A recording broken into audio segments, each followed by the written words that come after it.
energy future would only be shaped by policies and capital, but also by the people, their skills, their competencies, their leadership, and readiness for a rapid evolving energy landscape.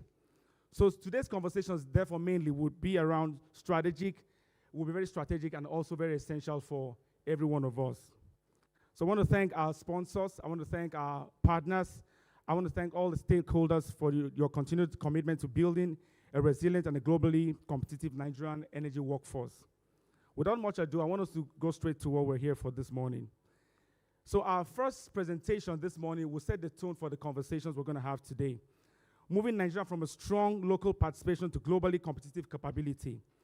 Please join me this morning as we welcome the Group CEO of Workforce Group, who will speak on from local content to global capability, delivering Nigeria's energy growth agenda through world-class talents. Ladies and gentlemen, please, with a round of applause, let's welcome Mr. Folusho Aribisala. A round of applause for him, please. You're welcome, sir.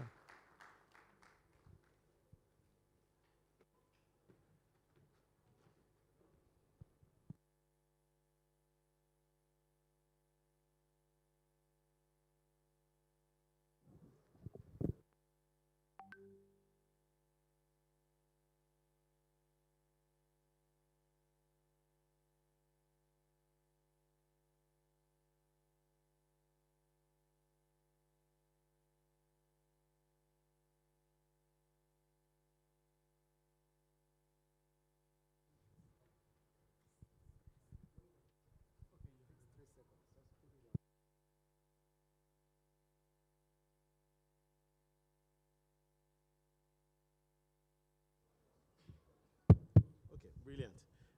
Good morning, everyone. Lovely to be seeing all your faces this morning. I'm delighted to be here. The topic I'm going to be talking about is something that is very passionate to me. I'm the CEO of Workforce Group, and at Workforce Group, we are passionate about one thing: human capacity development. And over the last 21 years, we've done nothing else but help organizations succeed by leveraging human capacity. Now, to that extent, we have a deep role that we play in the energy sector. So, for instance, we are one of the leading human capacity developers for NNPC. We work with them with respect to developing the academy. Then we're also working with NCDMB with respect to capacity development across the assessment and capacity development across the entire industry. So, to a large extent, what I'm going to be sharing with you will be part of my experience in terms of that journey so far, what I think we're getting right, what are some of the gaps, and where I think we may need to improve to move forward. One of the things I love the most that has really excited me about President Bola Tinubu's administration is that there has been a lot of emphasis on optimizing the use of natural resources, gas, energy, and they set very, very tasking targets for all these entities responsible, including NNPC as well. But when we step back and we look at any strategy without resources will struggle. And when the closer we look at the deliverables required across the industry, we recognize that the critical failure risk is really about human capacity. We currently do not have the human capacity to meet our targets today and then to meet the increasing stretch targets required for the future. And that's really what my conversation is about. So can I have my slides up, please? So my topic is called From Local Content to Global Capability, Securing Nigeria's Energy Future. And I will explain what the energy future looks like and what are the human capacity requirements to align between where we are now and where we need to be. Don't worry, the slides will be made available. You'll be able to download them. So please, next slide. So next slide. Next slide. Next slide. So next slide, please. Brilliant. So if you look at where we stand now, it's easy to argue that Nigeria stands at an inflection point. What is that inflection point? We've had 2 decades of local content, and it has really, really helped. 20 years ago, if you had looked at the energy sector, it was dominated by expatriates. That has changed significantly. If you step into a typical multinational, you see that there are Nigerians in very senior positions across them. And then even in respect to the asset transfer that we've seen from internationals to national oil and gas companies, the only way that it can succeed is not just moving the asset, but there must also be skill transfer and the ability to operate those assets. So we're at this point now that local content policies have driven indigenous participation in the energy sector, and that is a major achievement. But we need to go beyond that. So, but the challenge today is very different from what the government was trying to solve 20 years ago, which was involving Nigerians in the industry. Now, today we face more profound question. Can we transform participation into world-class capability? And I will explain why. I was at the panel at the NCDMB conference in December in Yenagoa, and we could see that there were some unintended consequences from the local content law, that operational costs are high, redo rates are high, error rates are high, because we have prioritized local involvement without ensuring that some of those people have the requisite competencies to operate at an international level. So yes, we're creating opportunities for Nigerians, but we've done enough of that for 20 years. The next step is beyond creating opportunities to create opportunities for competent, capable Nigerians and organizations. And that is really where we are now, to ensure that we're competitive. If you look at one of the biggest challenges that anybody in the sector is concerned about for 2026 is the fact that on the average, the production cost per liter production cost in Nigeria is about $45 dollars. If you go into Saudi Arabia, they're doing $12. So, and forecast shows that crude oil prices may drop to as low as $56 this year, leaving just a margin of about $12 per barrel. Now, the narrower the margin, like any industry, it starts reacting. Once the margin starts slowing down, they'll start investments to slow down. They start laying off employees. So, to a large extent, any sustainable industry must be profitable. And for that profitability to happen, we must look at the overall efficiency of the energy sector. We are not operating efficiently. And one of the big gaps there is human capital gap. So next slide, please. So now, we are discussing the energy future. So what are the outlines for the energy future? I'm just going to run through a few things that are happening now, just so that you understand what are the opportunities over the next few years and decade, and how. Now, when you want to grow any industry, you have to be deliberate about building the capacity to drive and execute that industry. So the investment in human capacity must precede the ability to explore and tap into those opportunities. So the opportunities are there. It's not the lack of opportunities. The concern is whether we have the human capital to execute those opportunities. So just go along with me. Let's start with our traditional exploration. So oil production recovery. So we are pushing to restore and exceed our pre-2020 levels through advanced engineering and operational expertise. So to a large extent, operational efficiency of the subsea and offsea operations are going to be very critical for that. Then we're in the era of a decade of gas. We want to complete Train 7 and optimize it. And we've identified gas as a transition energy. There is a lot of political debate, which, I don't want to go into that, as to the drive by the more developed countries pushing what they call clean energy. Now, we have to have a balance between energy availability, energy cost, and clean energy. So our own reality is very, very different from theirs.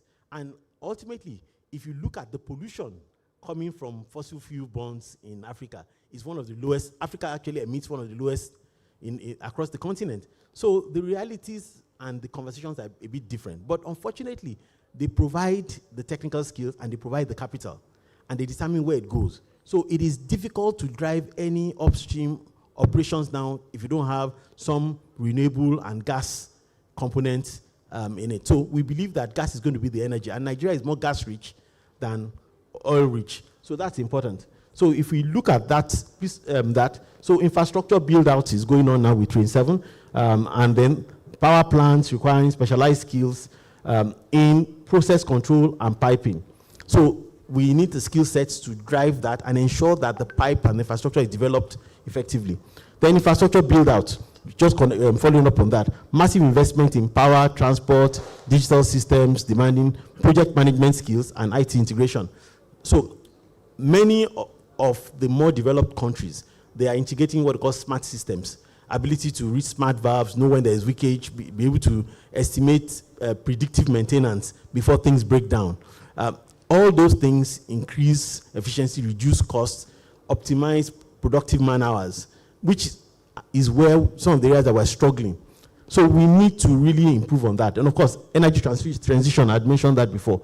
Developing new market for solar, wind, and hydro technologies. And there is as much as $2 billion available there. But my company was engaged by one of the multinationals to hire the head of renewables. We had to bring somebody else back from the United States. We couldn't find anyone in Nigeria. Very attractive role. I can't tell you how many hundreds of millions of naira the salary was, but we couldn't find someone here. Fortunately, we found a Nigerian that was willing to come back home to fit into that role. So the opportunities are there. It is the readiness of the talent to fill that gap. The next slide, please. So we have, based on the government's plan, you can say that there's a three-pool point mandate, where the decade of gas that I explained on the other slide, to optimize our reserves and treat gas as both a development and transition fuel. Then, of course, NCDMB is leading the charge for local content, where we want to have 70% of the value retention. Now, what does that mean? When you have engineering works, engineering designs, etc., that are being done by international companies, a lot of the value in the industry is so we are still exporting a lot of things. So and that increases our costs because of the exchange rate. Then it also reduces the opportunity for high value contribution of Nigerians within the sector. So it's not about getting Nigerians doing truck drivers in the energy sector. That's not the issue. We want Nigerians to be handling the critical skill jobs there that pay millions of, hundreds of millions of naira per annum. That enables equitable engagement within the sector. And that now trickles down. One person that ends that, the impact on the economy, their families, etc. is significant. And that is the objective. So then the third part of the ball is really in terms of energy transition, where we're looking at trying to hit zero emission by 2060. And that means that we need to stop flaring and, of course, move a lot of our day-to-day utilization into less dirty oil. So, but at the center of that, the sweet spot is human capital. We will not achieve that if we don't build the human capacity to drive, those three things. While NDB is doing that, my experience is that there isn't enough being done by other players. And I will show you that there are at least 5 other entities that must be involved in this to achieve the objective, beyond just the government. We can't leave this to the government alone. The government can set policies, create environments that is conducive, but the private sector has to drive and handle this skill development. It is unrealistic to expect to get ready-to-use talents straight from universities, and I'll explain that to you. So this process of tooling the industry with the right skill set has to be a collaborative effort, and I'll show you all the players that have to collaborate on this. Next slide, please. So where are we now? Before we try and solve the problem, let's create a clear picture of what the dynamics is today as we speak, at least from my own perspective of being a human capital development partner with many of the biggest players within the industry. So there is the Japa syndrome, very, very, very bad. So you have retiring workforce. The data shows that most of the competent, now it takes about 8 years to build a truly competent, ready to work without supervision oil and gas operator. Now, because there hasn't been any investment coming in for about 10 years, I think investment just picked up about 18 months or 2 years ago after we passed the PIA. So a lot of middle-level managers have not had the experience working on large projects, which is really where you build skills. You don't build skills in classrooms or training. You understand the principles until you apply it in the field. That's where true expertise are really developed. So we've had 10 years plus of where low investment, no projects, number of rigs dropped significantly, and we've had to, so many people have had to leave the industry to generate their income. So that has driven what we call the Japa, part of the Japa syndrome, apart from the insecurity involved with the industry as well. So we have retiring, so then most of the international oil and gas trained experts, most of them are over 50. Many of them are retiring. The ones that are retired, many of my clients have had to bring them back on contractor basis to help to ensure that they have the skill set to meet the operational requirement and also act as mentors and trainers to the more junior people. But that is itself raises the red flag that is a problem. Then energy transition, global green skills, raise pulling up talent. So the few skills we have here, because of disparity in remuneration, once you develop them, they have the skill set, they take off abroad. So we're going to deal with retention as well. Developing talent without a retention plan is a waste of money. So what is the issue? If you, I came across a research that shows how much the Nigerian government, what it costs the Nigerian government to train a doctor. Most doctors, their education for 6-7 years is subsidized. But immediately they graduate, the opportunity for us to leverage them to address medical gap is lost. Many of them are, in fact, the number of doctors abroad, there are more doctors, specialists abroad practicing outside Nigeria than within the country. But 90% of them were trained within Nigeria. So we're seeing the same thing happening in the oil and gas sector, that immediately people develop the skill sets. The next step for them is, how do I earn more? And the answer to that question really means that they're exploring how do they leave the country. So we need to discuss retention as well. So then aggressive hiring, multinationals bypassing local pipelines to recruit abroad. I get requests from companies in the Middle East. And honestly, it is difficult for Nigerian oil and gas companies to compete with them. By the time you send the details of even a directorate level, and they'll tell you that when you convert it to dollars, it's less than what their middle-level managers are earning in those countries. So it is easy. They bring you along. The wife doesn't have to work. They provide accommodation, school coverage for the kids. It's such a compelling offer that, except for patriotism, or you want to remain in the country, if you are thinking about economic reasons, most people jump at those offers. And we get requests day in, day out for international companies asking for skilled Nigerians. So it is difficult to retain those talents, except some structural, operational environment conditions are changed. Next, so then, that is the pull effect. Then push. It is bad enough that our talent is being attracted. We're also not creating an environment to retain them. So please go back. We're not creating an environment to retain them.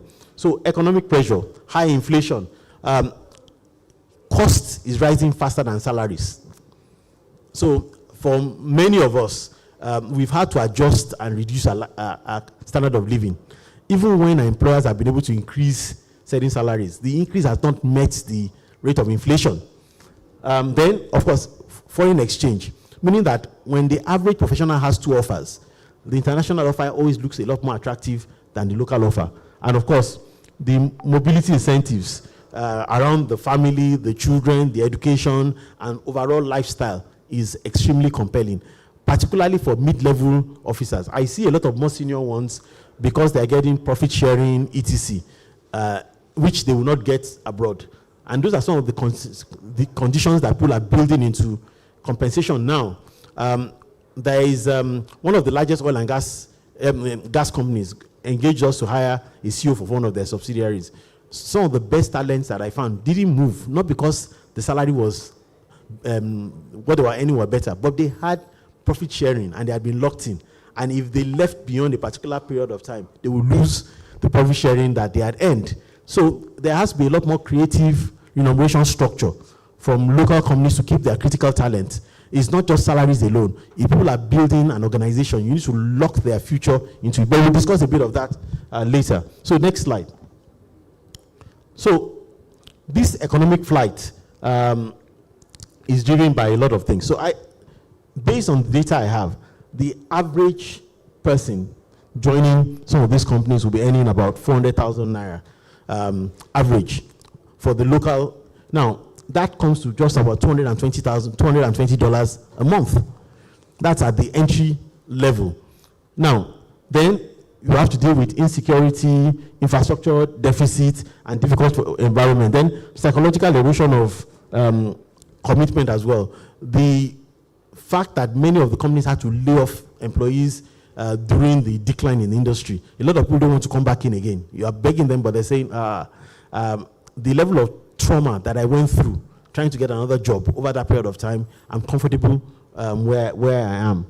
So, and all these factors. Now, a typical talent that can earn maybe about $500 in Nigeria can earn about $8,000 for the same role abroad. So it's so compelling. Then quality of life, safety structure. Now, we can't deal with all those things, but there are certain things that we can address, and we'll discuss what those items are. Next slide. So this is now the picture. We have shrinking cohorts of skilled labor. The 50 and above are retiring or moving abroad. Then the mid-level career executives and lead engineers, that is where the biggest impact is.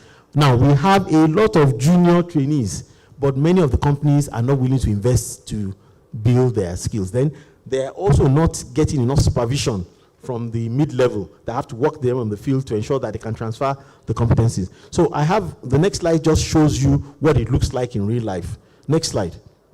And this accentuates, the problem. That missing middle level is a big challenge. So CEOs and experts over 50 are retiring, aging workforce, near retirement, and then succession risk as well. That the next level isn't ready to take over responsibility, from them. So many of them are delaying or working as consultants to guide, the next level.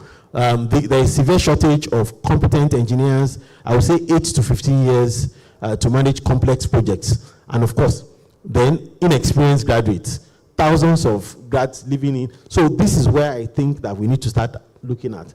We need to start prepping before they leave the schools.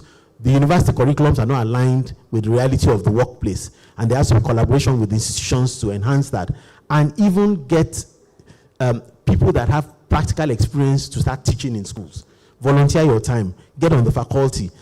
You have a lot of lecturers that have not spent a day on the rig, teaching people that don't really understand the complex work environment in which they're going to be pushed into, that have not faced the kind of risk and HSC requirements that are required in the workplace. That is not a sustainable system.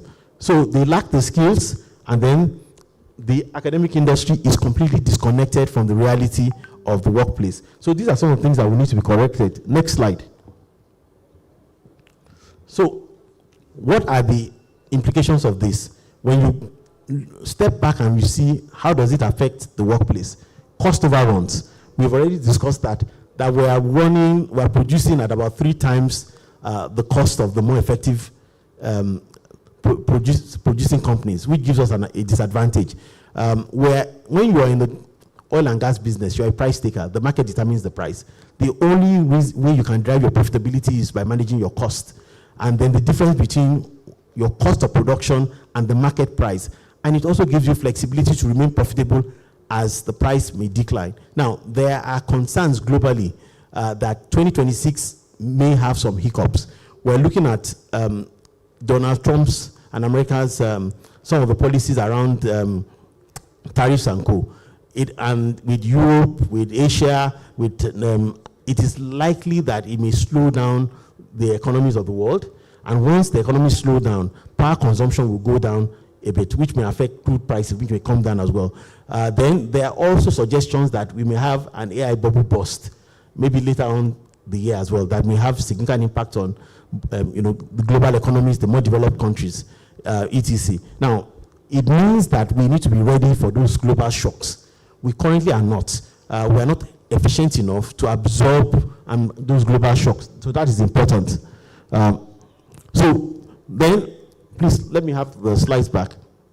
Now, beyond just the next slide, please. Then we're also having schedule slippage. Most projects, first oil, project completion, we're running 18 to 24 months behind schedule. If you look at the typical production or project schedule, we never meet our targets, which is also another problem, meaning that ability to predict, meet quotas, meet development quotas, and of course, optimize output is at risk. Then safety exposure. When you analyze the near misses, many of them are linked to either poor supervision or poor training, 60% of them, meaning that we can reduce the HSC risk significantly by having better trained people. Then field rework. When you look at things like the engineering projects, constructions, the level of rework, which translates to increase in cost and project delays, up to 30 to 40% of the projects have to be reworked. And we are still heavily expert dependent on certain rules as well. An average expert has shown you cost 3 to 5 times what a local Nigerian will earn for the same role, which impacts the cost of production and denies Nigerians opportunities for high value roles within the industry. Next slide. So then our energy transition is also at risk. We can't effect it if we don't build the skill sets around solar, wind, renewables, and of course gas, which is where some of the biggest knowledge gaps exist, within the industry. So while you can see this as a gap, IT is as an opportunity that for individuals, if you build capabilities and invest in yourself to the point that you have become an expert in those areas, there is unlimited demand for you as well. And then for companies that want to thrive in those areas, they also need to take some risk and invest. Now, we can discuss how do you return those talents, but there has to be those investments in those areas as well. So, next slide. So, if you look at the hydrocarbon skill sets now, the biggest in demand, MCDMB did some research where they identified the top 10 roles where there are the biggest skill gaps. What they've done this year is to kick up some development projects to bridge that gap based on the impact on the industry. So they've gone back, listened to the industry players, done their assessment, identified the biggest gaps, and they have developed programs to bridge those gaps around the 10 roles. So some of those roles are the subsea engineering roles, project management and control, particularly around digital skills, being able to use, then of course, HSC management skills. Then if you look at the transition skills, so these are existing demand now that there's a gap. To transition, we need to build those skills. Offsea, wind, grid integration, and environmental compliance that are going to be important as well. Now, but some of these skills are adjacent. You can transfer. If you're already here, one of the things you can do is to elongate your value and your career by being able to move across to some of the transition skills as well. Now, many of us are comfortable here because there is still a role here, but I see that in the next 10 years, there will be a shift in focus on hiring and innovation to those transition skills. So if there's an opportunity for you to develop yourself or get on projects that around, the renewables, planning, digital automation, and of course, building risk systems, please jump on those. Those are going to be the big opportunities for driving your career going into the future. Next slide.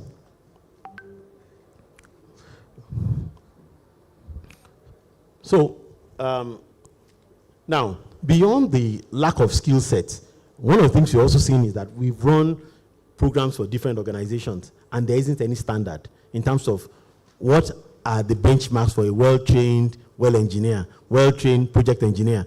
It varies from one organization to the other. There has to be an industry standard, and that is something that maybe has to be driven, centrally. So the lack of standardized competence benchmarks is the problem. Reliance on attendance versus competence evidence. So it's more in terms of have people been trained, not in terms of have you conducted proper assessments to evaluate whether the trainings have been effective. We see people go into trainings, come out of trainings, and are still not at the level required to address, to add real impact within the industry. So there has to be more use of assessments. And of course, weak linkage between degrees and field authority. Many of the programs are too academic. When you look at the best model for building skill sets, is what they call 70-20-10. 70% of workplace skills are built on on-the-job projects. They need to understand the fundamentals. So 10% of the time, the theory in class, then they need to be supervised and they get feedback. That's the 20% of the time by experienced field engineers. And when you have lost your mid-level and you don't have enough experienced field engineers, they are busy doing the job and they don't spend enough time training and building, those people. Then of course, they haven't spent enough time on projects being supervised before they are being pushed into projects unsupervised, which is why there are high error rates and there's a large amount of repeat work, which delays projects and of course increases the cost. So the way we train our industry experts has to be changed completely. So we have experience deficit, insufficient supervised field hours, extended time to autonomy for local hires. That it takes a lot longer for them to be experienced. So we need to shorten that. And of course, limited exposure to multi-billion-dollar projects. Fortunately, this is changing. Over the last 2 years, there has been about $15 billion committed into the industry on different projects, which is coming in. So those opportunities and excitement will start coming in again. Now, next slide. So that is the state today, and that is the problem. Now, my brief is not to overwhelm you with the problem. Let's discuss what are the solutions, what can we do differently, how do we move forward from this point on, and what changes should we be looking at implementing. So I have a few ideas, and it would be great to get opinion and feedback from the audience. So the next slide, let's look at how do we address some of these problems. So we need to have what I call talent sovereign assets. So just as hydrocarbon reserves are stewarded for national benefit, national human capital must also be managed as strategic reserve as well. So we need to shift, this shift defines talent from corporate expense to national economic security. It's not about the corporate alone, but there has to be that collective effort to recognize that national economic security is based on having people that can drive our most profitable and most important sector within our industry. So there are 3 things we need to do. We need to cultivate the talent. We need to have long-term development of skills aligned with national energy targets. The targets are going up, but is there a parallel skill development program to ensure that we can create talent to drive that? There's a gap there. 2, protect those talent. I have seen this happen in the healthcare sector. There is no point training doctors for Cuba, UK, and US. We're going to end up doing the same thing with engineers. We train them, they get a bit of on-field experience, and they're sending out their CVs to UAE, Canada, etc. That does not help us. Okay, they'll send some money back home to their families. But at the end of the day, with respect to the industry effect, we don't get the same effect. So we need to be deliberate about creating an environment to retain our best talents and rewarding them. The compensation structures will need to be redefined. That can only happen when the industry is a lot more competitive and more profitable, in a way that you can compete with remuneration with international companies. So we need to safeguard critical capability from global brain drain. Then we now need to leverage the talent deliberately. So drive world-class capability to drive global exportability. Now, I believe that there is space for exporting talent, but you only export, they say charity begins at home. It makes no sense to export talent at the demise of your own local operation that impacts your national economy. So if you look at a company like Norway is at the point whereby they export 70% of their oil and gas talent, but they do it at no expense to their local operations. So you need to have a system whereby you can create talent to meet your local operations and now still create opportunities for exportation and global, or people working abroad as well. Next slide. So now, as I said before, we work with all the largest oil and gas, both local and international producers, and we can see the gaps in terms of where their development programs fail. One, the biggest problem I see is the procurement logic. The procurement unit in the oil and gas sector, maybe apart from manufacturing, is one of the strongest in the country. And they approach engagement on capacity building almost as if they are ordering for bottles of water. So what we've seen is that they go for the programs and the providers that are cheapest without having the expertise to evaluate the value add for those programs. So you see a lot of development programs that consume highly needed resources but don't deliver the results because there isn't enough technical skills internally to evaluate the capability of the partner to ensure that the programs are designed with knowledge transfer in mind that impact the industry. So we end up just ticking the box, running programs that are not effective, and that's the problem. So contracts are awarded primarily on lowest cost rather than technical capability and long-term value of the programs. Then detached training. Programs are academic. They put people in class for a few days and send them back. That is not how to develop oil and gas programs. They need to be hands-on. So there has to be, so beyond the academic and theoretical programs, there has to be hands-on application for field readiness. That is very important. Many of the programs that we see are missing that, and it's back to the point of trying to reduce the cost of development. Then weak linkages, gap between academia and the industry. Universities produce theory that doesn't translate to operational needs. Many of the people training the engineers that you are hiring have little or no field experience, and even when they do, sometimes it's dated, 20 years, 15 years ago, that doesn't address the current needs in the marketplace. That has to be addressed. Then no shared standard. There is no global standard that says that for this level, this is the requirement, years of experience. So there has to be some standards brought in. If you look at some of the financial service sector now, they've tried to introduce standards through the, I can't remember the bankers, so that if you're a GM in the bank, you must have this number of experience, you must have a second degree. So there has to be some standards as well that set minimum capabilities across roles, that critical roles within the industry. The next slide. So this is what we call an ideal capability operating system that has to be put in place. There has to be appropriate workforce planning. Workforce planning means that there is a deliberate system to evaluate the strategy of the organization now. What are the needs for talent? What are the critical needs? Where will we get those needs from? How do we retain them? Analyze attrition, where are people living? And then build that dynamic forecasting of technical needs to prevent talent bottlenecks in our various organizations. Then have some external body that sets standards and certifications. We have a few, but the level of coordination is important. Establishing national benchmarks for critical operating rules within the industry. Then work-linked learning, embedding training directly into real projects for applied competence, supervised hours, that you have to set targets as well for minimum number of supervised hours that these trainees must have. So structured, mentored field experience, bridging knowing and doing. Then have clear performance metrics. I'll spend a bit of time on that.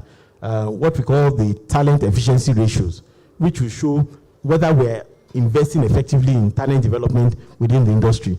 And then incentives and procurement, rewarding suppliers who build capability for national interest, not just the cheapest suppliers. Next slide. So I had mentioned talent management. I'm just going to run through it quickly. This needs to happen both at the national and at the organizational level, whereby there are 5 key things that you need to do. So if I'm in charge of HR for my organization and I'm trying to talent proof and deal with the talent risk in my organization, I'm saying, okay, I need to have some talent model structure that I adopt. One is that I need to have a talent strategy. I will sit down, understand where my organization is going over the next few years. Is it renewables? Is it wind? And I need to have that development, that strategic plan ahead in a way that I can start building and creating talent before they are needed. So that way I can align the talent plan with the business needs. Then once I've seen the talent need, the question is, where will I get them from? Where will this talent come from? I need to start looking at some employment plan, and of course, building my employer brand as well. We found out that many young talents don't find the oil and gas sector sexy again. The sector is losing talent and struggling to bring in new talent. Many of the young professionals now, they want work flexibility. They want, they have been sold that oil and gas pollutes the air and a lot of other things. So it's sometimes difficult to sell them the idea of joining the industry. And sadly, they can earn as much in other sectors, unlike the way it was before, where there was a large gap between oil and gas income and other sectors. Then the kind of flexibility that they are asking for, it is difficult for you to offer us a flexibility for people in the technical roles that are critical to the operation. So we see that bringing people into the sector is becoming a lot more difficult than it was a decade ago. So you need to start it up front, have a system, then sell your employer brand. It must go beyond just what they do, but the impact you are trying to make, and of course, what is unique about your organization, why young people should be excited about joining you. You should have ambassadors. You should have programs that you are reaching out to schools before people graduate. And I'll show you some of the ways that you can get those people in. Then talent development. We've mentioned a lot of that. I'm not going to waste a lot of time on that. But there has to be that skill development program along the way we have discussed. Performance optimization in terms of having a performance management system that gets the best for them. Then, of course, your talent retention approach. There is no point investing in them and losing them to the market. Next part. So, your workforce strategy, you need to do clear workforce analysis, assess current capabilities and against future needs. What is the gap? Once you identify that gap, that is that what you focus on in terms of finding talent. You're either bridging, buying, or growing your own talent. Then you now have a talent strategy and ensure that it aligns with your business strategy. Next slide. Then when it comes to attraction, just typical hiring doesn't work again. You need to be a lot more creative in terms of finding the right talent for your organization. So different things that you can do now is bring back some people that have retired, try and make them consultants. You have to adopt, look at job boards, social media, getting even existing staff to refer top talent, to refer their friends, rewarding them for referring people that are hired. So we need to go beyond just typical recruitment to try and get new people in and enhancing that's the only way to improve our selection efficiency. Then beyond just attracting talent, next slide. You need to develop them. So we've discussed this, identify developmental needs, design learning pathways that are practical and hands-on, deploy those activities, measure learning impact, and adjust. And I discussed the 70-20 approach, that it is hands-on training, on-the-job training that is the critical, most important part. Next slide. Then, what should we be teaching them? At early career, core skills based on the role, behaviors that are, work ethics, etc., and then professional fundamentals that allow them to work and blend in. Then you want to make them individual contributors by enhancing their technical skills, problem-solving skills, and functional use of AI, digital skills as well. Now, in line with that as well, business acumen skills are very, very important as well. So we found out that you train engineers that are good in technical skills, but they lack people skills. They are not good at managing people, and they also lack business skills. That they see every problem from a technical perspective, not recognizing that your business is designed to generate a profit. Then project management and team collaboration. At that level, you are looking at them as managers. You need to now start getting them to train and develop people as well. So people leadership, operational excellence skills, then of course, the strategic thinking and business acumen skills. So these are just layers. So when you develop your talent, this holistic talent development, it's not just about taking them into the technical training and HSC. You need to make them energy business professionals, meaning that beyond the technical skills, you are preparing them for leadership positions where they can manage budgets, manage people, manage business units, and that becomes very, very critical. And that's how you build a succession model for your organization. Next slide. Then, of course, talent retention is also very, very important. We discussed a bit of that. The compensation, the work environment, building some level of flexibility in terms of what we do. But But at the same time, preparing to lose some of them by having some succession planning system that if they do leave, how do I deal with that? Next slide. So a few case studies that you can look up at the global level that has worked, that we can borrow from. Please, next slide. So I had mentioned Norway before. What they have is that they have a national training infrastructure, similar to what NCDMB is doing, that helps to ensure that they assess the need at the national level for talent, they identify the gap, and they focus on bridging that gap consistently. So massive investment in specialized vocational, institutional, aligned offshore needs. Then they also ensure that there is a standard industry, there is an industry standard for those competencies. Now, and they have built enough to meet local demand and also now exporting talents to other countries, which generates foreign exchange that comes back into the country. In fact, they currently export 70% of their talent. So that itself means that they've gone beyond exporting products to exporting people. And that's where I think Nigeria should get to, whereby instead of securing just crude oil, we are securing our talent as well, and we're creating a talent pipeline, for the future. So next slide. So then Saudi Arabia has a similar model, leveraging Saudi Aramco. I think Saudi Aramco is the 10th or 11th biggest corporate entity in the world. And because of the balance sheet of Saudi Aramco, they have a process, which is something like NNPC can play as well, and the large, whereby all their vendors must sign up for a skill development program. That before you get major contracts with them, you must show that there is local content participation, your training plan, you submit it, certification and performance. So we have those things in line with our local content law, but it's just monitoring and implementation that needs to improve. So this is a similar model that we have in Nigeria, but it's just that we need to monitor it better and ensure that there is proper adherence to it. Next slide, please. Now, I had said before that why we are struggling to bridge the gap is that we are not adopting an ecosystem approach. An ecosystem approach means that beyond just the regulators and the operators, more people have to be involved with skill development. And I have identified at least 5 key players that we need to involve with skill development to meet our national development plans. One is regulators, moving from compliance, counting to outcome-based performance validation.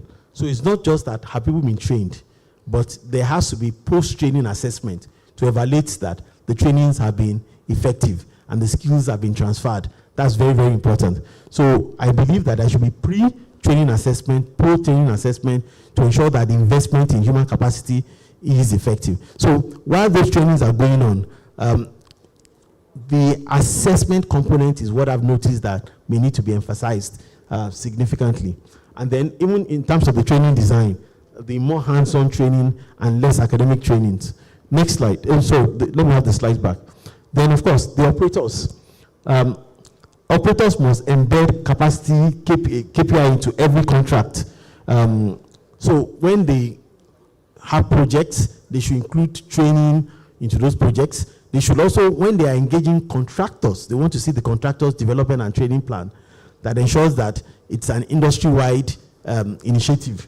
Then service firms, that's prioritize operational excellence over identity-based participation as well. Then the academies, which is where I think the issue, the breakdown starts from. So we need to reset curricula to meet the industry-specific technical needs. And then, of course, financiers. I think that the banks and co. I remember I was speaking with the CEO of a multinational oil and gas company. And when they wanted to raise funding, the bank asked for their talent development plan. That we know you have crude oil in Nigeria, but the structural risk we see is that whether you have the talent to optimize the so banks and co too need to build the expertise and start demanding on seeing the development plans, for people and the talent before they release funding to players within the industry. I think that's not currently being done. So that also puts another level of pressure on the industry so that we can be more focused on building capacity to ensure success in terms of our operations. So I believe that the future is about having all of these parties involved, the regulators, the operators, service firms, the academians, and of course financiers, that ensure that they minimize their risk of their capital by ensuring that one of the most critical risk factors is addressed, within the industry. Next slide.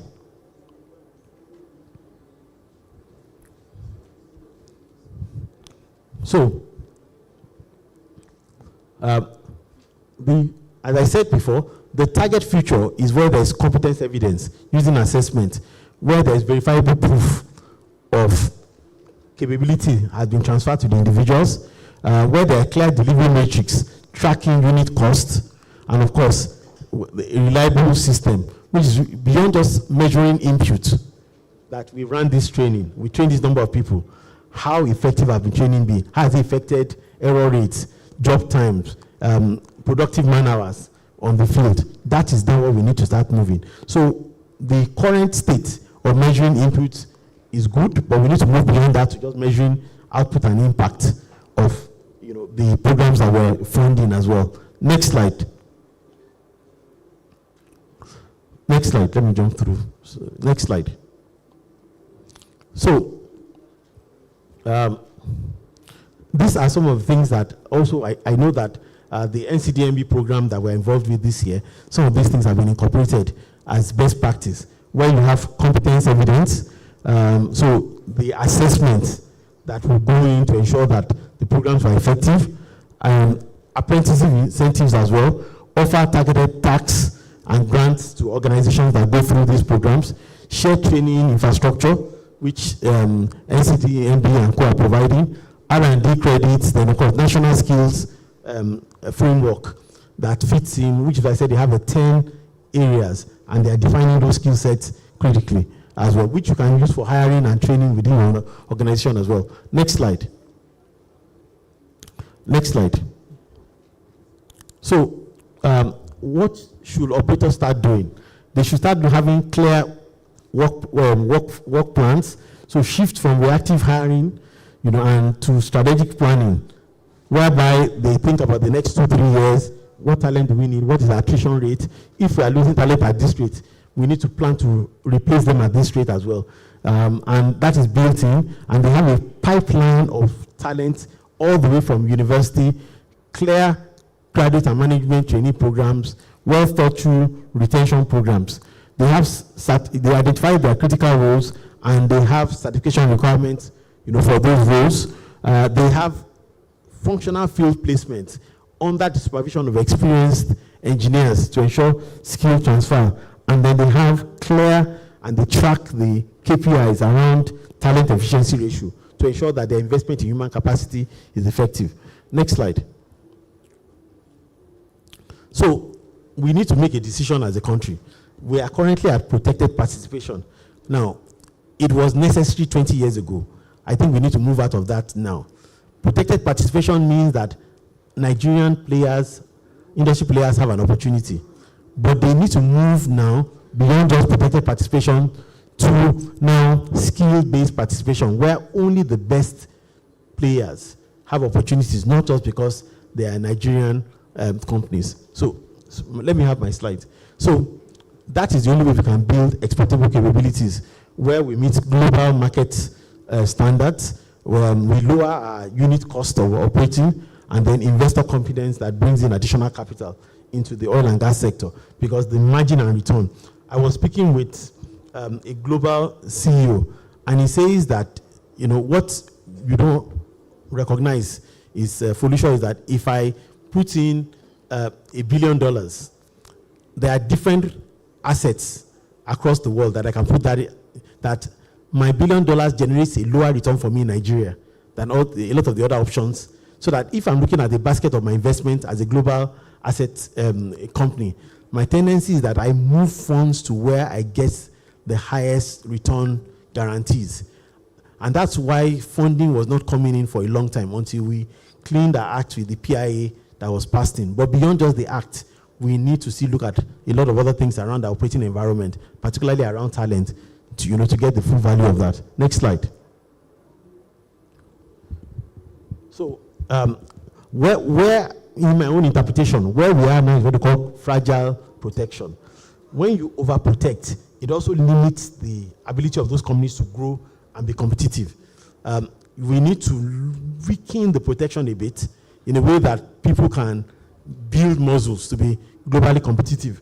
So I think the system is too inward looking.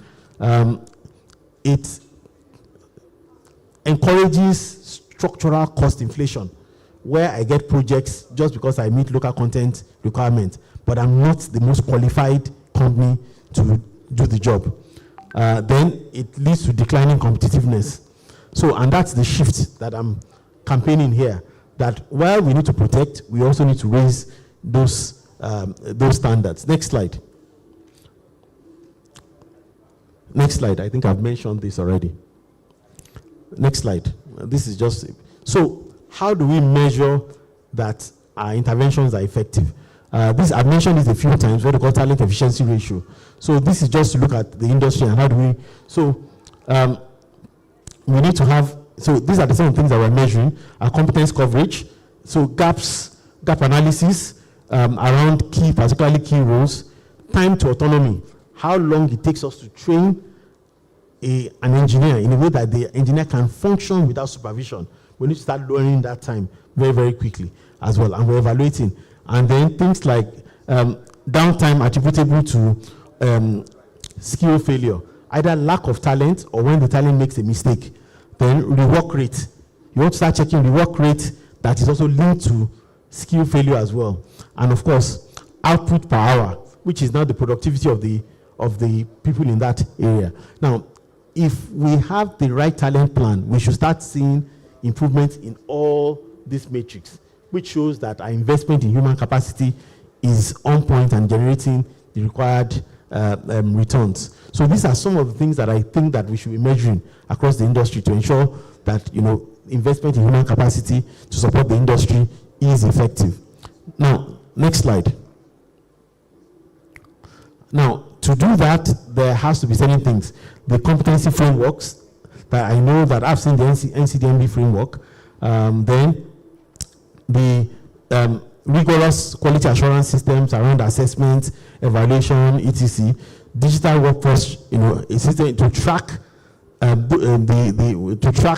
the outcome, expanding leadership depth, and of course, getting talent that is export ready, which is more or less long to medium term. Next slide. Next slide. So, we need to be more involved with the academia section as well. We need to fund them, and then we need to also sit down with them to design the curricula. And of course, it also may be nice for some of the retiring professionals, some of the professionals over 50, to go back to school to teach. In a way that might be another opportunity for them to give back, enroll with some of the universities and bring your practical experience, 5 hours a week, 10 hours a week, to get you out of the house might be a brilliant way to engage yourself, keep yourself fresh, and of course, add significant value back to the sector. So we now need to have industry design curriculum, co-developed with operators, focus on high impact skills, and regular cycle of updates. Some schools are training on curricula that is 10 years old in a fast-changing sector. Then embedded faculty of practitioners, practitioners in institutions, real-world case studies, and direct mentorship links, where some of these students, before they graduate, also have internships in oil and gas companies. Almost like what the accountants do with the polytechnics. They go in, and part of their graduation requirement is that they must have done internship of a minimum amount of time. They shouldn't just live with no practical experience at all. When they go back as well, it allows them to assimilate the theory better because they've seen some of the practical applications of what they've learned in class. Then it also puts some of their lecturers under pressure. By the time your students have more practical experience than you do, it forces some level of growth and development, within the system. Then life project exposure as well, integrated field placement, applied capstone projects, and mandatory internship. I mentioned that before. So they should work with oil and gas companies to use some of the ongoing projects to train some of their students. And you can now almost create a pipeline with those schools, partnerships, to help you get the talents that you need, within your organization. Next slide. Next slide. I've discussed some of this. Then I had mentioned about the financial sector, that they need to start running what they call capability linked lending, whereby either by government subsidy directly or through the financial institution, there are benefits if I can show that I'm building talent for the industry. Next slide. So this just lays out our thoughts and thinking in terms of how we believe that human capacity investment can be deliberately improved within the industry. Now, to close, I'll just run a quick summary of the things I've discussed, which I call putting this all together in terms of how we see this being applied. A few slides. So we said before, to move away from agile, fragile protection to more competitive, export-based, by building the skill sets, ensuring that the best local companies are the ones that are open to opportunities, and having clear means of evaluating in a way that their contribution, their performance doesn't increase costs, rework, and reduce our national competitiveness in terms of oil and gas production. Next slide. Then, of course, unified action from critical stakeholders, the government and the regulators, the industry, and the academia. We mentioned that before. Next slide. And of course, having a retention plan as well, not just spending millions of dollars training people without asking, how do we keep them to generate an ROI on that investment? So we need to start global benchmarking, audit recognition against international, not just local standards. It may be 70% or 80%, but let's know that this is a payment structure. And that's why people stay longer in international oil and gas companies, because they have an internal benchmarking model already that shows some level of relative parity, whether you're working in Nigeria or you're working in France, and that's why they can move talent across. We need to now have some similar structure where we benchmark the returns. But to do that, our companies have to be more profitable, meaning that we need to be more efficient, demand more from talent, reduce operating costs in a way that there is more margin that we can reward people with. Then flexible and remote work where possible. A lot of young people are running away from the industry because of that lack of flexibility. So let's explore how we can introduce more flexibility into the work structure. I know that there might be some industry constraints that limit that, particularly for certain roles. So implement hybrid policies to compete with global tech firms, where a lot of the technical skills that you need are going into now. Then equity and ownership, particularly at the executive level. I've seen companies now, part of what they do is that a percentage of, since particularly the upstream companies are earning foreign exchange, what many of them are doing now is that a percentage of their salaries are also being paid maybe 10%, 20% in dollars. So that also helps cap that portion of the revenue against inflation and devaluation. So as much as possible, where that is possible, you can benchmark some of the remuneration in foreign exchange. That makes your organization a lot more attractive to new talent. When we are trying to hire and we put that on the table, it increases the acceptance rate significantly of the talent that we're discussing with. Then also for senior technical staff, we may need to introduce some equity where you try and use some shareholding to hold them in. Those shareholdings will not be cashable until about 5 years. So you will notice that if the person has spent about 2 or 3 years, they will not leave your organization until after that 5 years. The likelihood of leaving, then you can now spend more aggressively in training them because you have a retention model already in place as well. Then psychological safety. Move from so that emotional bond is also important. The industry is recovering, but people have still fresh memories of when people were laid off. There has to be a way that we convince employees that this is a new era and there are new opportunities so that people can come into the sector. Next slide. So for me, I think local content is the shop floor. It is the minimum acceptable standard. We need to go beyond that. Then global capability is the ceiling. And then to do that, we need to now invest aggressively, in the next generation of Nigerian professionals that can compete anywhere, not just locally. Their competence should be recognized in Houston, Aberdeen, Rio de Janeiro, anywhere that they need oil and gas talent. But we should make our home remuneration compelling enough to retain them at home as well. And then with respect to our service companies will be able to win contracts anywhere in the world once they meet that standard. And they're not stuck to serving only Nigerian oil and gas companies, hoping to win those bids based on local content. If they can meet local competence, they have a cost advantage. They can compete for talent contracts everywhere. So this isn't aspirational. I think this is something that we can achieve if we have a focused ecosystem that drives that. Next slide.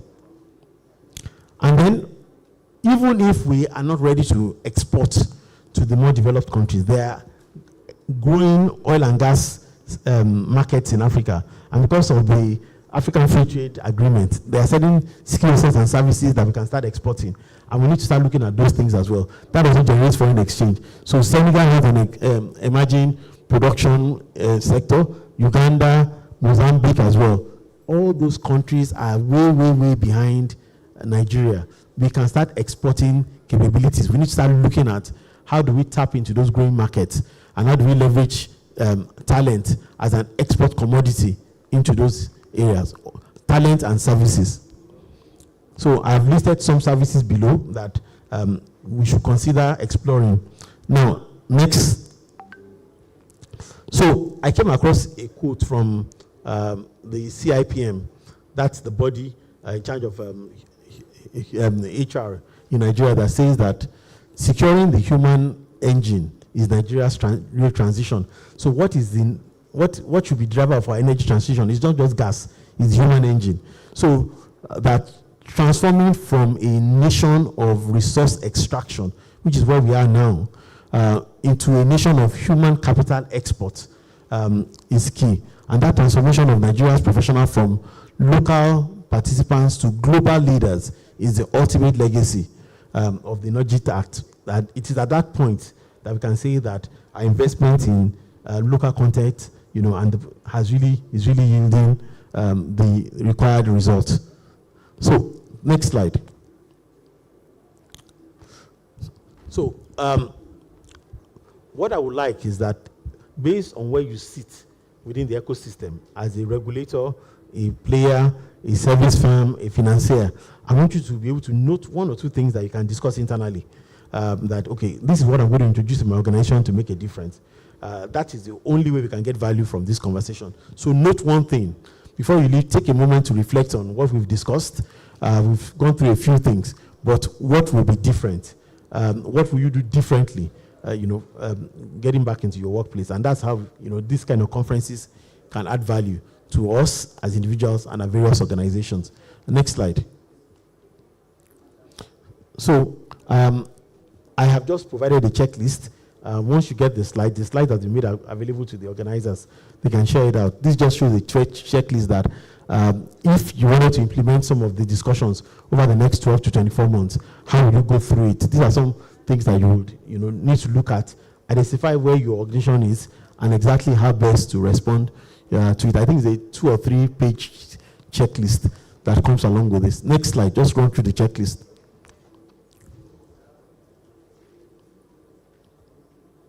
So, and I believe that notwithstanding where you sit, either as a regulator, operator, indigenous firm, educator, or financiers, we should go back, look at our operations, and have a 90-day plan to kick things off, and a 1-year plan to transform how we develop talent within the ecosystem.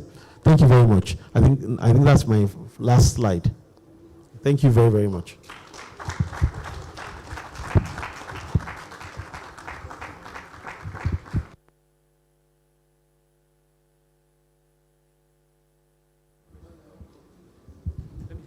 I know that it was a lot to go through, but that's why I made the slides available, so you can go back. I think we understand the concept behind it, so we can relate to it and expand even our own research and application within our various organizations. I'll hand over back to the moderator. Thank you so very much. So if you're here and you have questions, you have just one or two inputs, or you have questions for... Or comments. Or comments, certain yeah. things you don't agree with in terms of the Comments. way have... Okay, do you mind I start here for now? Thank you. All right, good morning, everyone. My name is Matthew Adegbeson. I want to appreciate the guest speaker. I'm not actually a player in the industry, but I pick a whole lot of things from what you communicated, especially in training the workforce and also find a way to retain them before they... Yeah, so thank you so much for your contribution. You're welcome. I'm grateful that you picked up something. Thank you very much. But look for an opportunity to use it. Yeah. Good morning, sir. Good morning, Sorry, sir. Good morning, everyone. Good morning. My name is Okize Divine. I am a graduate with a degree in mechanical engineering from now. Aside that, I'm a public speaker and I'm an entrepreneur as well. My question is before that, I want to give some context. I think one of the reasons why young, competent professionals go abroad, aside the economic benefit, is the room to grow. And the growth matches the pay, quote unquote. But we don't have that here in Nigeria per se. And for instance, one of the things we hear as graduates is that you need to have a minimum of 5 years working experience. Now it has been reduced to 2 years. Right, but even me, I can't go for graduate trainee opportunities because you're too old. No, because I've not done NYSC. Oh, okay. Like some of the systems are hampering progress, right? I love what you said about the university system not linking with what is happening at the real world. I'm very grateful to God that I realized that during my 3rd year at the university. So my question is, how do we improve that in Nigeria, in the sense that there's competence, but there's no space to grow per se? Okay, thank you very much. Great question. Now, I think things are changing to some extent. I think the industry is recognizing that they are not ready to hire ready-made talent again. And I don't want to name names, but I know that last year alone, I was involved with graduate trainee development for at least 8 oil and gas companies. And we're currently in discussion with 4 again this year as well. They are recognizing that their hiring process isn't working, and they have to step back and spend as much as 6 months to 1 year building talent for the organization that understands their culture, that is based on their specific needs. They looked at the organization and recognized, I need this, I need this, I need this, and they built around that. So there is a lot more conscious investment in building the talent. Now, I think that there has to be partnership with the universities where internship opportunities are created on live projects before people graduate as well, to condition their minds. Some of them are shocked when they get into the workplace that they're just not prepared mentally for what they meet there. I understand some of the constraints. So for instance, without naming names, some of the consulting firms before, they had strict policy, they only take 2-1. Some of them are hiring 2-2 now. Also, they've seen the data that sometimes their best performing staff are not the 2-1 employees. Because sometimes they struggle to move theoretical understanding to practical application in the workplace as well. So, a few things we're trying to change. Those graduate trainees were saying, okay, don't create academic barriers unnecessarily. So be open to as much as 2-2. So we're pushing those boundaries. I said at the presentation with an oil and gas CEO that was trying to encourage, okay, don't cap the adverts. Let 2-2 apply. Then use the assessment, which is more predictive of their capability, to select them. Then 2, also, don't the prejudice to people because of age. Because of the graduate training program, they want to cap it at 27, 28. So, okay, maybe add 1 or 2 more years. We create opportunities for more people to join, the program. But I do understand that they can't hire you until you have done your NYC. We have a program where we bring in people before NYC, but it now means that they come in as trainees over those period of time. So they come in, they spend 1 or 2 months before they go to NYSC, and then they now come in, serve with us, and then we train them over that period and transition them. And those are models that we're also building,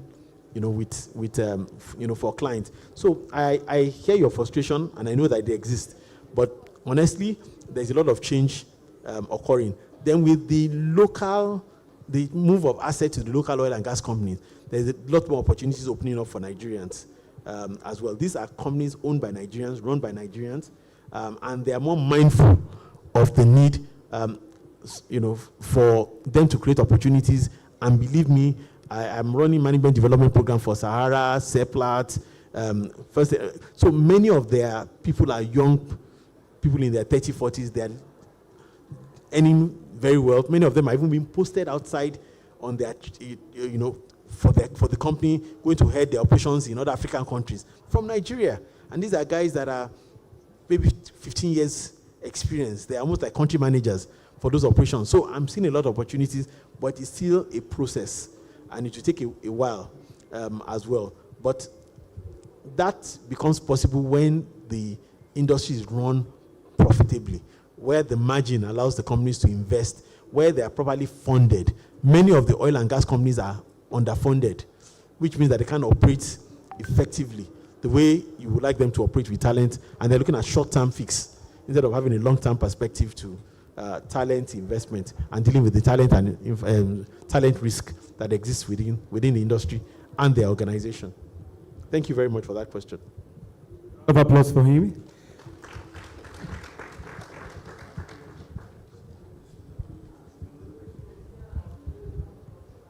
Thank you, sir, for the session. It was an insightful one. So I have a question, and my question is for newcomers, someone transitioning into oil and gas. For someone without a traditional oil and gas background, how can they transition effectively into the industry? For instance, someone with an unrelated field, like a degree that is not related to oil and gas. So what steps would you recommend? And are there people that have actually made this switch successfully? My second question, please.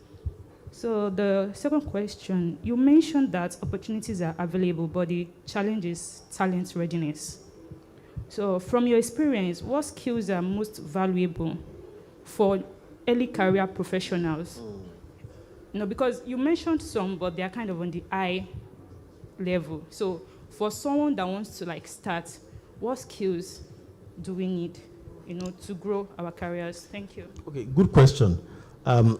Now, to your first question, the oil and gas industry is a business like any other industry. So they need accountants, they need administrators, they need people in finance. But those people must understand the industry. The problem they have is that we interview 5 accountants, and the accountants have not taken time to really understand the operations in the oil and gas industry in a way that they can position themselves, that they can add value within that particular industry. So if you want to go into an industry, you can transfer your technical competence in your operational space, but you must understand the industry you are going into and take time to invest in that, study, learn, attend conferences in a way that you can also speak the industry language when you are at those point of contact. If you look at it now, I'll be honest with you, the trajectory of the technical people will always be faster than non-technical people in the sector. Because when you are a non-technical person, it means that you're not sitting in a critical role most of the time. So you discover that if you join with an engineer, in 10 years' time, the engineer will probably be 1 or 2 steps ahead of you as an accountant. And a lot of my colleagues that I studied accounting that joined oil and gas companies complain about that because it's an engineering-driven sector. So that is natural. But in terms of compensation, opportunity, you may still be doing better off than if you are practicing as an accountant elsewhere. So you need to have that trade-off. So what is my advice? You need to prepare for that transition. It's not just going for interviews. You need to design your CV to make sure that it's attractive to a recruiter hiring in that sector. You need to even volunteer. Sometimes they have internship programs that are unpaid and projects in oil and gas companies. You know, pay to add value. It sounds weird, but it's you know, important sometimes that the time to learn must come before the time to earn. The challenge is that sometimes we want to earn before we have learned. So we have to step back first and recognize that if I'm going to move to another industry, I may have to step down a bit, learn about that industry before I can ramp up as well. And that's usually the difficult transition. When it comes to some of the roles, some of the skill sets. So one critical one now is digital and AI. So if you build your digital AI skills, machine learning, there is a lot of requests around automation in that sector, data analytics, being able to convert the large amount of data that they are collecting into information so they can do both descriptive, predictive, and prescriptive analysis and help in decision making. So there is that opportunity there. For project management, project coordination, there is a lot of opportunity in there. There is a lot in terms of oil and gas financing, where you can plan for the project. So but you need to step back and look at it based on your own vertical to see what is your point of entry. But you will need to understand the industry and spend some time, even sometimes do a free internship without getting paid, or collecting minimal income, because you know you have your long-term view in terms of breaking into the industry. A round of applause, please. Yeah. So we have another question here. I will come to you after now. Thank you.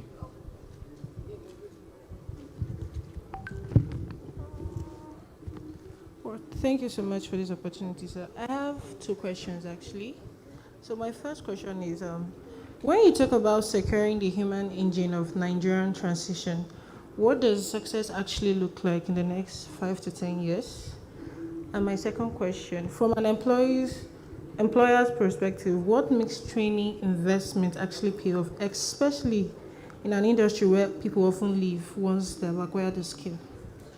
Okay, I'll answer the second one first. I think it's easier because I get that question every time I put together a program for an organization.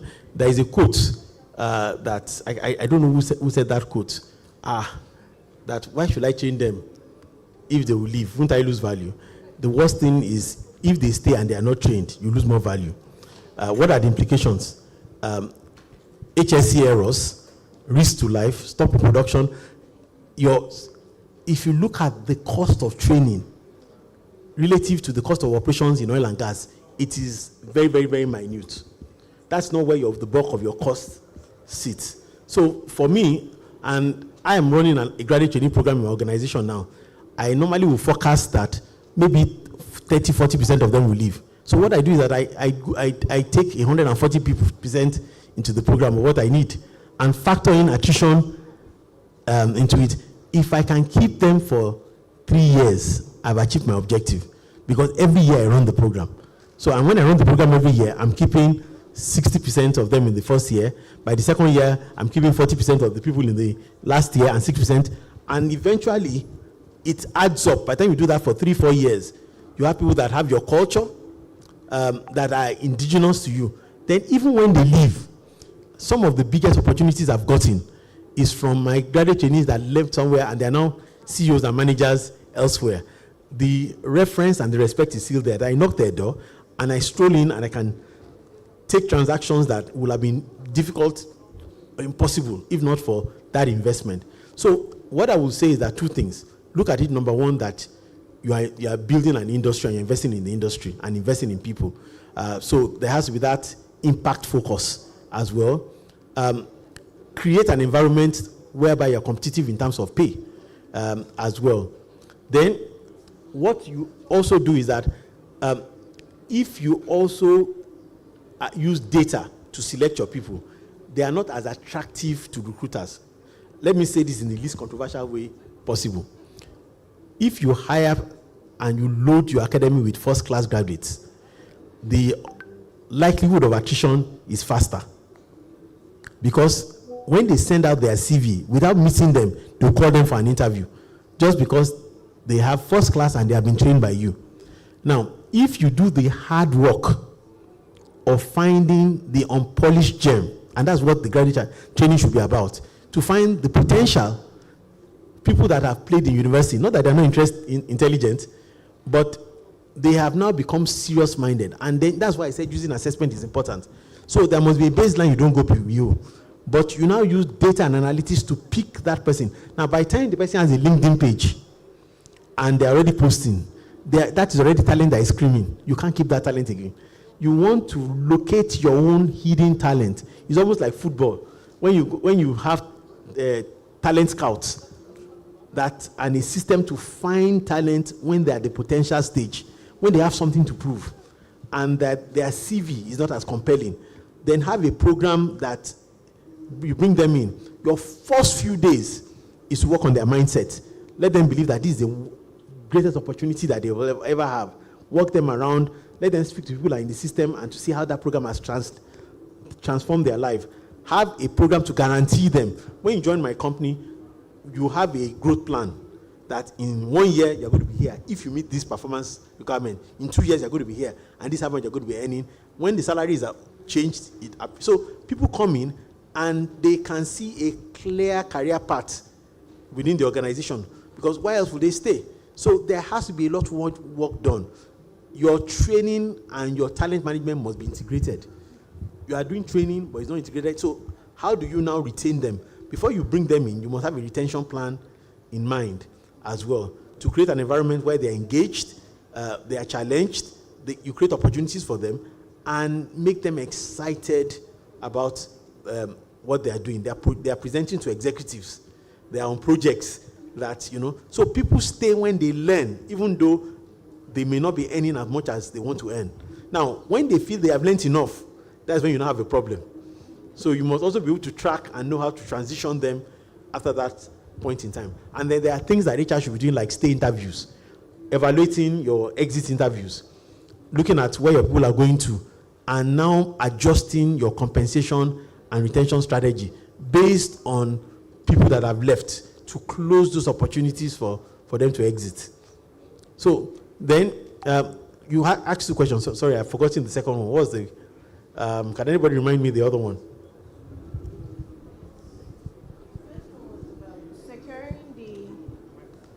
Yeah, sorry about that. The first one was about securing the human engine of Nigerian transaction. What the success actually looks like. What it looks like. I think there's going to be what they call talent success, and then there will be business success, and there are two levels. The talent success is you are looking at the number of first you need to have a standard first, and that standard says that for this role, this industry, this is the minimum qualification, experience, etc. Then based on that standard, you want to train as many people as possible. Part of that training will include hands-on experience. So people that meet those standards, that have met hands-on experience, that are then also, when you look in organizations, you want to see critical roles that are being manned by Nigerians. That's also very, very important. Critical roles that are being manned by Nigerians. You want to see succession plans and development plans that are specific to ensuring that those critical roles will continue to be manned by Nigerians. Then you want to now start seeing the impact on the business in terms of cost, rework, error rate reduction, productive man hours. Nigeria has one of the highest non-productive man hours in the industry. That affects cost, that affects productivity, affects output. And then you can now start measuring things like output per hour, which are a result of the level of productivity that you have engineered the workforce to drive. So you have to have talent yardstick, then business yardsticks. But if you don't refine the talent, you won't see the business results. Thank you. A round of applause for him one more time. We have another question here. Hello. Good morning, sir. Good morning, sir. Good morning, everyone. Really, it's a privilege to be here, sir, and I'm really grateful you're here as well. sharing this vital information to us. I have two questions, and one of them is relating to the industry itself. You know, for example, I was fortunate enough to work on the Train 7 project as a quality inspector. That was one of the major issues we faced was primarily on expatriates being paid more than the Nigerians. So I was kind of like trying to find out, is there any framework, for example, let's say the Philippines, some of the professionals who worked on the project, and 5 times more than the Nigerians who also have the same certifications as them, the same skill sets too, as well as the Filipinos too. But they end were like almost 5 times more than the Nigerians. So is there any framework already on ground to ensure that this disparity is really frowned upon? And secondly, my question is relating to the NCDMB program. I want to ask, is there any strategy? Because I understand it's more on certification-based, I don't know whether they've changed that framework. It's still on certification-based. Is there any way to ensure the effectiveness of this training to make sure that these individuals who are trained on certain certifications, they are able to practice in the industry and they're able to be retained in the industry too as well? Okay, 2 very good questions. I'm going to answer the second one first because that is something I'm passionate about, the NCDMB program. There has been a change in the program design. It now includes a 6-month internship program. So part of my responsibility is finding organizations that will take those people in for 6 months, and NCDMB will cover their pay. You know, so you have free talent that have been trained that can come in, and I'm hoping that the level of coaching and support we give those people, that many of them will be retained in those places after that initial 6 months. So I'm going to be going on and knocking on all the CEOs that are my clients that, okay, just take 3, take 5. So I'm starting with a cohort of 50 first, and I hope to run about 3 cohorts this year. So it's a test to see how we can place those people, but at least for 6 months, where they're going to have hands-on work-based experience for them to be able to apply. Then the training itself will have a lot of case studies and project work as well, so that the transition from theory to practice using assignmentology, etc., you know, is minimized. With respect to the expatriates, it's a touchy feeling. But if I step back and I use my own experience, I don't know exactly the context that you have seen. The industry isn't ready yet to operate without expatriates. That is the sad and difficult reality. Now, the expatriates earn 3 to 5, and you have different levels of expatriates. You now have Nigerian expatriates as well. So when you're talking about expatriates, it's not only Philippines and co. You have people that, if not, they won't come home. The gentleman that I said I brought home was already earning about $300,000. So anyone bringing him, he's patriotic, he wants to come back to his country. But he's not going to come back to his country at a loss. So you have to at least match what he was earning, then give him a career progression, meaning that it's a promotion. So in fact, we had to redefine the role from, to make it a regional role to justify the skill set of that individual and where the person was. So when it comes to, I'm not sure I have any framework, but the key thing is that the things that are in practice is that every organization and every project must have a developmental plan to ensure that any expatriate occupied role, that the next person must not be an expatriate. And for them to have access to certain funding and co is part of what they should submit. That now I don't have a choice. I have OJ that is an expatriate there. Now, but the next person, I already have 2-3 people that OJ is training, that when he leaves, they will step into that role. And I think that that's sort of the best you can have now, because you don't want to disrupt operations. And then when you look at readiness to step up, it goes beyond just technical skills. It's also your managerial skills and ability to understand the business, understand people. So there are a few things: technical, business acumen, and people acumen as well. And it takes a bit of while for most engineers to acquire those 3 skills at the same time. So we're not where we were 20 years ago, but we're not where we need to be at this point in time. But I guess it's a progress, is a process as well. So, but also note, what I've seen is that the expatriates earn 3 to 5 times more than, which obviously, one of the things we now start looking at is that when Folution now builds the skill set, if you don't pay him what the expatriate is earning, it's likely that he will take his skills abroad. And that's the problem that needs to be resolved. So I spent 3 years learning from the expatriate. I am now ready to step in his shoes. But I now know that you are not paying me more than 1/4 of what he was earning. Now, what I would do is to take my skill on a global marketplace. And if somebody else is willing to pay for that skill higher than you will, you can't blame me for moving abroad. So it's now ability to recognize when people transition, that you need to recognize that from a compensation perspective as well, in terms of the salary adjustment, and not just see it as an opportunity to save money. Send the expatriate, move to local person and save the difference. That is a short-term view of managing career progression and transitioning from expatriates to local expats. Thank you. Applause for him. We have a few more questions here. I think there's somebody in front. Okay. Thank you, sir. Thank you very much, sir. My name is David Aladum, administrator of Born Brighter Hope International School. So my question is, I have 2 questions actually. So the first one is there a deliberate strategy to integrate basic oil and gas or energy education into the primary and junior secondary school curriculum in Nigeria?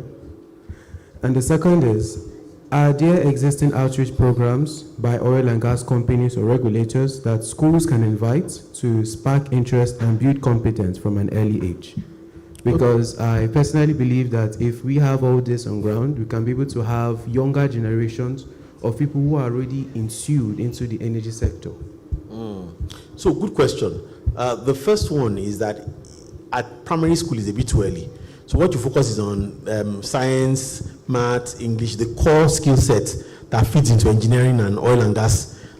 So what you need to do is ensure that things like mathematics, physics and all the sciences, chemistry, which will form the core if they're going to progress to university level to study those. Now, what maybe they need to do is to now start doing all this tour. And I know a lot of oil and gas companies that would do those, where they bring people from secondary schools to come and see. So they create an aspirational image in their mind that, oh, this is where I want to work.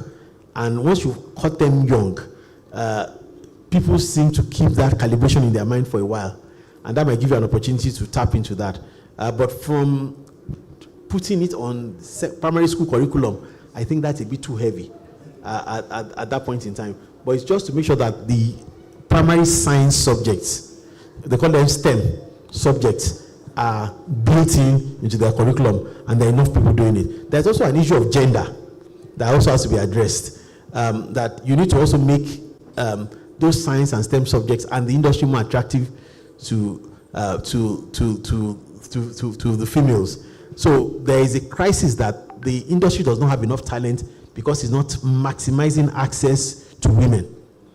So there are a lot of qualified women engineers and co, but we have not created an environment. A lot of the companies are like a boys' club in terms of the environment, that we need to create an environment that allows women to function, fit in, and and grow within. Now, 2 things: women are more loyal and they are more stable within the workplace. That can also reduce the issue with attrition. At least my own organization, most of my management team are female, and they're more stable, they're more committed, and maybe they're a bit under less financial stress than the guys that are always looking to hop from one company to the other. Any small thing. I found out, interestingly, that when my staff comes to give me card they're getting married, I have to start doing stay interview with him. The likelihood that he's going to leave is higher. When his wife gets pregnant, that's another problem again. He starts looking at, I need more money for school fees. So if you check many of the guys that leave after marriage and after first child, they start looking for jobs. But the women stay because they need somewhere that they've proven themselves, and they don't want to change jobs at those, So it's just completely different. I don't think many companies are really taking advantage of, the value that women bring into the workplace, and they're losing a lot, from that. Then, and that's something. But for the school, then I'm aware that some programs have people come to school, but I'm not aware of outreach to university, which was I was preaching for it, where they will adopt. I know that for insurance, the insurance companies have adopted. I know that ASAD adopted certain units in Unilag, where they provide funding, they infuse the curriculum, they allow the students come and do internships in the organization. They have some of the people that will go and deliver some of the curriculum there, and so that you give them practical experience in terms of how the workplace will be. So there has to be a bit more of that between oil and gas companies, oil and gas practitioners, and of course, educational institutions. I think that connection, needs to be strengthened as well. Thank you. A round of applause, please. So we have about 15 more minutes to do this. So we're just going to hit it. Zap, zap, zap. Thank you. Good morning, sir. Good morning. Good morning, everyone. Thank you very much for that beautiful section. My name is Ezogu Blessing Amarachi, and I'm a current 7 Corp member at National Assembly. I'm also a graduate of biotechnology. So my question goes like this. I have strong interest in HSC and safety certifications. So what key HSC skill or certification do you believe young Nigerians or young professionals need to remain relevant in Nigeria's evolving energy sector? Okay, there are a few that you can take on. I'll come over to my booth and speak to one of my managers, Shegun. He will to walk you through that. But now you can't even step on any oil and gas operations without HSC training. It's one of the initial requirements. And there are certain certifications. So if you come over to the workforce booth, ask for Shegun, he will be able to sit you down and walk you through. He'll be able to give you a clearer picture in terms of what are the opportunities and which ones you should explore. That is more in his own forte than mine. So he'll probably give you more accurate, even in terms of some of the cost and where you can have some of those things done. Yeah. All right, a round of applause. Let him have the mic. Thank you. Thank you very much, sir. You spoke concerning from local content to global capability, and I love the way you were able to bring it down to the 21st century, the Gen Z, and how you can actually bring them into the industry and them knowing what to do.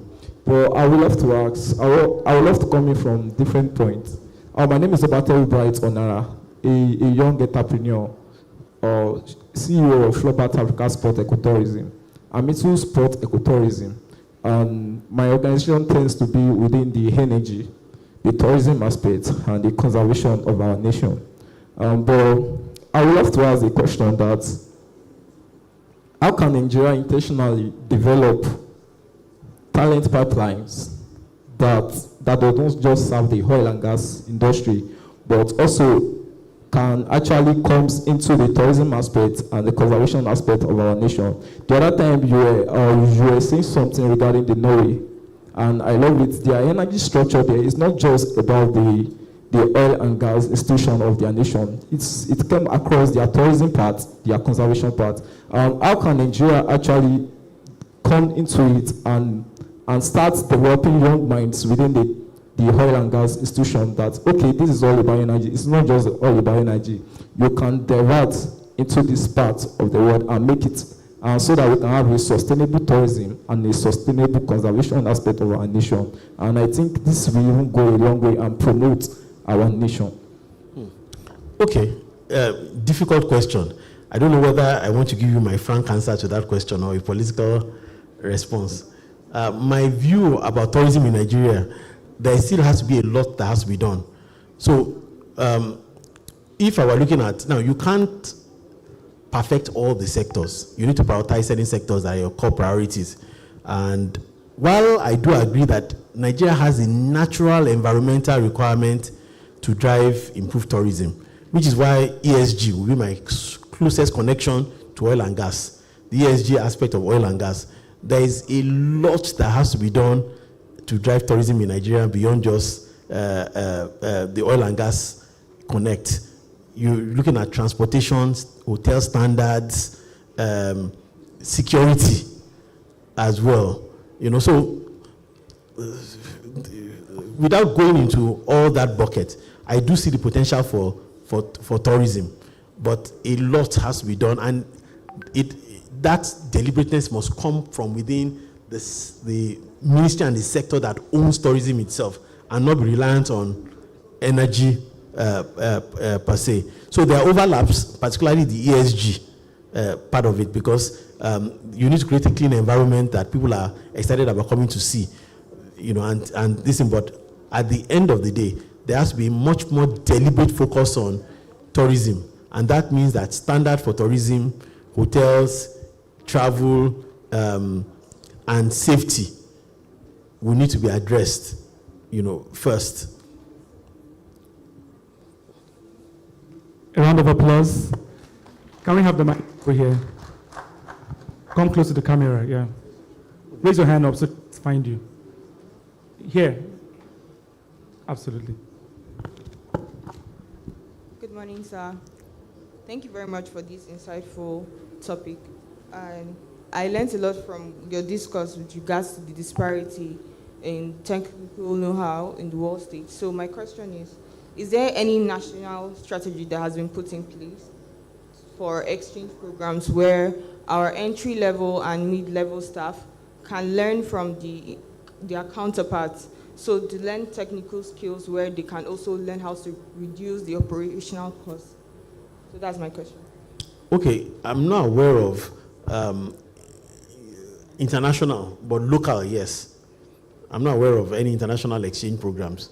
They may be, but I'm not aware of it. But yes, which is why I said there are programs around that, but there has to be more of it. I think that every operating oil and gas company should open their doors for that opportunity to occur. Then have a scheme where they can evaluate those people and see whether they are appropriate talent for them to retain and hire as well. But everybody is focused on building their own talent to be competitive. And so there isn't that general industry focus, which is why the NCDMB and the petroleum PTF will have to now focus on those areas. But it's beneficial, but it's not done enough. Thank you very much. A round of applause for him. So we'll take two more people who have 6 minutes. So let's do a male and a female. You have the mic.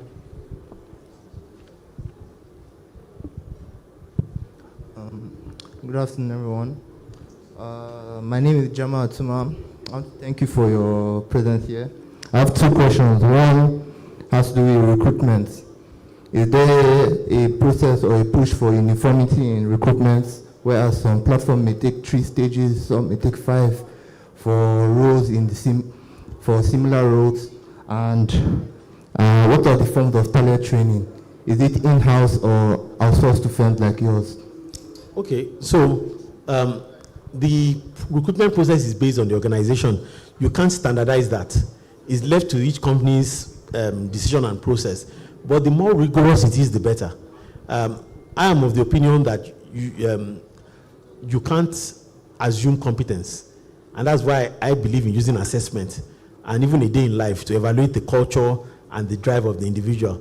So the more rigorous the recruitment process, the better. In fact, when I design a recruitment process, it frustrates the candidates because I also want to check for resilience. People that give up easily tells me that they lack resilience, and it will translate when you get them into the workplace. So the more rigorous the process, the better it is. And then the trainings.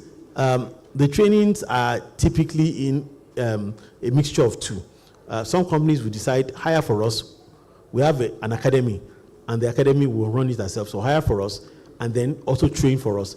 And when we train for them, what we try and do is we blend, because there are certain areas like culture, internal processes that you need people from within the organization to come in and bring that context. So then you also want them to see the people they're going to be working with as a means of creating an emotional anchor to the organization as well. So there is no hard and fast rule to it. Of course, I always prefer when you let us handle the training as well. But even when we design the training, there is collaboration with people from within the organization, because it's difficult to bring experts from another organization to come and train your staff, particularly on technical skill sets. You probably want your people to, so that you know that what is being transferred aligns with the way things are done within your organization. So we help them with the slides, dry runs and everything, and get them even do TTT, train the trainer, for some of their line managers that we want to use on those programs, just to get them ready to deliver training effectively. Thank you very much. A round of applause. Let's have the mic. Thank you so much, sir. My name is Evie Oviawe, and I work with BAS Group. We deal with finance for individuals and corporates. So what I want to ask is about the practicality of, all that you mentioned. So, but before that, in the past, I happened to meet somebody that worked in NLNG. He's retired now, and he told me how he got to be in that position, how he even got to study in that field. And then he said that in their time, what they do then was you would write the exam, and when you pass, all those people that were successful, they take them outside the country to learn and train. You go to school and then go to different countries for the practicality of what you studied. By the time you're done, you come back to Nigeria. And he was doing that. That's what he did in his case. And he was also doing trainings and all of that before he retired. And even now that he has retired, sometimes he goes to university that have programs that has to do with energy and this drilling and all of that. I can't really remember his role then. But what I want to ask is that how did we move from having that structure where Nigerians can be taken abroad, and there's a lot of pegs that makes them come back to Nigeria to work for Nigeria, retire, and continue the work even after they are done. And additionally, I've seen the details on the slide about retention for, maybe Nigerian students that have graduated and gotten this job, maybe through graduate training and all, right? My question is in that regard, how do we translate this retention slide that you've made, and who will be the key players in terms of even the practicality of people that have worked in this sector going back to school to help restructure and teach students what to do, and when they come out to, so I know you've mentioned the companies. What about the government? What about like the Nigerian University Commissions? How do they become key players in this to ensure sustainability of the retention program or plans that you showed us in the slides? Thank you. Okay, thank you very much. I will start with the international training. A bit of that is still being done. So I know that Petroleum PTF issues scholarships for you to go and study abroad. But the challenge is that if you look at the quantum number of people you have to train now, it's not scalable. You don't have the resources, and if you have a finite budget that you want to train this number of people, sending them, all of them abroad, may not help you get the aggregate volume of trained people that you need to activate and drive your industry. So you are going to need to domicile some of that training locally. I don't think it's rocket science. I think it is more of an experience transfer program, and you have very experienced people that have gone through that process. It's just creating the environment here. I will say that the universities will have to reach out to the professionals, and that's the gap. When I meant academia, I was talking about universities. They have to reach out to the so that if I were the dean of the faculty of sciences, or I was the dean of the university, and I really wanted to raise the ranking of my university, that we create the best engineers for oil and gas, and that was the narrative, I will sit down and reach out to them and partner with them and say that we are good in this science subjects. But what we want to do is to dedicate some of our departments to create conveyor belts for you guys. So we're hearing that the curriculum is not aligned. How do we align that? How do we get some of your... And that collaboration works in. Now, there can be an issue of funding. The issue of funding can be solved by the oil and gas company, because what happens now is that the payment for some of the facilitators coming in and everything, can actually be factored into the adopt and sponsor, the unit program. So there has to be more collaboration, but I'm not sure it's government forcing it. I think that the universities have to be more creative in terms of, and I suspect that this will start with private universities first before it gets to government universities, because they are more aggressive in terms of attracting talent and trying to create some communicated standard for their graduates. And sadly, if you go to many of the recruitment firms now, they prioritize hiring from private universities than from government universities, because they've seen that the rigor of training has declined in one end, and it has created opportunity, which is what created opportunities for the. So I would say that the opportunity is there for people to give back if they want to, but I think there also has to be some more deliberate collaboration. If I need talent, I need to go to the conveyor belt to help me deliver it, and I must also be willing to put something in that process, either time or money, to make it work. I must also be willing to bring some of those people in to experience, so there's an emotional connection before they graduate and before they start applying to work with banks and fintechs. So that process is there. Then in terms of retention can only be built at the organizational level. When you, in the era of NLNG, the regulator and the operator were still almost the same, NNPC, and now when you are separating that there's regulator and there's an operator, the operators have to be responsible for retaining their employees. CBN is not driving retention of staff in banks. It is the First Bank, the Access Bank. It must be part of their talent strategy to recognize that if I need talent to operate effectively, the burden for building a retention strategy must lie with me.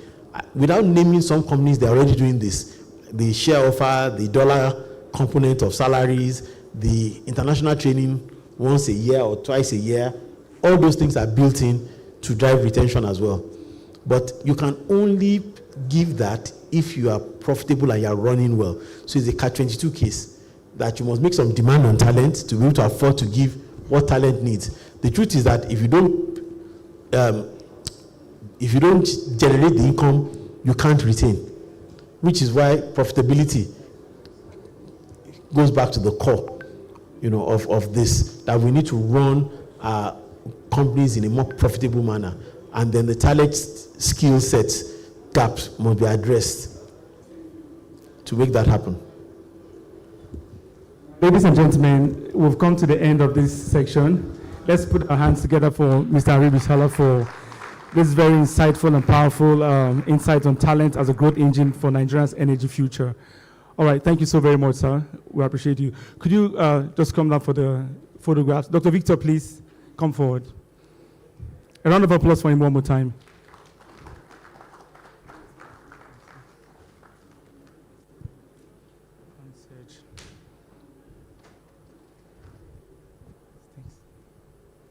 All right.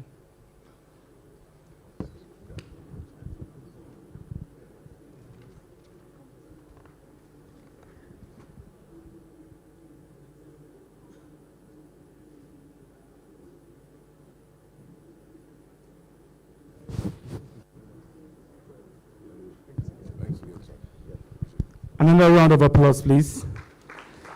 So just sit back. We have another very exciting session. All right, I think there's someone who misplaced his, if you misplaced your voter's card, I don't see you voting in the next election if you don't come back for it. And you know where you are right now? We're in Bola Ahmed Tinubu's International Conference Center. Does that make sense? All right, so you just come for it. I think the name is Abidin Oladapo, if you have that. And then again, we're going to have the QR code on the screen. We need your feedbacks after this session. All right? So ensure that you just bring out your phone, scan that, and let's get your feedback. All right? We really appreciate that. And then again, if you're leaving before the next session, please don't leave your bags on the chair, because we need to have people fill those seats, and your bags will get missing. or we need to move them. We don't know what you have in there. So please ensure that you don't leave your bag. With your bags, you're going to do the rounds within the plenary. And then again, I think we have a few more minutes. In the next 4 minutes, we have another session. But before that, while we discuss the future of energy in the main plenary, we have some very personal energy innovation right here in the room for us. So at the rear end of this exhibition stand, on this side and on this side, we have a non-invasive medical equipment that you can use for free. So if you want to get checked, we have a free check for you. It takes 6 minutes. They run all the checks on your organs and everything in 6 minutes, and they have a conversation we do for 4 minutes. That's about 10 minutes. So you can go to the medical section, which is just right after after the door on your left. You'll find that.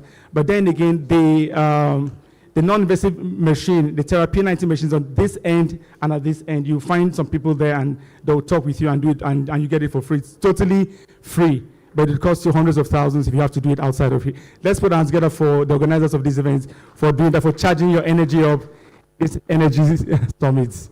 All right. And then again, please don't forget, don't leave your bags on the seats. We're going to the next session shortly. Could you just rise up on your feet? Let's just stretch. You've been sitting for 2 hours, and that's not good for your health. So could you rise up, talk to someone beside you, stretch, find out who they are, talk about hair, say something about their dress, tell them about their questions. Please don't walk to your colleague. Walk to someone else. Just stretch up a little bit, smile. You've been very serious all day, so let's do this for 1 minute. If there's someone you admire, just walk up to the person for a moment. Just, yes, yeah. All right.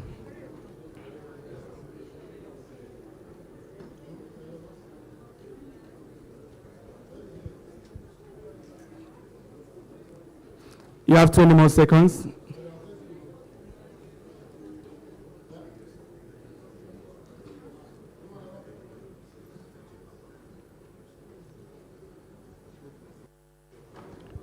All right, we're going to, please take your seat.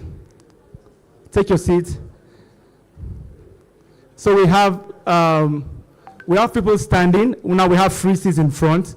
Ushers, my colleagues, just help them get here. Let's get these seats filled up. We have seats here all over the place, pockets of seats. Or else you can move forward if you're sitting close by. Please move forward. We're starting the next session just now. Please, if there's a seat in front of you, please just fill it up. You don't know what might come for those in your front seat. Miracles happen here, you know.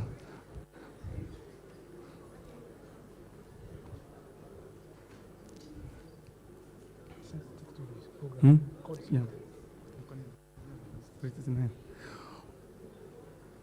All right, please, we don't want people moving when the speaker is up. Please, we have 20 seconds. Just fill up the seat in front of you. If there are pockets of seats in front of you, just fill it up. Please, could you do that for us? Thank you very much. Please, so the speaker won't be up and we're moving around.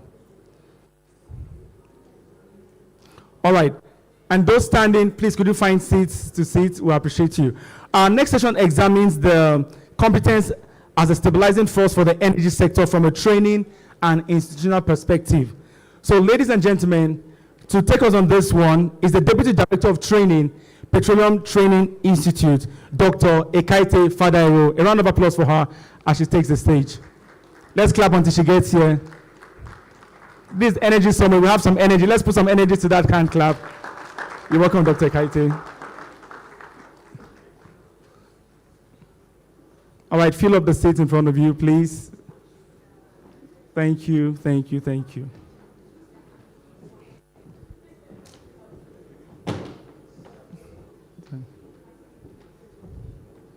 Okay, Doctor, you have the floor now.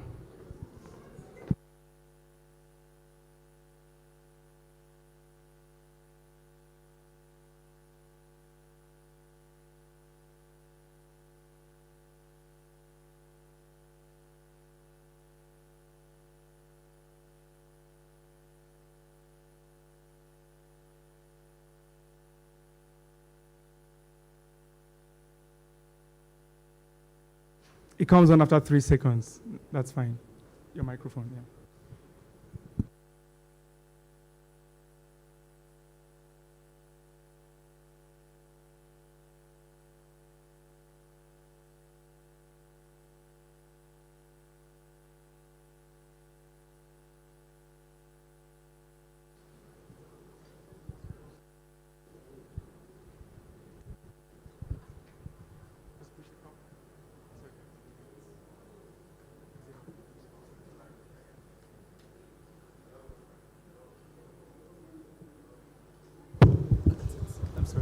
Thank you. Good morning, all. I want to welcome us all to this August event, so to speak. Like he said, my name is Ekaite Father, and I'm here to take you on the topic, workforce competence as a catalyst for energy stability and national prosperity, the PTI, the Training Institute's perspective. Let's go to the first slide, please. Okay, I shall be taking that topic under the headings outlined: introduction, review of FGM regulations and framework, challenges in the regulations, the PTI perspective, and then strategic policy recommendations. Please, the next slide. Okay. OPITO, which is the Offshore Petroleum Industry Training Organization, defines competence as the combination of skills, knowledge, experience, and behaviors required to perform a role safely and effectively in normal and abnormal conditions. Next slide, please. Now, for the purpose of this training, I am defining a competent energy workforce as all stakeholders: the employee, the employer, the regulator, that are involved in ensuring that the goals of that particular sector is met. The community, every stakeholder. So of course, from that little illustration I gave there, we have the energy sector workforce in the middle, and then we have communities, we have employers, employees, regulators, parliamentarians who need to come to those organizations, industries for their oversight functions. Next slide, please. So by competence, I'm going to be talking about competence under the following elements: interpersonal competence, technical competence, leadership, and others. The expert on workforce have done a lot of justice to these characteristics of workforce, but I want you to have in mind that as I'm talking about workforce, I'm referring to everybody involved in the energy sector, from cradle to the end. The next slide, please. What competence is not? Competence is not acquiring all the degrees in the world. Now you find people, and when you ask them, what is your name? They say, my names are Dr. Professor Chief, and I just bow my head and I wonder, what does he have to offer? The next slide. So a study shows that there's a direct correlation of workforce competence and enhanced productivity, reduced production wait time, and product quality. And then this leads to overall organization and stakeholders prosperity, which is a theme of this conference: competence, prosperity for the industry. So workforce capability is a primary driver of performance in the oil and gas energy operation. Research also shows that companies with similar asset and capital spend show widely different outcome because of the competence of their workforce. So there's this graph by McKinsey and Company, where the competence of high-performing organizations in the oil and gas industry were evaluated, and then they found out that when compared to industry average, which are the bars on the word, that the top quartile oil and gas companies achieved 150% higher productivity per full-time employee, which was one of the parameters investigated, compared with the industry average, which is the bar on the left. The next slide. So the second graph, which is similar to the first graph, but this time we're talking about the second bar, which talks about the drilling activity per workforce unit. Then they also discovered that they had about 2.5 times more output in their drilling activity when compared to to the industry average of 100. So all the red bars are the industry average, but competence had a way of enhancing those other performance or parameters that were investigated. So we had increased full-time employment, increased productivity by the full-time employers, increased drilling activity. So the next slide, please. Increase, are you there? Decrease maintenance costs, 20% lower maintenance costs. The next slide. And then faster completion of the task, because the competent workforce also had to use automation in achieving their task or achieving this purpose. So they had faster completion of the task. Please, let's go to the next slide. These two slides talked about automation. So 68% of oil and gas energy companies report skill shortages as a major barrier to digital transformation. Like the last speaker said, he kept talking about skill shortages in the industry, in the energy industry, and the need to upskill and reskill. Workforce reskilling demand is increasing due to what? AI, and then automation and AI, and digital operations. Companies investing in upskilling record 15% higher activity when compared to those who are still using the old methods of doing things.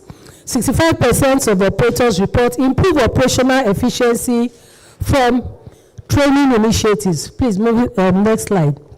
Now, this is a study on error margins of companies who, an analysis that was done on companies to show how competence and human error factor can actually affect prosperity.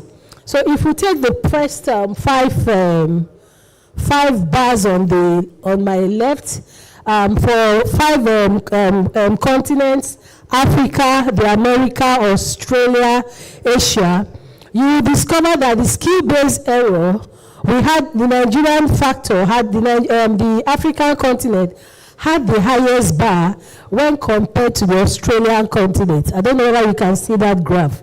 Okay, so what that tells us is that in Africa, the bars for routine violation of rules, procedures, processes to achieving tasks were violated when compared to the other continents. We had more higher violations in African continents. This is not for Nigeria, this is for 5 continents. Okay, and that is according to Wankwo et al. In 2022. The next slide, please. There is therefore the urgent need for targeted interventions to build specialized competencies for indigenous operators. Shortages driven by international oil companies' divestment from onshore assets towards more commercially viable offshore asset and gas development is actually one of the reasons for the shortages we have. Now, we are trying to review some regulatory frameworks promoting compliance.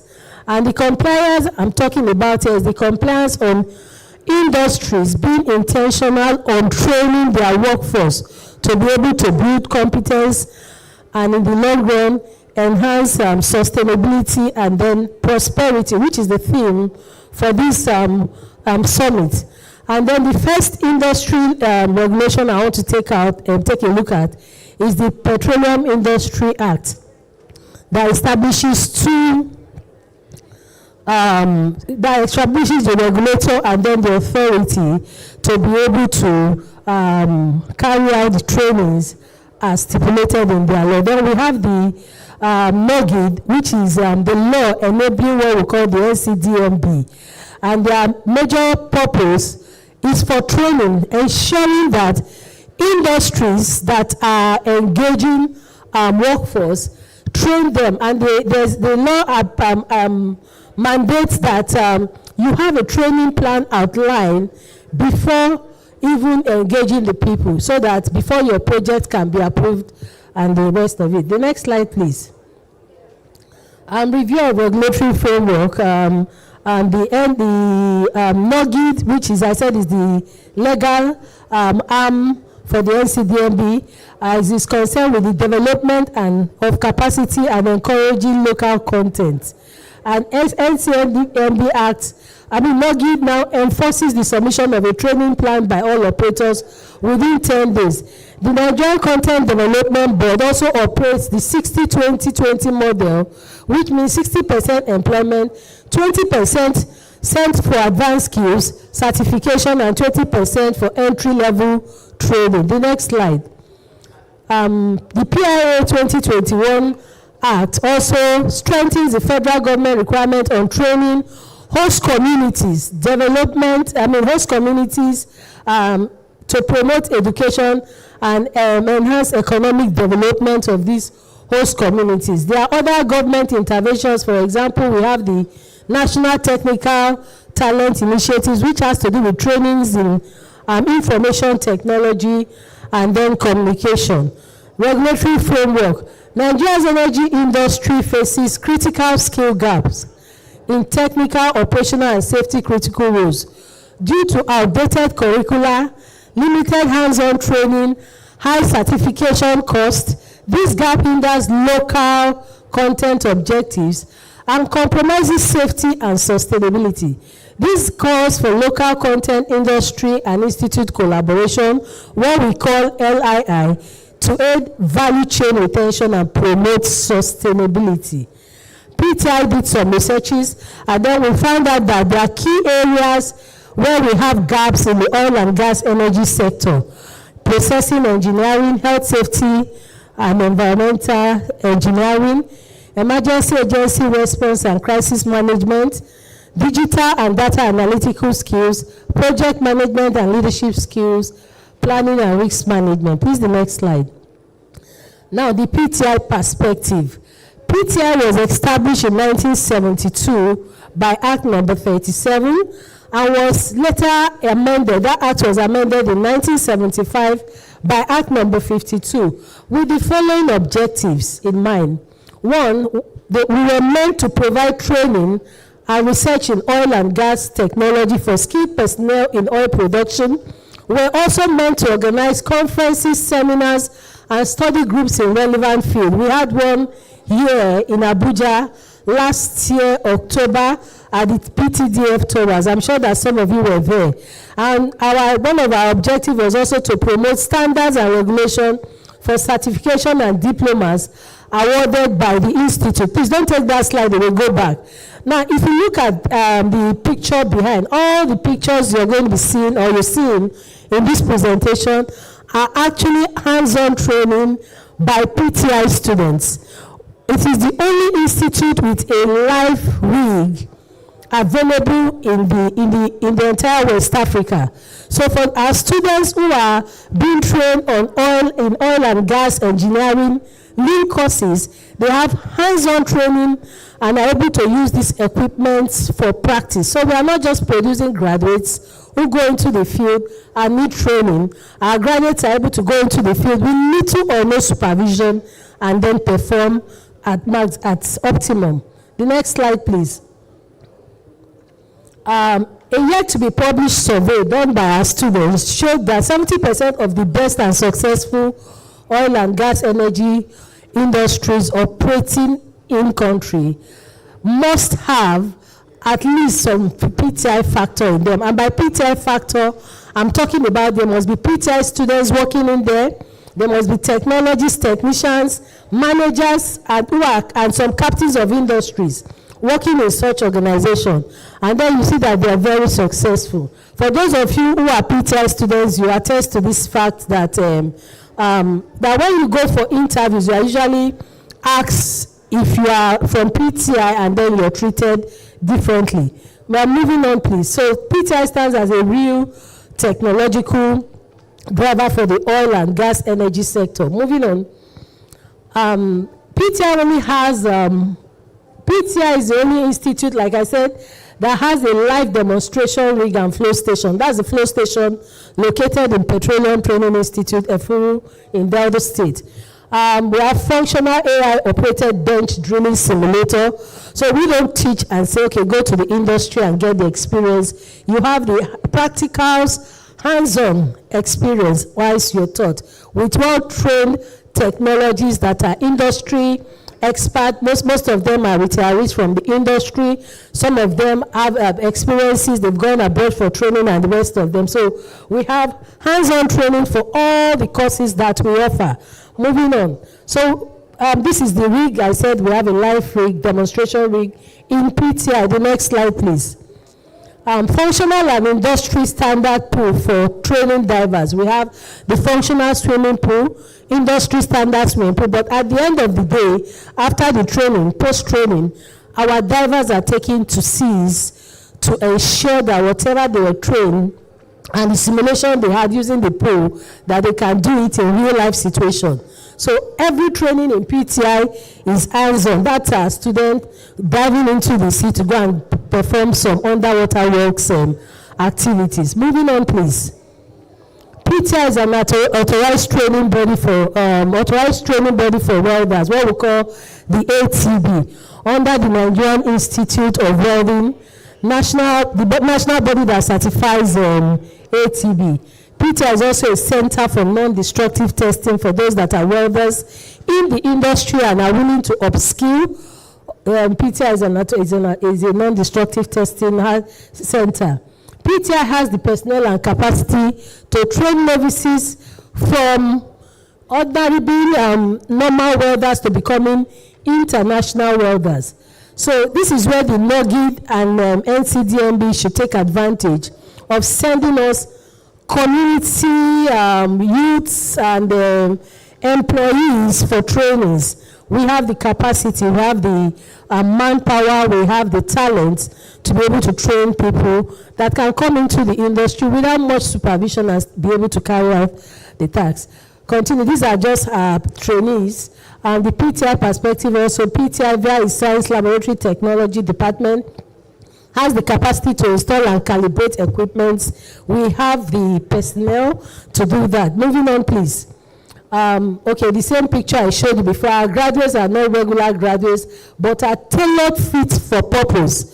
So the oil and gas energy industry, whenever you have our students go there, they are able to just fit in with just little supervision, and then they're able to pick up. The next slide, please. Okay, this is a study that was done to show the placement of our students post-graduation. And then if you look at that graph, you will see that other government organizations, yes, we still have some of our students who are functioning very well there, but you see the downstream, midstream, and upstream sector has majority of our students employed. Moving on, please. Okay, this is a cross-section of some participants or trainees from the Niger Delta on forklift and crane operations. Okay, moving on. Automated crane produced as a project by our students. So this is a crane. You would have gone to a stand there and then you see this crane. It was a student project where you can use AI to control a crane. So these are projects by mechanical engineering students. The next slide. This is a project on pipeline surveillance system designed by an electrical engineering, electrical electronics engineering department student, and you can see it on our stand. We have some of them displayed there. We couldn't come with all our projects that way, but the few we could come with, we have them displayed on the PTI booth. If you've not gone there after this training, I encourage you to just go take a look at it. The next slide, please.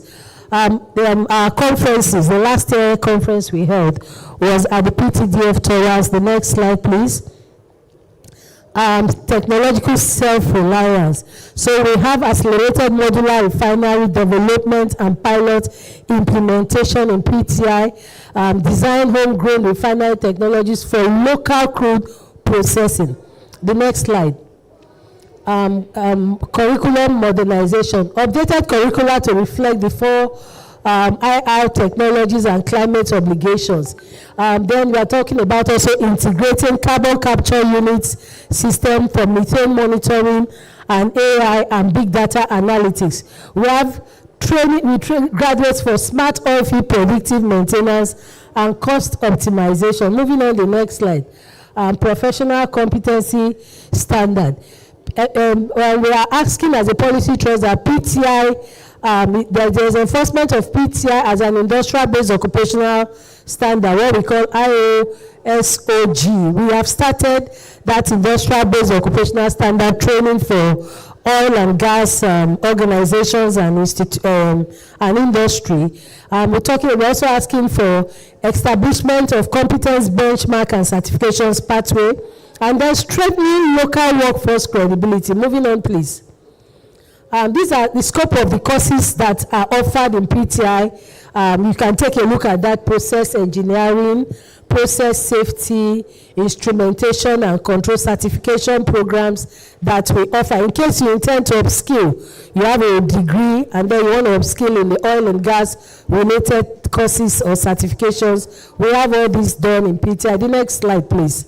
Also, as a polity trust, we are asking for commercialized institutional IP and technical models for non-oil revenue generation, localize and technical training to reduce overseas training costs. So we can domicile some of those external trainings in country and save capital flights for the country, which of course will amount to prosperity of the country and the industry.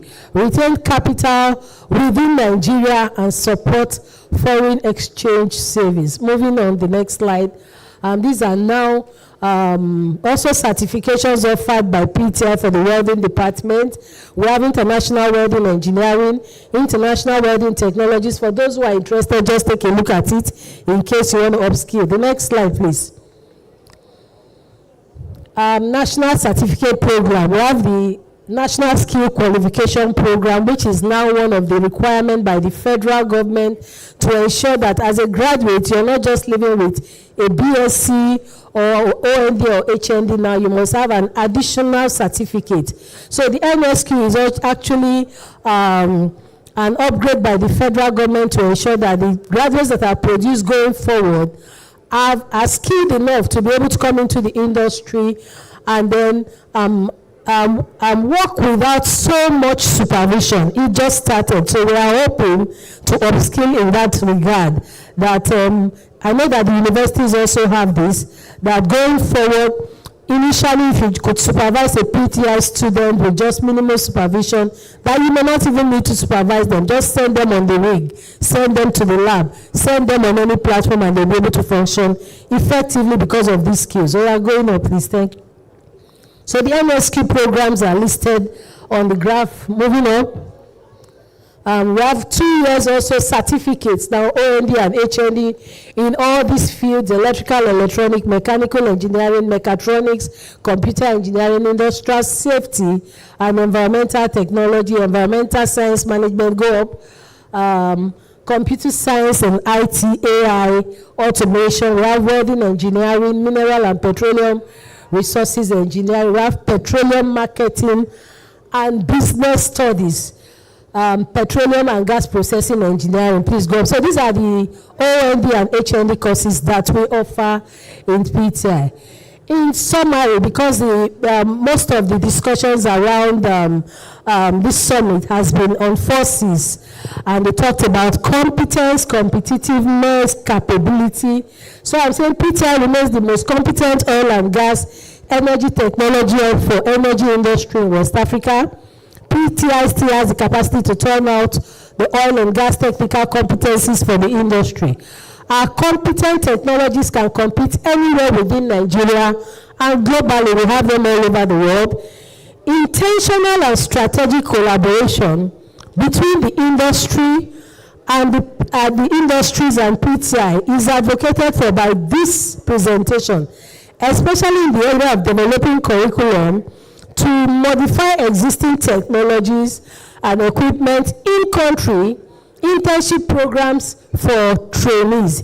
Yesterday, one of the panel sessions, one of the CEOs of one of the oil gas companies was talking about how they're able to pick up wellheads and then modify it and use it instead of waiting to export and the wait time and the rest of them. So now what he did was, when he came into the industry, they now pick up these waste or dumped wellheads, and then we already do it in PTI.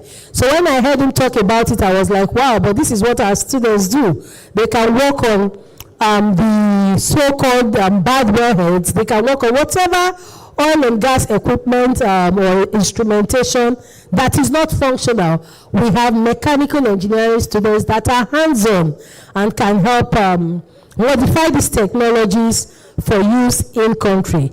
Moving on, thank you very much. I think that's the last slide. Okay, these are just strategic policy recommendations. We have talked about some of them. Go on, please. Let's see whether there's another one. Thank you very much. I hope I didn't bore you by that presentation.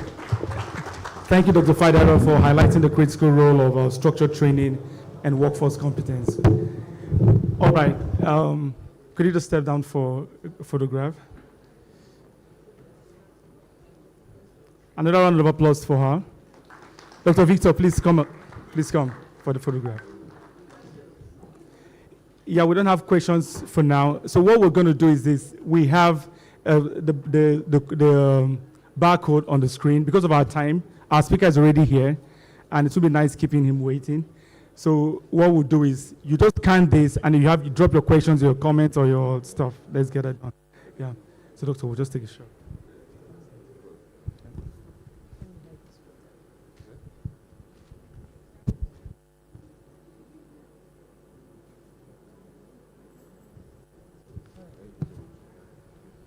Another round of applause.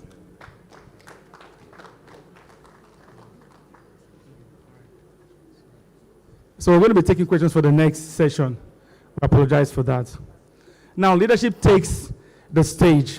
Our next speaker will explore the strategic roadmaps and leadership frameworks required to build a reliable, affordable, and sustainable energy sector. Ladies and gentlemen, I want us to welcome Zach Itodo, founder of 3D Hub. Let's put our hands together for him. A round of applause for until he gets here, please.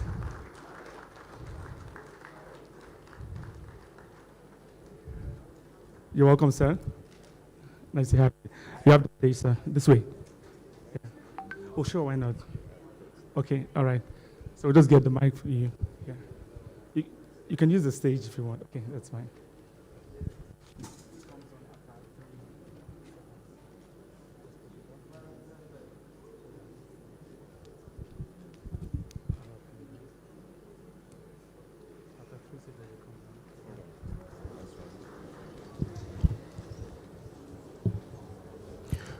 Okay. All right, good morning, everybody. Good morning, everybody. Is it okay if I stand here? Yeah, I'd like to interact. Okay, very, very quickly, it's good to be here. I would just do a little bit of conversation, and then we can then now interact on, so pretty much is around leadership, the kind of leadership that we would need within the sector, as well as the talents, the processes, and the policies that we would need to shift from and into. So my conversation is going to be very brief, more practicable, right? And more from a holistic standpoint, right? So pretty much, I'm a consultant, I'm a management consultant, and majorly what I do is sort of like look at systems and how to create systems, right? And look at organizations, institutions, and how to look at what is broken and pretty much just profile actionable solutions that can be implemented, right? So for the energy sector, next, can I get my slide up now? So if we're looking at the energy sector and all of the subsectors within, from renewable to electricity to non-renewable and all of that, you'll agree with me that one of the biggest challenges in Nigeria is power, currently, power. And you're talking about power from the electricity standpoint. I mean, that's the one that is cheaper, more easily reachable. So from the days of NEPA, now it's AEDC, if you're in Abuja, IKEDC, if you're in Lagos, and all of the companies that sell power across. Then we now move to things like alternative energy sources, like we have, which is not readily available to every person, right? Now, The question is this. The power we generate, is it sufficient enough to drive the economy currently? Because if you give a nation power, if you empower any nation, that's pretty much the major thing you need to do for a workforce that is as productive as the Nigerian workforce. Just give them power, drive power consistently. Sometime last month, I was at Rwanda, and I was having a conversation with them because all through the time I was there, about 5 days, the light did not blink. So I was having a conversation with one of our escorts, like, why do they take light here? And it sounded strange to her that I was asking if they took light. I was like, no, they don't take light. If the light has to go off for maybe 3 minutes or 5 minutes, they'll be informed. And if it exceeds that time, they are tweeting at their government that something is wrong fundamentally. And it got me really thinking where we are. Because for us, I mean, I don't know where you stay, but where I stay, if you see light, that's the opposite. If you're in Abuja, some places do have good light, but you calculate the number of times you have light every single day. In fact, for some of us, they've started to ration light now. So you get it 4 hours in, 4 hours out. Some of us know the timetable, you even copy it out. Right? Now let me tell you what that does to an economy. It makes an economy to not be productive. And I'll give you I want to show you how that macro indicator affects micro indices. So let's take it down to the woman that makes pap. She needs power, don't you think? She needs her fridge to be on, right? So she can make in bulk and be more efficient with that production. But she can't because she's not sure of power. She's not sure. So that's how it affects it. So she makes smaller quantity instead of maybe more quantity. So she's getting less. And you know that it's the aggregation of microeconomics that drive the macroeconomics. So whilst you can have all of these projections in books and reports and all of that stuff, the core of the matter is how is it affecting the person? Or how is it even affecting you? Case in point, this clothes I am wearing, I had to wake up by 3 a.m. to iron it. Because that was when the light came. Because I was not sure if the light was going to stay till this morning. You see, so I'm presenting the problems first. Now, let's look at my slide. A few things. Now, how do we then now move from where we are? Because we've been trying to solve the Nigerian power problem since I was born. I don't know when you were born, but since I was born, we've been trying to solve this problem. Monies, billions, lots of monies have gone in there. A lot. We've gotten so used to generator sound. And that's where the term "I passed my neighbor" came from. Because it was 10,000 naira at the time. So it was easy. But now fuel per liter is about 960. It's no longer 160. So how do you even service that? So we look at this framework. And I want to talk about the 4 P's and T that we really need to look at if we're going to solve this problem or we're going to make any advancements. Right? Now, next slide. I don't think this is picking the radius. Just next slide. Next slide. Okay, so everything I talked about, why this conversation matters, is everything I just talked about. Next slide. Okay, now these are the front burner challenges that we have in a categorical order. The first challenge we have in the energy sector is leadership. That's the first challenge. We have a leadership problem. And when I'm talking about leadership, I'm not talking about positional titles. So what I'm trying to do is challenge those of us seated here today to rethink how we have been thinking through institutionalized frameworks prior to this time. Now, it's not about appointing someone as a minister of power or any of that stuff. It's about bringing a visionary context to what the power situation is in this country and how we're going to solve it. A roadmap. And that can only happen through what you would call a vision. And I'll give you an example. I want to cite a lot of examples today. One of the best leadership books I ever read was written by the current King of Dubai. And it's titled My Vision. If anybody has read that book before, thank you.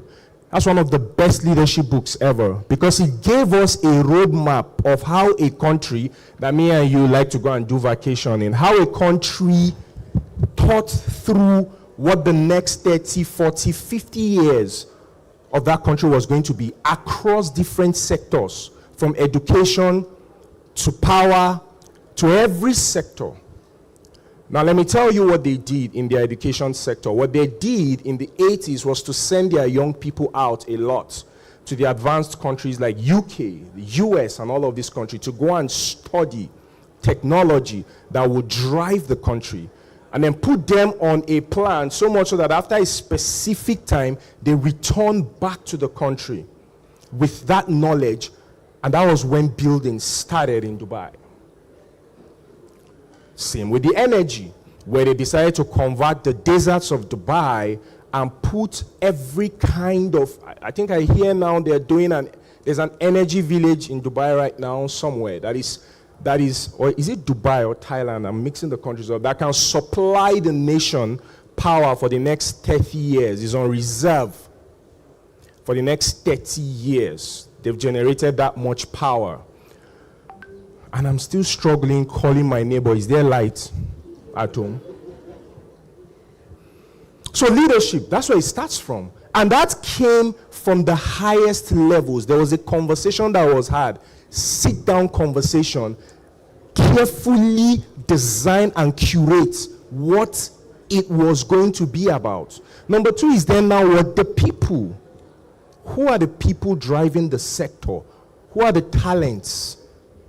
What are the critical skill gap that we have in that sector? What is tech? What is AI? What are these things doing? Who are the people manning the positions?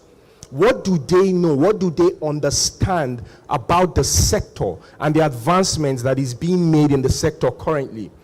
Because you can't drive anything anywhere without people. You can't drive anything anywhere without the right people. So people is cross-cutting across every industry. The right people. So you need the round squares in round holes, not the other way around. Who are the people? Number three, what are the processes? What is the laid down standards of operation? How do we implement things? Every single thing from start to finish in that sector. What are the processes? What are the defined processes? Who audits them? When do they become stale?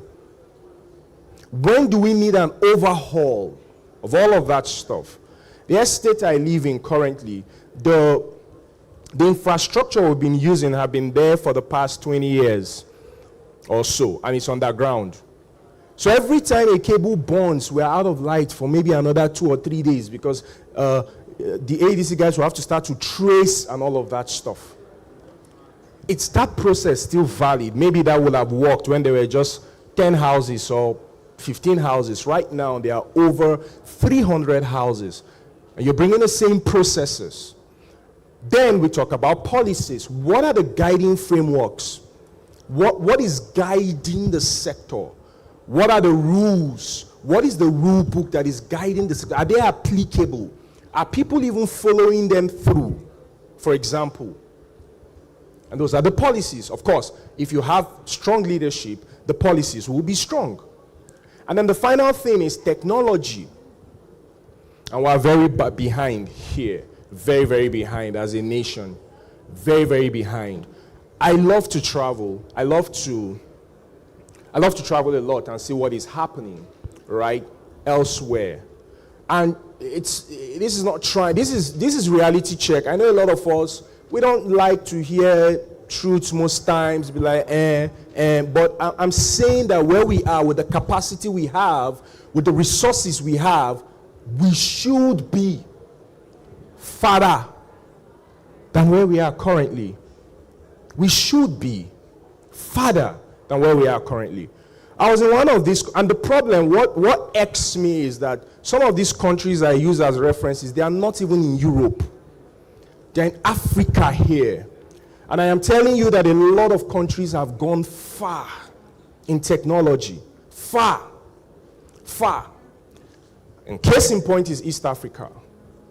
You need to go and do a study in East Africa. They've moved completely. All the Tanzanias, the Kenyas, the Rwandas, the Congo, those countries, they've moved. So what is then now the technology? Because every day is something fell down, this one fell down, is very occurrent now. I'm even expecting it this evening. But there need to be that kind of system that can help us even proactively see these things before they even happen. Or it's somebody vandalizing power equipment and all of that stuff. So, next slide. Oh, okay. Thank you. Okay, thank you. So, everything I have talked about, I put it in something that I call a system. And what I'm simply saying is that we need a system. That's all we need. A system. Now, most times people say things like, you need a system that works. No. If you have a system, it works. There is nothing like a system that works. A system is designed to work. If it's not working, it's not a system. And what I'm saying is that what we need is a system. So what we need are people that are going to rise up and say, okay, in this thematic facing component, I'm going to play a role, whether it's going to be in the people side of things, or it's going to be in the process side of things. So if you look at my illustration, you will see that I have the people, I have the processes, I have the policies, and then I can define what performance is. All of these things enabled by technology is what I call the 4PT framework. And that's what we need. It's as simple as this. That's what we need. We just need this. Once we get this right, we will get every single thing right. And that's the system that I'm talking about. And if you break the component system, you simply save yourself time and earn money. So there's productivity in there, there's efficiency in there, there's effectiveness in there. And that's the overall concept. Now, we're going to look at each of these components one by one. But the takeaway from here is, which one am I going to play a role in? Because for people, somebody needs to be able to define who the right people in this sector are. What are the skills required for you to play in this sector? What are the skills, definitives? What are the critical gaps? First of all, then what are the skills needed? Then how would we get those gaps filled? How will we get those skills indoctrinated in the people? That's a value chain already. It's not necessarily owning an energy company I'm just showing you the value chain right now, where individual people can all play. So you're a people person, you have a way with people, perfection and those kinds of things. We have a people problem. Or you're a process person, you're an operations driven person. You know how to get standard operational procedures together, frameworks, manuals, how things should work. That's another value chain. You can actually consult for that space. Or maybe you're a policy maker, you're a policy driver, you can see things from a very holistic standpoint. Or you can define what the performance metrics will be in that sector. So if we say we're successful, or if we say this is the roadmap, what are going to be the key indicators? What will be the metrics? What would we measure to say that we have gotten here. That's another value chain. And you don't actually need to be an energy person to do that. Then there's the technology, which is even one of the biggest value chain. What would then now be the kind of technology we would need? I hope that you're aware that the projection, the workforce projections across industry this year, the tilt is to technology, right? I read about 4 reports. Great Place to Work, SHRM, AIHR, and Forbes. All of these reports point to technology. So it's a skill-facing year. It's that year where skill will take precedence over every other thing. I mean, on the global scale, I'm talking about the global scale. You understand? It's going to be skill-facing. And in that skill-facing, out of 10 indicators that are being put out for 2026 to 2030, out of 10 of them, 5, a whole half, 50% of it is tech-facing. And not just tech-facing, AI-facing. AI-facing. And I still have some of us asking ChatGPT, what should I eat today? AI-facing. That's what they are saying. So they are saying that the technology, the frameworks that all of these things will run on, the technology that this system will run on, somebody needs to be checking that out and asking the right questions. What is the technology that we need to drive this thing? And that's another value chain right there. That's for my tech bros. That's for my tech bros to develop something. Next slide. Now, so I'm saying that for leadership, we need to shift from positional to stewardship. And stewardship is about service. It needs to pain somebody so much that Nigerians are suffering a power problem. It needs to pain somebody. Somebody needs to be that empathetic that if you don't have money in Nigeria right now, it's very hard for you to enjoy power. So I used to stay in one area. Our light was good though. Okay, everything was fine. Then they did election in 2023. Then somebody won the chairman of another area, his own area, their light is not good. Then they came to remove one of our feeder and took it to that person's area. Boom, our light became bad. Their light became good. So now I go to my former area, which was where that man, if I had known he was going to win chairman, I would probably have just stayed back there. When you politicize what are basic things that people require, and that's the shift we need to stewardship. And it's not just, we're talking about doing. Not just doing, we're talking about being also. We're also talking about the efficiency, and we're talking about the relationships. That's everything I'm talking about. And that KPI we are going to measure in 2026 is going to be tied to the outcomes. It's easy to see the KPIs because it's going to, me and you will feel it. There is no need for us to start to use a book or start to use a theory to analyze. No, we'll feel it. How will we feel it? I'll see 24 hours light. Next slide. Let's look at people. You can't outperform the people. The sector cannot outperform the people that run it. That's the first truth. So you want to check how well that sector will perform, look at the people that are running it. It can't outperform it. So we have to do a critical analysis of who are the people running that sector. What do they bring to the table? What are the critical gaps? What is the system thinking methodology? And this is a major problem for us as a nation. I'm talking to all of us as a nation. What we do is siloed thinking. And silo thinking means me, this path. This path. And that's why when someone else comes, he looks at it from another path or another angle. But when we have a systems thinking mechanism, that's what Dubai had when I was telling you. You need to go and read that book, please, if you can. It's called My Vision. That book talks about policy making, structural reform, literal nation building from a leadership standpoint.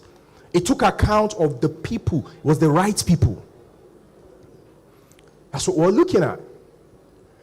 And I said, what are the signals? What are some of the things that we're going to see? If we're looking at this, if we're having this conversation, you're going to have an AI-led skilled workforce. But not just that, strong succession pipelines. So every talent base that is very serious and intentional has what you call a succession model. So if I am Zax, for example, and I am there, and I've thought about this whole thing from a systems standpoint, and it's going to take me another 15 years to get from point A to point B. But I am Zax, and I have just 5 years there. The natural thing that happens is after my 5 years, I leave. That entire thing stops. And someone else comes with something else. But if this is Alwari John and this is Mohammed, and they are working with me as a team, and maybe I'm the lead, and maybe there is him, and maybe there is him. You know what what we are saying? We are saying that you should see us as one of the infrastructures that needs to be built within that entire ecosystem. So look at us like an infrastructure. You know, infrastructures are built. So when I'm working, when I come with a vision, leadership now, for that entire sector, and we're working in trees. We have a plan for 15 years. We are 3 of us, and every person has a likely tenure of 5 years. What I'm saying is, if my tenure expires, don't bring an outsider into that ecosystem. The next person that should continue should be Mohammed, because he should keep working on that same vision for 15 years. He does another 5 years on it. We're 10 years in. The next person that should come should not be Mohammed's brother. It should be Alwaye. Still on that trial. And Alwaye comes and completes the final 5 years. Project delivered. That's what you call succession pipelines. That's how it should work. That's how it should work. So we're saying that who are the people that can build these kinds of talent infrastructure and see people like an infrastructure and not just people, and not politicize it. That's what we're talking about. So the right people first of all, but not just the right people. The right people that are led with the right technology and understand the right pipeline. That's number one. Number two.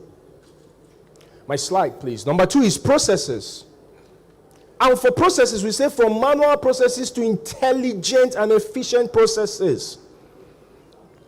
And I'm sorry, but the world has moved. If you're not moving with the world, sorry. So 2 years ago, I didn't know what was AI. Imagine, 2 years ago. I was trying to do something at the office the other day, and one of my staff was just like, I was trying to get an email out, a report, but I couldn't do it the way it was in my mind. There was a way I wanted it to sound from my mind, but I couldn't construct it the way I wanted. So I was literally frustrated, and then one of my staff asked me, why you're looking? I'm like, yeah, I'm trying to do it. Like, I just use ChatGPT now. And I'm like, what's that? And she's like, you don't know ChatGPT? And in that moment, she made me feel so old. Old and irrelevant. I was like, no, I don't know, but you know me, I will always learn. I was like, okay, show me now. And then she takes my phone and opens up something and just tell me how it is in your mind. And I tell her, and she puts it, and that thing brings out exactly what was in the depth of my depths. I was shocked. I was like, what is this? And she goes on to tell me about this. So, from then till now, I have taken courses. Now, I don't just even do ChatGPT, I do generative AI now. That's how fast and far I went. I even know it more than her now. Because she ended at ChatGPT, me, I went on to DeepSeek and other things. And I'm saying that the processes, because you see, what they are doing, that's what I love about this generation that just passed. These Gen Z guys. You understand? That's what I love about them. Smart work. They don't have time. They have a lot of scoring. But you see that smart work thing? No. They're the ones that, all these things now, they're the ones that brought it. And we need these kinds of things in our systems. Otherwise, what happens is that you will spend a lot of time. You could be effective, but not efficient. You can bring the results out, but not efficiently. You spend so much time doing one thing. When I was doing my final year project, I spent about 3 months traveling, go to one university library, look to just get 3 lines, because you write it on paper. You write it, those of you that you know what I'm talking about. You travel here, you travel there. I know somebody that did his final year report overnight. Last year, overnight. He started his report today, this night, by 9. By yesterday, 10 a.m., the report was ready. And he got a B. You can't beat that. The problem is you either accept it or the world moves without you. And I'm saying that we need to bring those kinds of automated workflows into that sector. The other thing is policy. And in creating policies, you need to be able to do predictive analysis. And this is where we miss it. We use data as descriptive to inform policies. And what do I mean? I mean, this is what happened. So let me give you a demonstration. You move into an estate, and they always steal in that estate, armed robber. You say, okay, let's get security. Boom. That's descriptive. You are using descriptive data to solve that problem. And it ends there.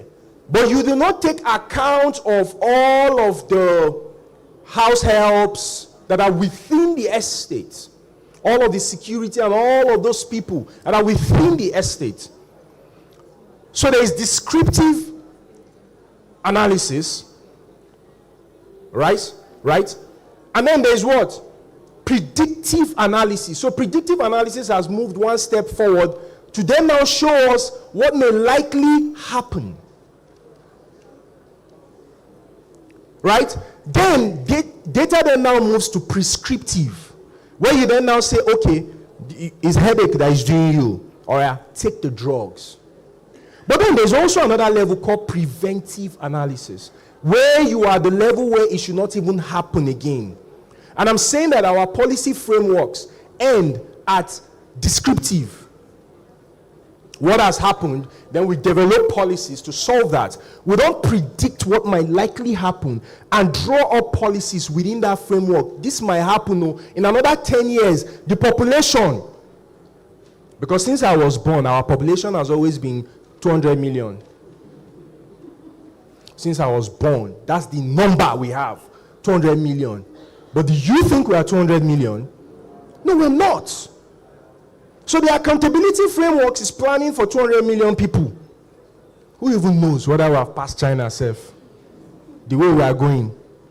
Do you understand? So you don't have the right data to draw the right policies. You're relying on data that is bloated, jumbled up, data that is not accurate. And that's where we need to start. So what we are saying is that the signal for 2026 in this sector will be coherent data that is accurate. I'll give you another example. I was in Congo. Congo is another country in the east. I'm sorry, but I would just refer to these countries because these countries are small. Some of these countries are just one state in Nigeria. And I know there's a conversation of, we are big, we are too much, you cannot. That's why we have more money and more resources.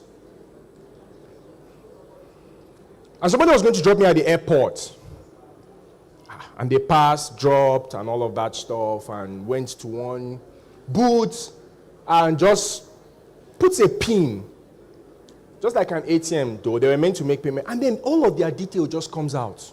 Everything about the person, the car, all of that. I'm like, how? I know every car in this country is registered. If a car gets stolen, we will find it. One car gets stolen, we will find it. If somebody is driving your car, somebody drives it, the government knows, because there are cameras everywhere. So they will alert you, just to be clear that it is with your permission that that car is being driven. I stole my friend's car since September, August. We have not even since. You understand? I mean, that's just what it is. In fact, sometimes when you come to a public place like this, you're going to be checking your car first. You run and check, okay, it's still there, and you come back. That's it. I mean, performance, measuring what truly matters. Not politics, not any of that. So what truly matters are the outcomes. And the outcomes are seen in what the overall populace can feel and experience. Those are the outcomes. A point where I can have power.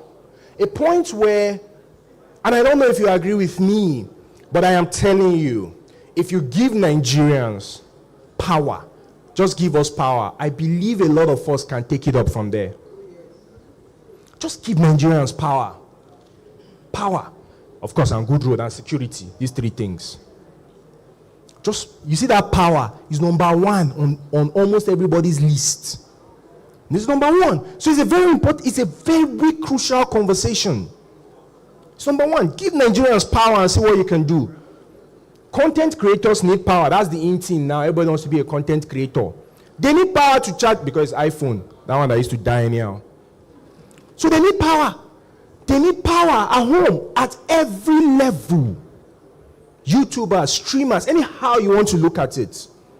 Anyhow, whether you're a fashion designer, you need power. You're a makeup artist, you need power. You're a barber, you need power. The other day I went to my barber's place. I have one guy, barbs me very well. He traveled for Christmas, came back, and I wanted to come. Before he came back, his whole shop, they've emptied it. The guy was so the one that paid him the most out of everything was like, assuming they take everything, I don't know, but you see that I pass my neighbor generator. Say that's the one that paid me the most. And I could feel his pain because that's the source of his livelihood. That's power right there. That's the money. Now I pass my generator. That's the money. So he said, I don't mind, they take the clipper, but you see that generator before I get another one now. You see? Power. And then he tries to barb me. He was cutting my hair, and we got to one point, he has cut this side of my hair. The NEPA just took light. You see how power messes with our life? Now somebody will see me out there and think I'm a crazy person. But that's power. And that's what we say. We need to shift from activity based. It's too much activity. It's too much conversation in the sector. Too much talk. Next year, we are moving from this to this. Next year, we are moving from... No. If people can't feel it, it's paper. It's not the macroeconomics of things. That it's the microeconomics. Because there are very few people that are playing at the macro level. Virtually all of us are playing at the micro level. So that's where we will feel it. It is the outcomes that we'll feel. Focus should be on reliability. Power should be reliable. Power should be affordable. So now we all then now have to do solar. At that time I said, okay, let me just do solar in my house. And the day I planned that I was going to, the guy has come, done all of the whole analysis, We planned for a day. I was just coming back from work. My neighbor has used the spots that they mark for me. He has put his own solar there on top of the roof. So now I have to go and look for another place. And that place, sun is not. So you see all of these dynamics. What should be the 2026 signal? There should be public-facing dashboards where you and me can go. We can see the indicators. And not some reports being told us, oh, we have moved from how many I don't even know what that means. But we should look at the indicators. Because sometimes when the grid falls, I don't know how many of you know, when the grid falls, and if you're in Abuja, they do it on their X Twitter, and then they start to say, oh, Lagos now has 10 megawatts, right? Abuja now has, and they'll show you how the megawatts are increasing when it's coming back. The point is there is no means for us to corroborate. Because I am staying here, I can't see any light. This person is staying there, he can't see anything. So we're wondering, where's this 10 MB? Where is it entering? Megawatt, sorry, not MB. Where's it entering? So we need to move to things that we can see as a nation. We can go somewhere, check and see. And then my next slide, please, as I'm wrapping up. Technology. Technology is not IT, it's a leadership project. Because when you say technology, you say IT. No. Technology is leadership. And I am so worried at our pace in adopting technology, me inclusive. I'm so worried. I'm worried when I see what nations are doing with tech. I bet somebody tries to do something tech-driven. Next thing, police is stopping him on the road. Let's see your phone. And in advanced country, it's some of the most, how will I put it now? Most of the people that are driving some of this tech initiative are the people that they caught trying to do bad things with tech. They convert their ideology. So we're talking about AI-built system, the Internet of Things. Why I don't have to be by the grid when somebody is trying to come and vandalize things. I don't need to put security people there. My IoT can tell me. I can know. There can be motion sensors. The first time I ever came across a tech-enabled motion sensor restroom, it was whoa. I was inside there for the longest of time. I don't know. I wasn't born abroad or anything. I grew here. Because I was used to that one that you press or bucket. That's what I used to. I didn't know that this one just finish and move away. So I was, where is this? I was checking. I didn't see anywhere to press. I didn't see anything. Hey, now wow. I was there and I didn't want to go outside and call anybody to come and help me. And I'm talking years back. That's how far the world has gone. Motion. Some of those things you just do your hand like this, something will happen. In fact, I went to a house in Lagos now. If you just clap, the whole light, the house powers down. That's where you've put the house on sleep mode and all.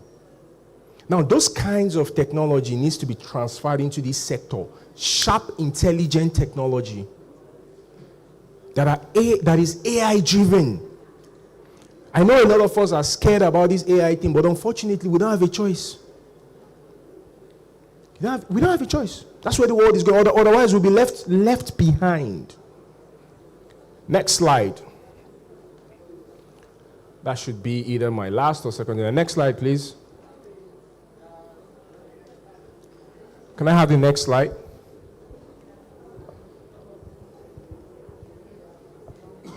Now, if we do all of these things, and we do it well, these are going to be the outcomes. We will get a system. And what would a system do for us? Number one is coordinated leadership, which I described. And I said the leadership for this sector is then now going to move from situationship to visionary.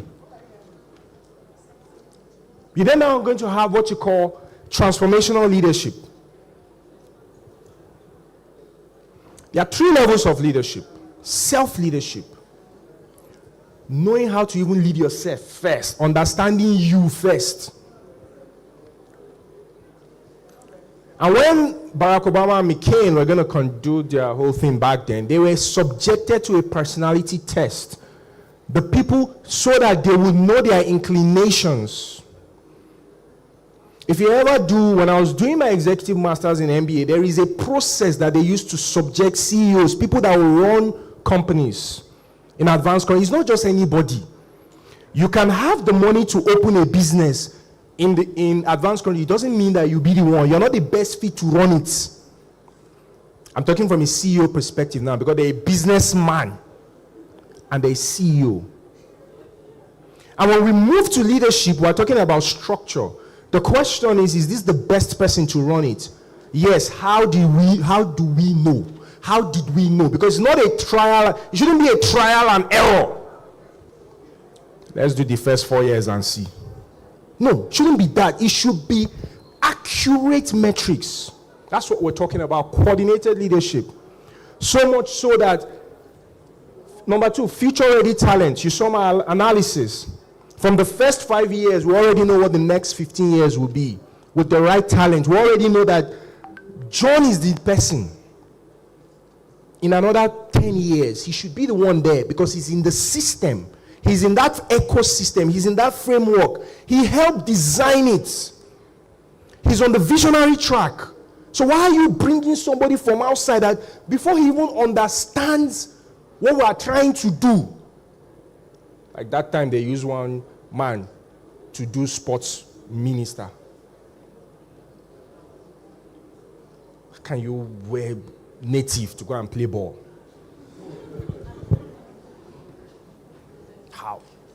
How do you want to even do it?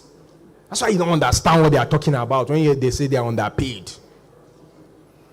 I know all of you are sad when they knocked us out in this AF, but me, I'm happy. I'm happy because it will have distracted us too much. Let's face the issues. Fix it. You know what happens?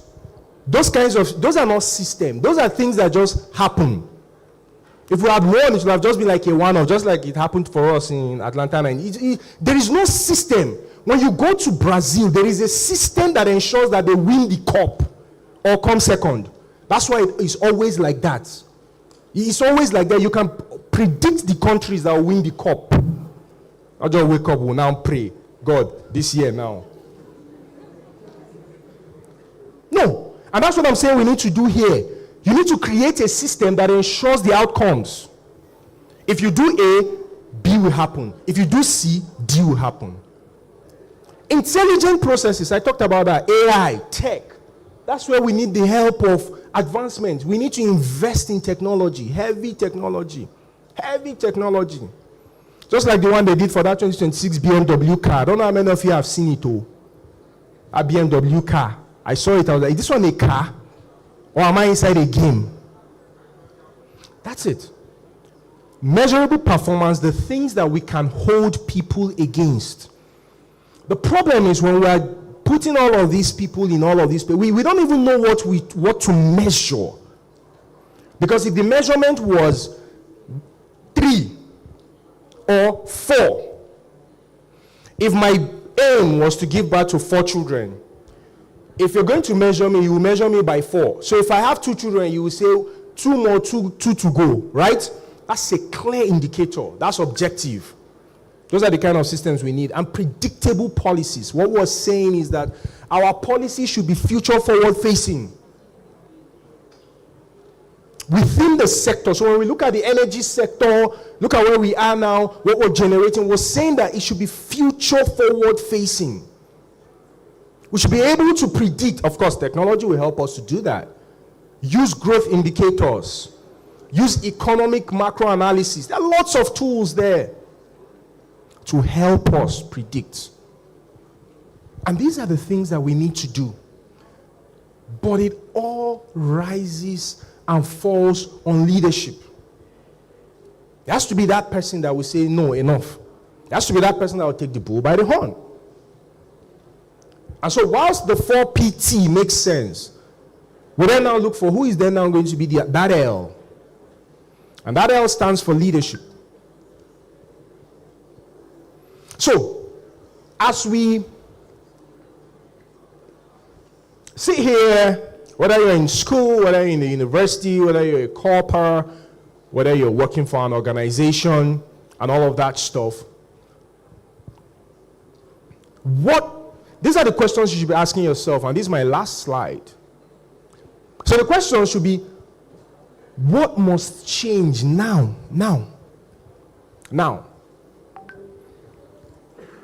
My first discipline is HR. That's my first discipline before I went into operations and then leadership and strategy. But first is HR. People. I had a problem with HR, especially in Abuja, because one, they're not well paid. Profession was bastardized. Anybody would just go on LinkedIn, celebrity HR, and put people, and they just know how to design flyer. People and HR specialists. You didn't even understand. I had a problem with that. When we do our conferences, it didn't make sense. Like this one, this conference now. Look at everything, very ordered. I mean, you people are even listening yourself. But it was not like that. And I was like, how can the people who call themselves administrators, they are unable to even do something very well? And I said, no. Myself and two of my HR people, we said we're going to redesign HR thinking. So, for example, when they call me to come and do trainings for them, they'll say, we'll pay you 200K, 250. I will stand sometimes 3 days. When you go to Lagos, you dare not try that. They have a system in Lagos. But the problem with Abuja was, if I say no to you, you just go to the next person, that one will collect. So you couldn't cop that thing. But in Lagos, if I tell you my fee is 5M, if you go to the next person, it's most likely around that range. So they have a system already. We don't.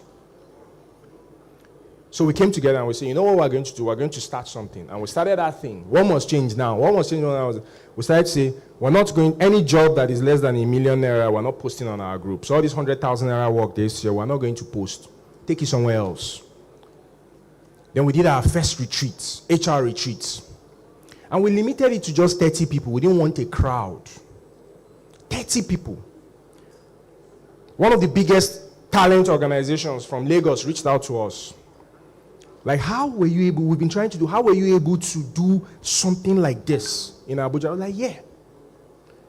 Because we wanted to design how these things should be. And that's what must change.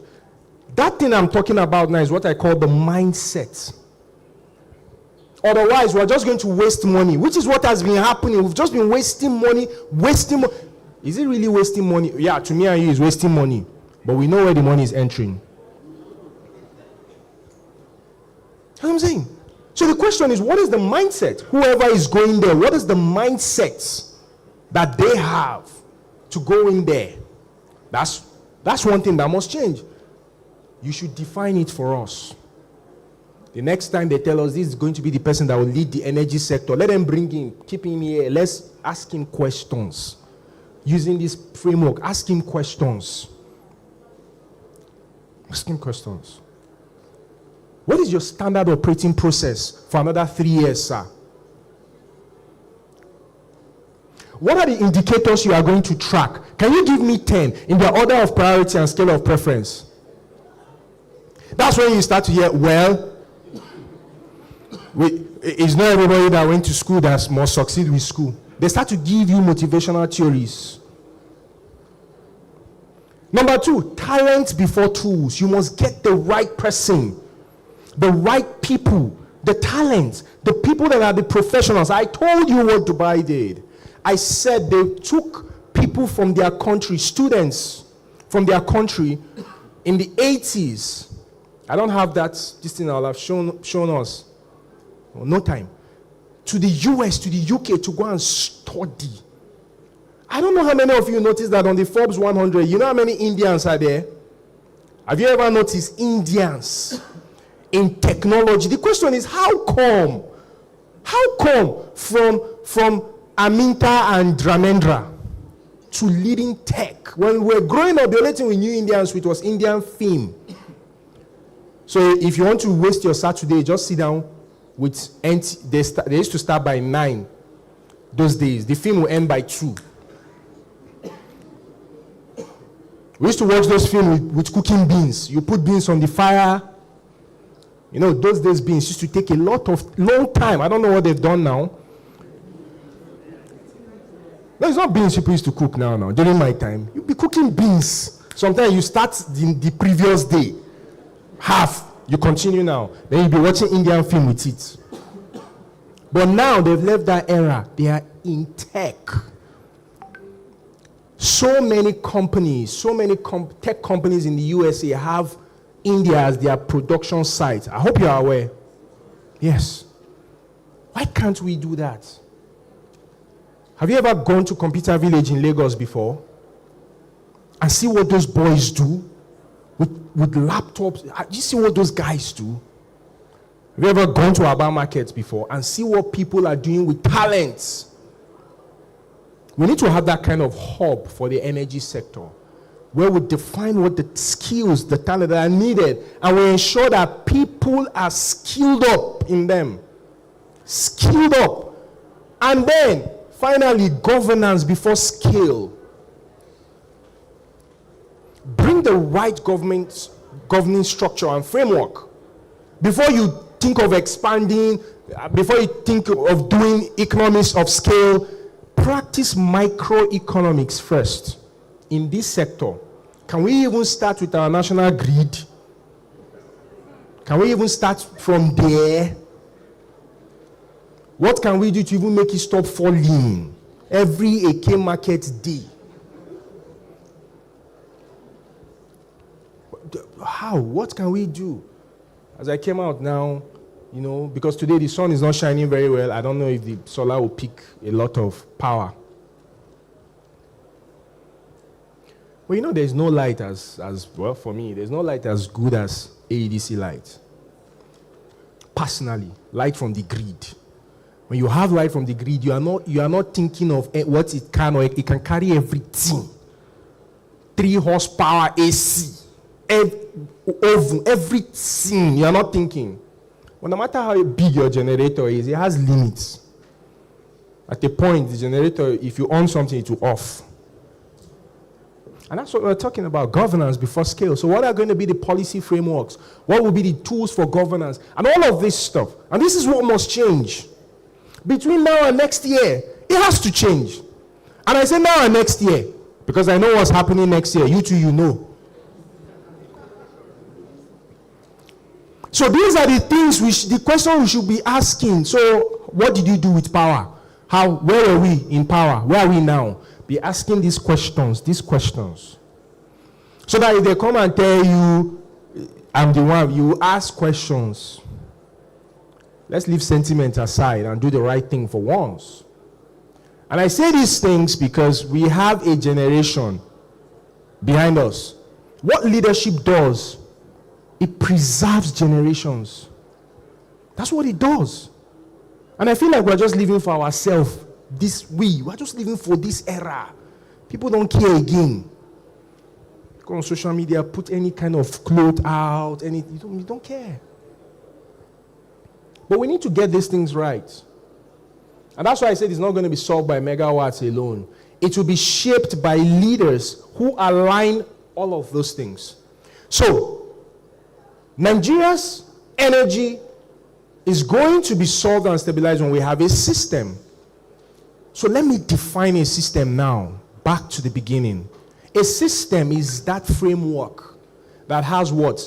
The right people, operates with the right processes, is tracking the right performance, and is being governed by the right policies. All of these enabled by the right technology. That's what you call a system. And that's what we need in this sector. Do you get it? Make sense? All right, thank you very much. This is where I'll end, I think.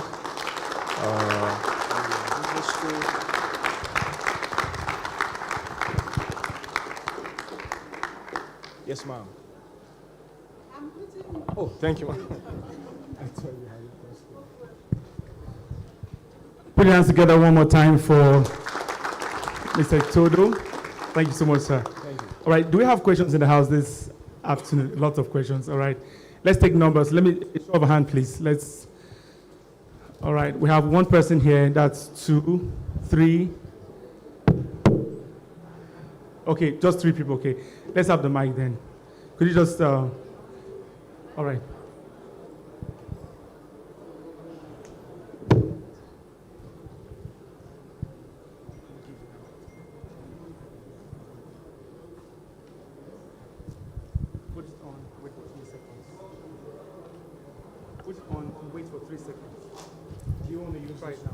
Hello? Okay. Yeah, it's afternoon. Good afternoon. I would like to say I really appreciate this section, and it's one of the sections that I feel like is very important for every one of us. Sorry, please. My name is Nafyu Ikunai. This section is very, very important, and I feel like every one of us needs to take this very, very seriously, because it's what determines our future, not just this present generation, but the generation next to us. You mentioned Dubai and some other countries. Those countries are able to achieve what they achieve because they have one language and religion, all of those kind of things. But in Nigeria here is a little bit, it's very different and very, very complex. To achieve that, we need the people before the system, trust me. We need the people before the system. And getting to achieve that with the people, the mindset, we need to improve the mindset. And the mindset is no longer there. It's not there anymore. So what do we do from there? We talk about probably regional, structure of the country, because that is the only way out. But how do we achieve that? Is now, I'm going to get a question to you, sir. Is what do you think we can do to get this generation, to get the younger generation? Because right now, we have, in all sectors, we have, funds missing here and there. Like in energy, in power, recently we just confirmed that about $8 million is missing, vanished. And it keeps happening. Nobody's asking questions. So for us to achieve that, one, we need to have, electoral reform that is very, very strong. We might say this is about energy and we don't want to go into politics, but when it has to do with leadership in Nigeria, we still have to go back to politics. So my question is, what do you think that will be more effective, that you feel like for every one of us living here today, we'll take hold and work on? Thank you, sir. Okay. So there are some kind of questions I don't like to answer in public. Because if I tell you what I think, my positions are usually very extreme when it comes to all of these kinds of things. They're usually very, very extreme. Now, I agree with you when you say reforms. I strongly agree. I think one of the biggest, again, so sometimes when we say it's a problem, our diversity, I also try to look at countries like the US that are so diverse and have lots of different entities, fiduciaries and all, and how are they getting it? How do they get these things right? So if you ask me what I think, even if you say, now this is for analysis sake, I don't know the TV stations that are here, right? But just for analysis sake, right? Even if you say wipe away this current crop, and let's say even the young people, we sit here like this. The things we do. Do you understand what I'm trying to say? So I think, number one, there has to be a national agenda. We don't have one. The average American knows what they call the American dream. The average American, the small American that is 4 years, 5 years, knows what they call the American dream. Dubai has a vision that was first conceptualized. That is what determines how the mindset would go. That's why every time you enter a train, I don't know if you've ever been in any risk situation with an American. What the average American is thinking is to save everybody. What the average Nigerian is thinking is to run and leave everybody. These are mindsets. They've been conditioned right from birth to know that I am a patriot of my country. When I take from my country, when I steal from my country, I am limiting the potential that the country has. And I am part of that potential. That's the average American mindset. So that's why they may not necessarily want to steal and all of that stuff. But you see, here, we don't have what you call a national agenda. A national agenda will connect every one of us, whether we speak different. There are also tribes in the US. There are also there are some places you go, even the English is dialected. You understand? So if we need to have what is a national goal, where is that point that we would say this is the goal? This is it. As a nation, and this is not just in the energy sector, this is a holistic vision that everybody is looking at, and that's what we measure everybody by. Now that then now needs to be institutionalized in our educational sector, because that is, you see, the education sector, the biggest problem we have in Nigeria is the trivialization of the educational sector. That's the biggest problem we have.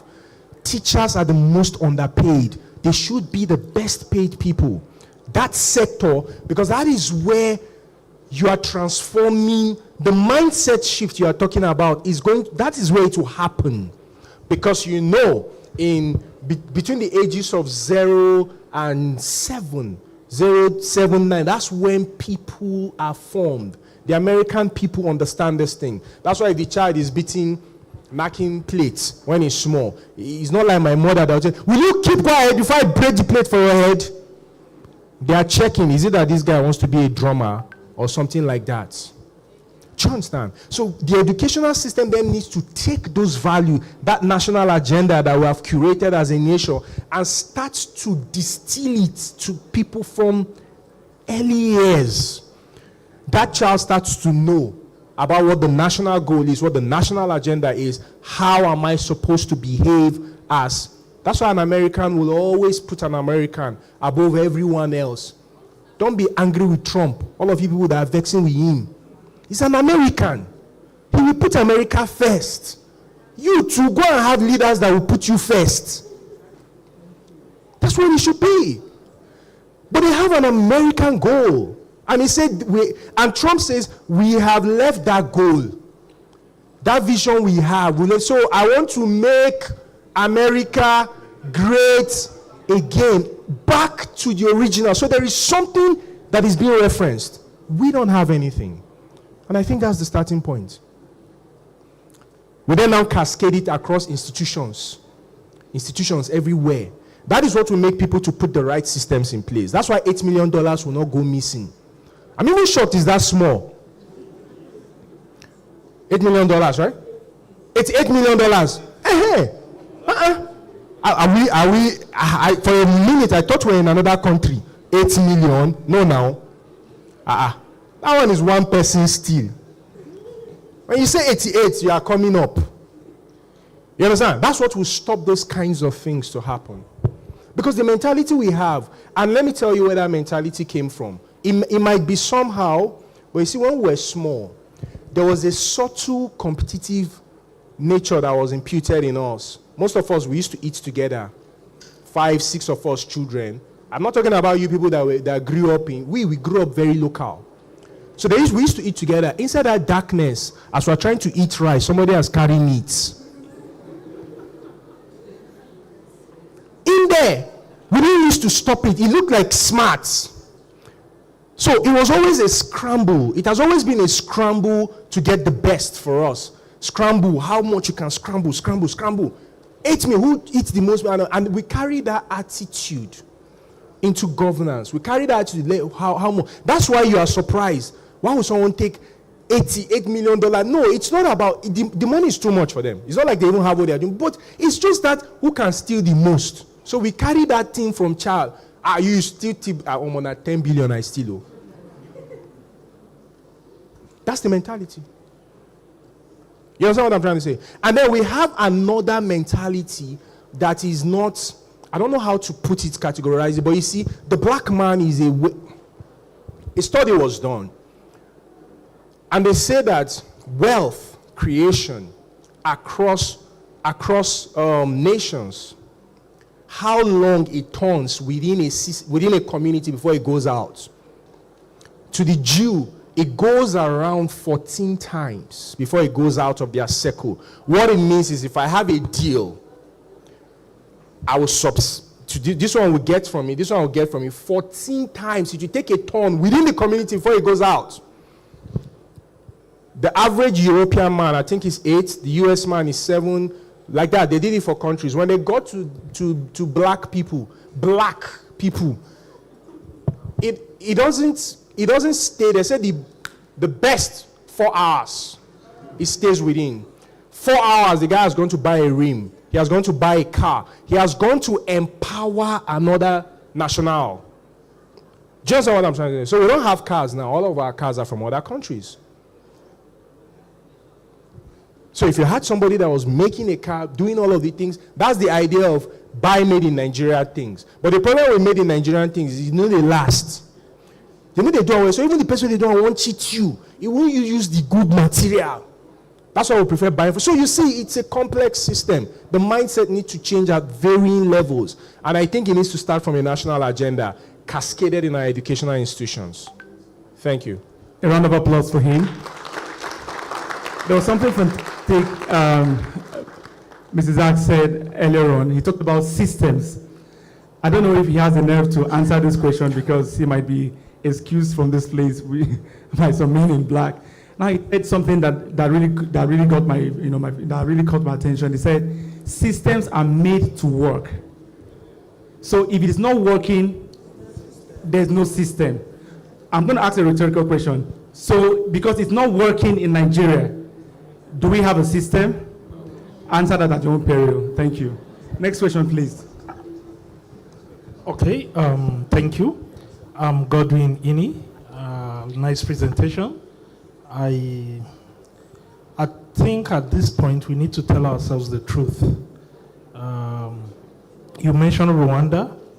Rwanda has a very minimal population compared to Nigeria, and they produce and agreed about 9 gigawatts to their grid, and their off-grid, which is solar, is around 3 to 5 gigawatts off-grid. And when you come to Nigeria with a population of 250 we generate 14 gigawatts, and only 2.5 gigawatt is injected into our grid.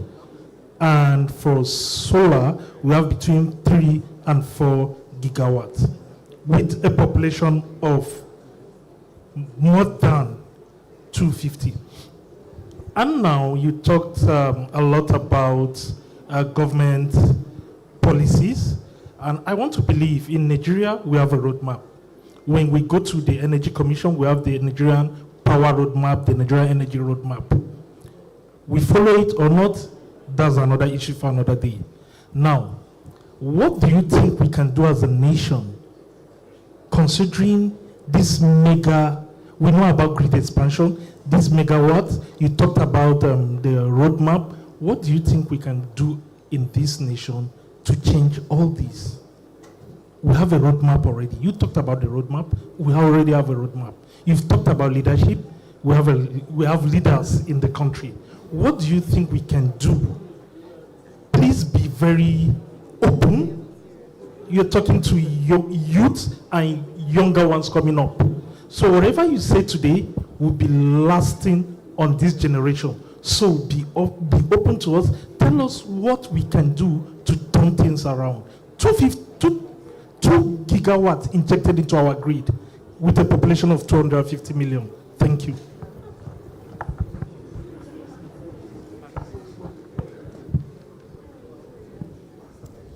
Okay, sir. So Like I always used to say, what I think we should do is what I think I should do, not what I think everybody else should do. Now, everything rises and falls on leadership. Everything rises and falls on leadership, right? Now, the misconception of our definition of who a leader is, I think that's where the problem is even stems from most of the time. So most of the time we say we have leaders. We truly don't. You probably have politicians, that's fine. You probably have rulers. Do you have leaders? And who is a leader? So let me define who a leader is. A leader is someone that, 1, knows the way. 2, shows the way. 3, goes the way. In its simplest forms, right? So, we have 14 gigawatts of electricity, for example, and we only have 2.5 injected in the system. The question, I think the direct question is why? Why is it just 2.5 injected into the system? I know we supply light to Niger and a few other countries around. The question is, you never chop belly full. You dey give person for outside. Now, it can easily come off as, oh, these are economic principles, the money is coming in, but the problem is the people are not feeling it. Even if we are selling this light, people are not feeling the impact of it. So the question to then now ask is, should we focus on, and I think he made a very good statement, should you focus on the energy sector itself, which is why we're here today, or should we focus on a much broader conversation? Because the solutions to some of these individual concepts are embedded within a much broader narrative. Right. And the much broader narrative, I am telling you, number 1, if you ask me, directly, we need to curb corruption in this country. We need to curb it. The biggest problem we have in this country, 1, is corruption. 2, we are running with a, what's that thing now? This thing that guy, we are running with a constitution that is stale, that did not capture a lot of things. And it goes back to leadership again. Why are we not pushing for a constitutional reform? Holistic, not that small pinch they used to do, because the constitution as is allows gray areas that can be manipulated, and that's where corruption comes in. When China was going to become the country it is today, I hope you know 30 years ago, China was not that country you were interested in. You know that? It was just rice. But China did something. What did China do? They closed their country for 30. Are you guys aware of that? They shut down. No, they shut their country. And when China came out, you saw I was reading it before I got in here. The top contributing economy, China is number 1 in the world. I'm not saying we should go China's route, but what did China do? Capital punishment for corruption. They dealt with their corruption issues first. And what was China doing? They were executing corrupt officials in that 30 years. Nowhere for you to run out to. You stole public fund, you were executed. That's what it's there. There was no capital punishment for corruption until we do things that, I'm not saying we should go and do, but until we do those kinds of drastic things. I'm pointing countries that we are looking up to. Let us go and check what they did. The countries let's look at what they did. China first, because they knew that what they wanted to do, if corruption is still in the picture, it will not work. Japan went the way of technology, full-on technology, and focused on third world countries like us. Now, all of these countries that I mentioned, for example, Rwanda's solution was in a leader. Rwanda got a leader. I have been there countless. I asked them, you people don't want this. They say, leave this our president for all. He has been there. Nobody's thinking of voting. He has been there. Why? He united the country at a time when the country was divided. You people know what happened to them in 1994. Now, if you go there, if you see the memorial, if you see the things they've done, you can't argue. Me and you can't argue on the street in Rwanda. You can't argue because anything that will lead to fight. It's not this one that we are doing here. Somebody will break bottle, tear shirt and all. No. If you do that, you are arrested. You are prosecuted. It's stiff. The consequence for falling out of policy is stiff.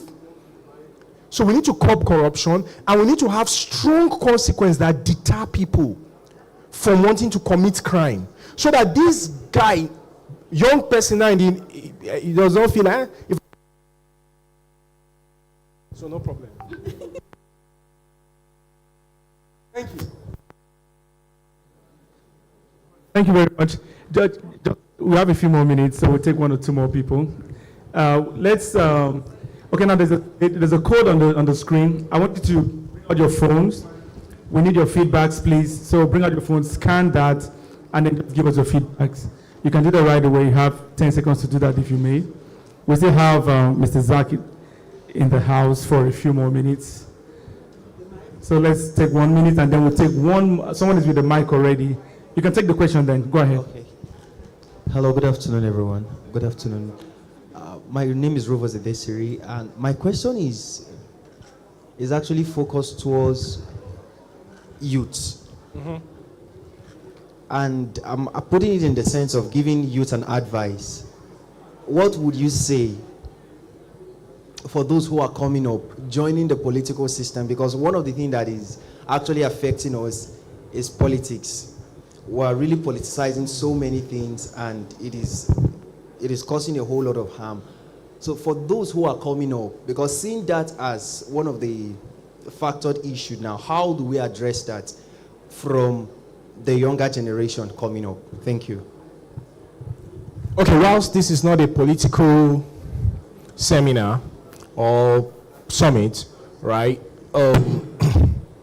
For young people, what I'll say is don't be a Nigerian,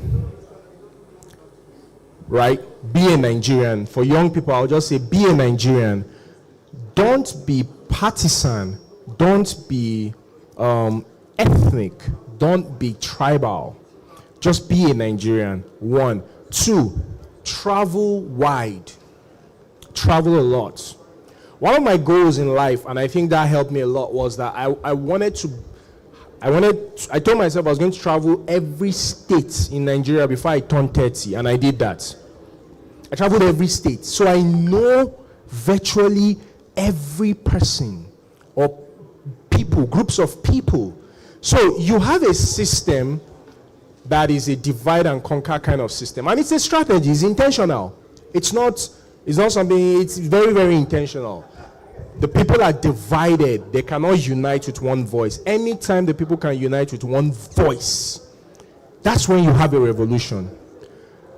And for anything meaningful to happen in this country, there must, I have been saying it, there must be a revolution. For every country that ever became anything, go and check, history is in the books.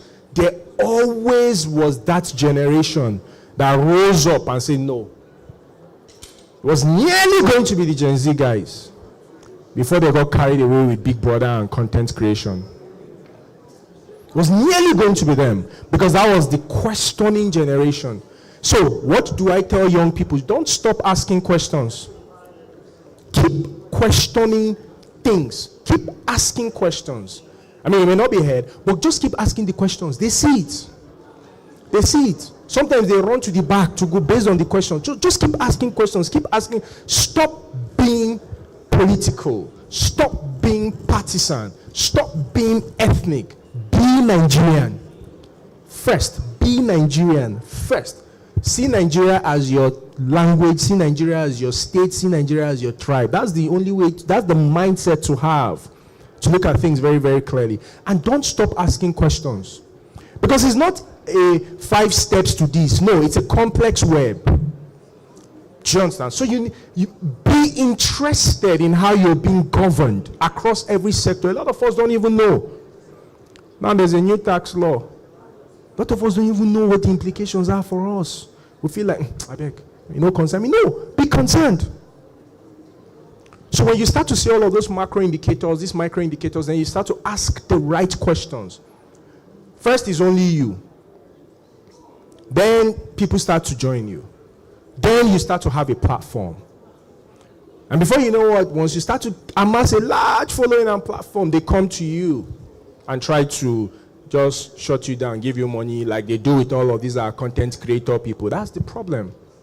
So you see, poverty is a tool that is being weaponized because people are hungry. They need to eat. So they come with money and that's it. They gave you 20 million. Me will never see 1 million before. And that's it.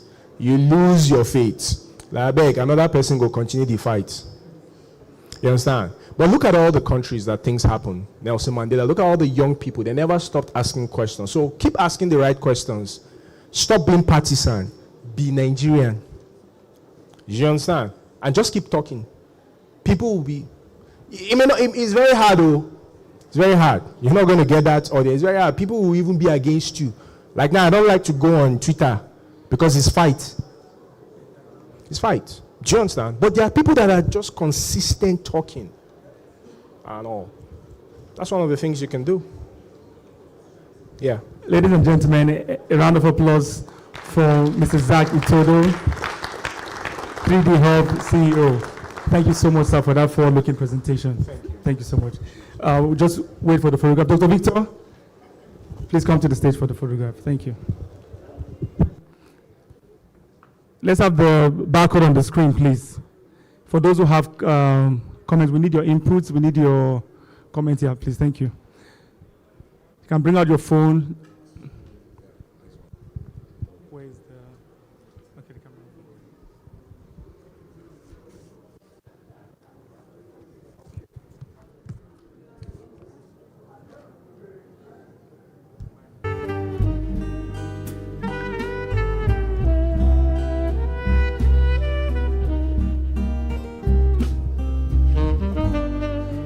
All right, ladies and gentlemen, we call it a wrap for this session.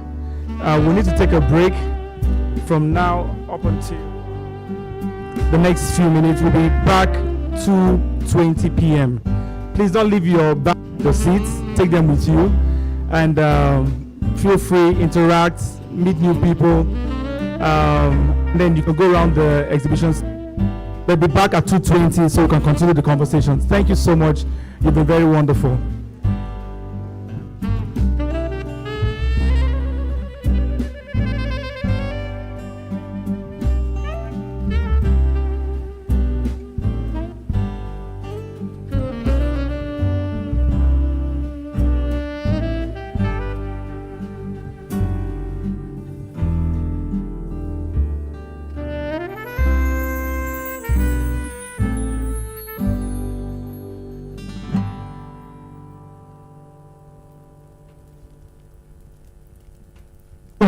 We'll be back here at 2:20 p.m. for the sessions. After lunch, please. 2:20 p.m. we have another presentation. You go stretch, interact with people, network, and then come back at 2:20 for the last session. Thank you.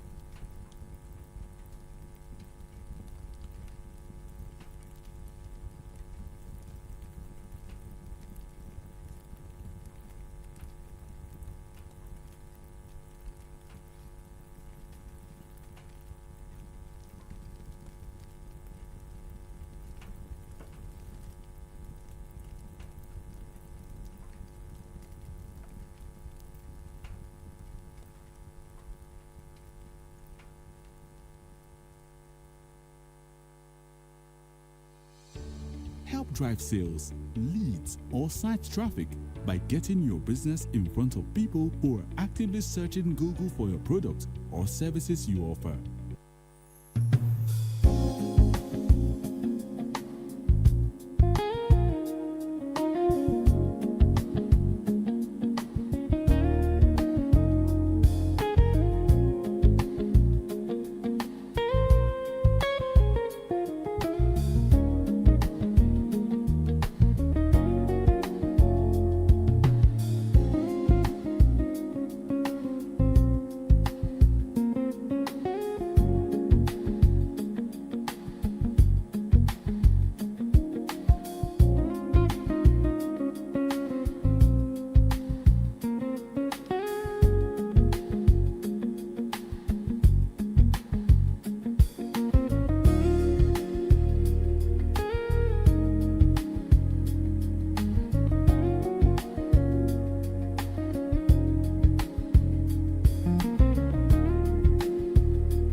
with Hostinger's sale. For just 3,900 Naira a month, get managed hosting for WordPress and run it with the world's first AI agent. Create your WordPress site, manage it with AI, and get a free domain, free extra months, free mailbox, and 24/7 support.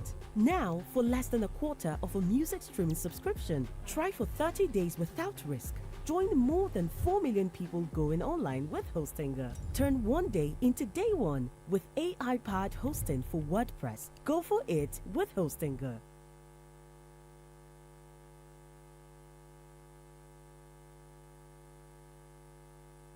Sell to millions of people online with Shopify's social media and marketplace integration. You can sell your products directly on Instagram, Facebook.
Prove ROI with Google Ads. Like this business low-key achieved over 500% return on investment. Work together with Google's AI.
thousands of realistic voices to use in your content. Change the way you record podcasts, voiceovers, and branded content with the #1.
ladies and gentlemen, welcome back from the break. Should I say lunch break? How many of us went for lunch break? I hear your responses already. All right, welcome back from the break. All right, so please, if you're seated at the back, could you come forward? Let's fill up the seats. Nice to see you, sir. Nice to see you. Please, if you're seated at the back, could you just move forward? We have seats for VIPs here. You never know what's coming. So sit in front so it gets to you first. Don't say I didn't tell you. All right.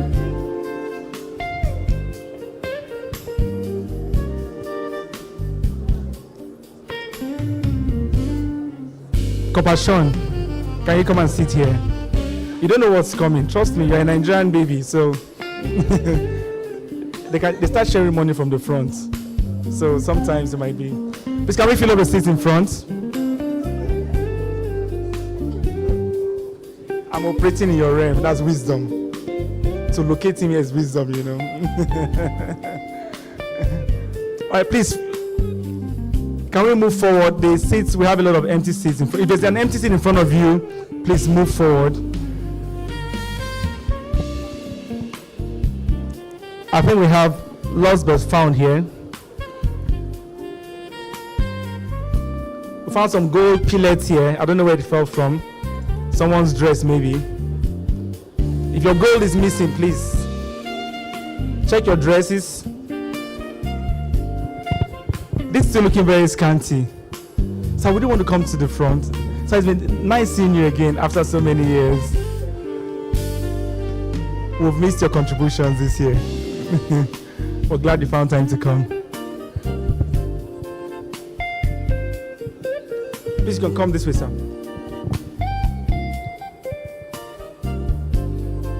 You know, when you sit in front, the mic gets to you first. You have been noticed first. So you don't say, oh, you didn't give me the microphone to make my contributions.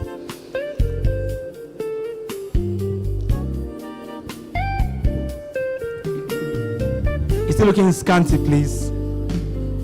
Can we just move forward a little bit?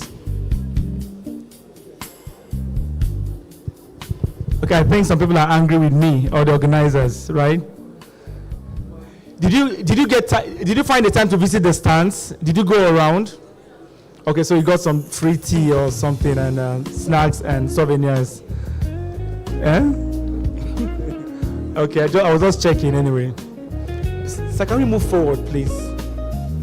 Could you just both of you, the three of you like that? You're still together. Aisha, thank you so much for moving forward. I'm thanking you in advance. Thank you so much. Please, wisdom. Let's do it. Victor, please. Okay.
All right, ladies and gentlemen, welcome back to the final session of the day 2 of the Nigeria International Energy Summit workshop sessions.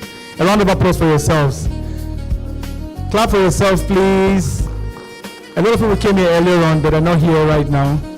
So we'll wait for them while we start.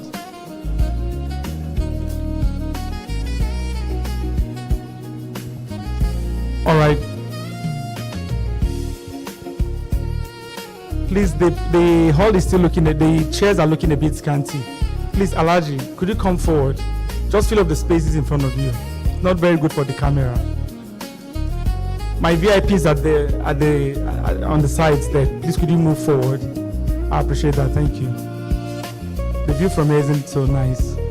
Thank you, Dr. Alaji Husseini. Thank you.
If there are empty seats in front of you, please could you just fill them up? Please, thank you very much.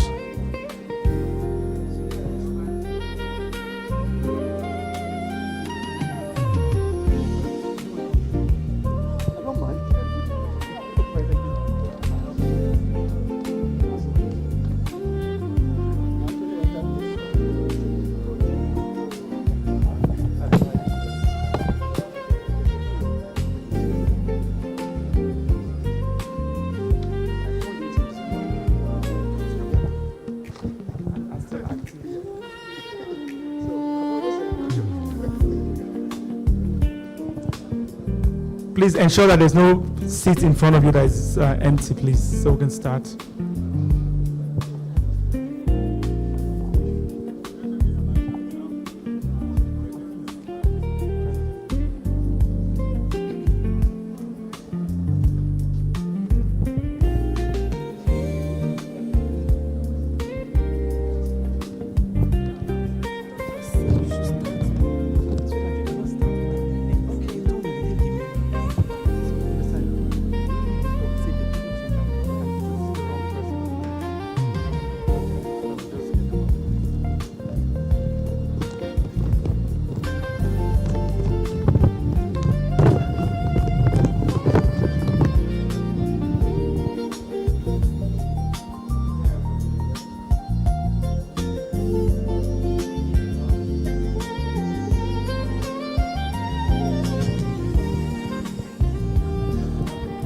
All right, ladies and gentlemen, thank you once again and welcome back from the break.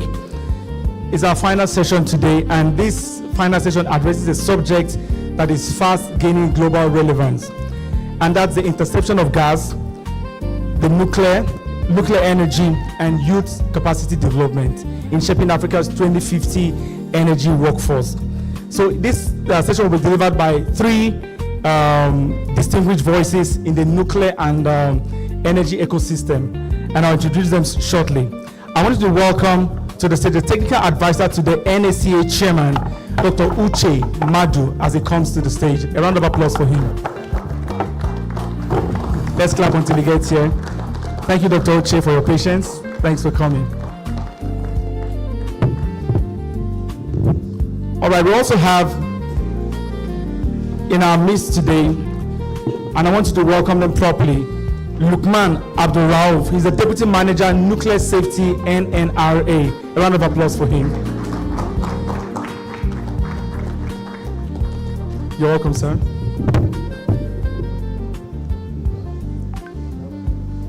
And we have the last but not the least, the co-founder and the president of the Nigerian Young Generation in Nuclear, NYGN. Ladies and gentlemen, help me welcome Mbazo Jeremiah as he comes up to the stage. You're welcome, sir.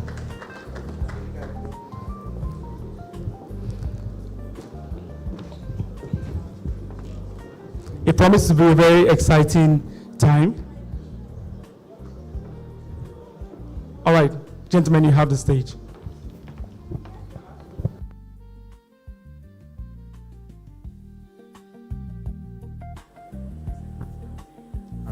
Hello everyone. Hope we had a very good lunch. I guess some of you are still digesting the I don't know what you had, but it's going to be an interactive workshop, so you don't have to worry much. And feel free to raise your questions and your concerns as well. So before we continue into the meat of the presentation, we want to please, can you put up the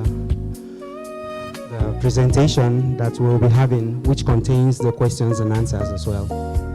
So please, media, can you shoot the presentation? All right. So today we are talking about nuclear and gas literacy. Some people may not really know what nuclear is, but maybe the way it sounds very dangerous, and some people are scared, are afraid, are skeptical, different kinds of feeling about nuclear. So in this session, we will try to get maybe a purview or an overview of what nuclear entails. From these graphics here you are seeing on the screen, you can see how people are very ignorant of nuclear, not knowing that it is right what they are eating every day when they feel like just having some bananas. So when you eat bananas, you already have nuclear, some radiation within you. So your fears should be a bit allayed. Next, please. So we're going to be having some warm-up quiz. I see most of the audience here are some young chaps from really top institutions in Nigeria. So you'll be showing yourself, right? So you make your universities very proud. And not just the students, the people from other institutions as well. So can you pop the first question, please? Okay. What is the primary fuel used in most nuclear reactors? Anybody can give me the answer to that? Wow. You guys are in the front. You show yourself to be so smart. Okay, so say your name and then give us the answer. Good afternoon, everyone. My name is Emmanuel Etoa, representing Nile University. Yeah. So the primary source of fuel for nuclear plants is uranium. Awesome. He said the answer is uranium.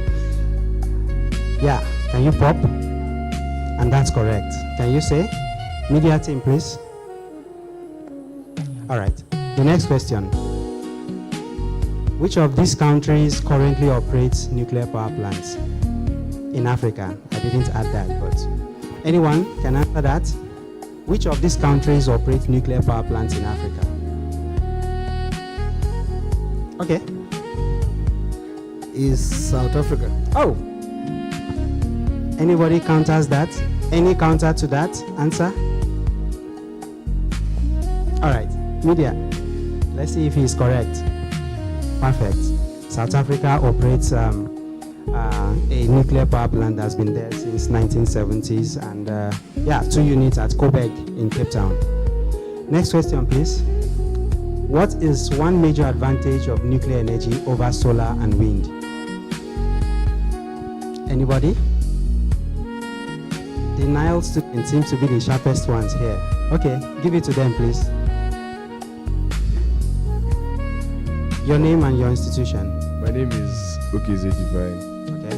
I've graduated actually, but from Nile University as well. All right, good. Hey, the question, please. Please show the question.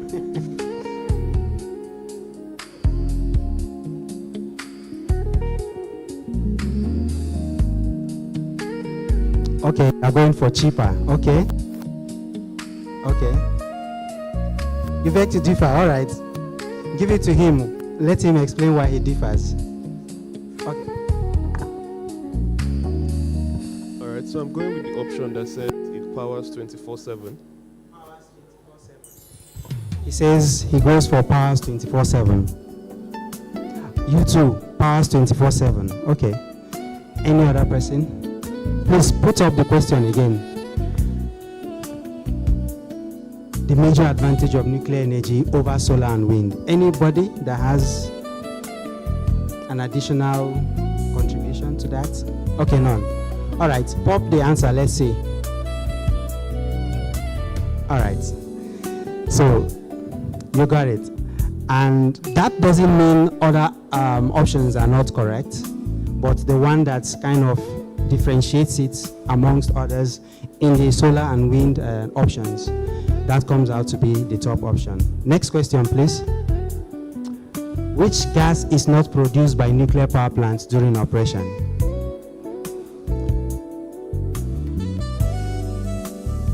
Who is answering? Raise your hand and then the mic comes to you. Let's save our smart kids for now. Any other person? Nobody is coming up. Should I point? Okay, very good. Let's balance it. Perfect.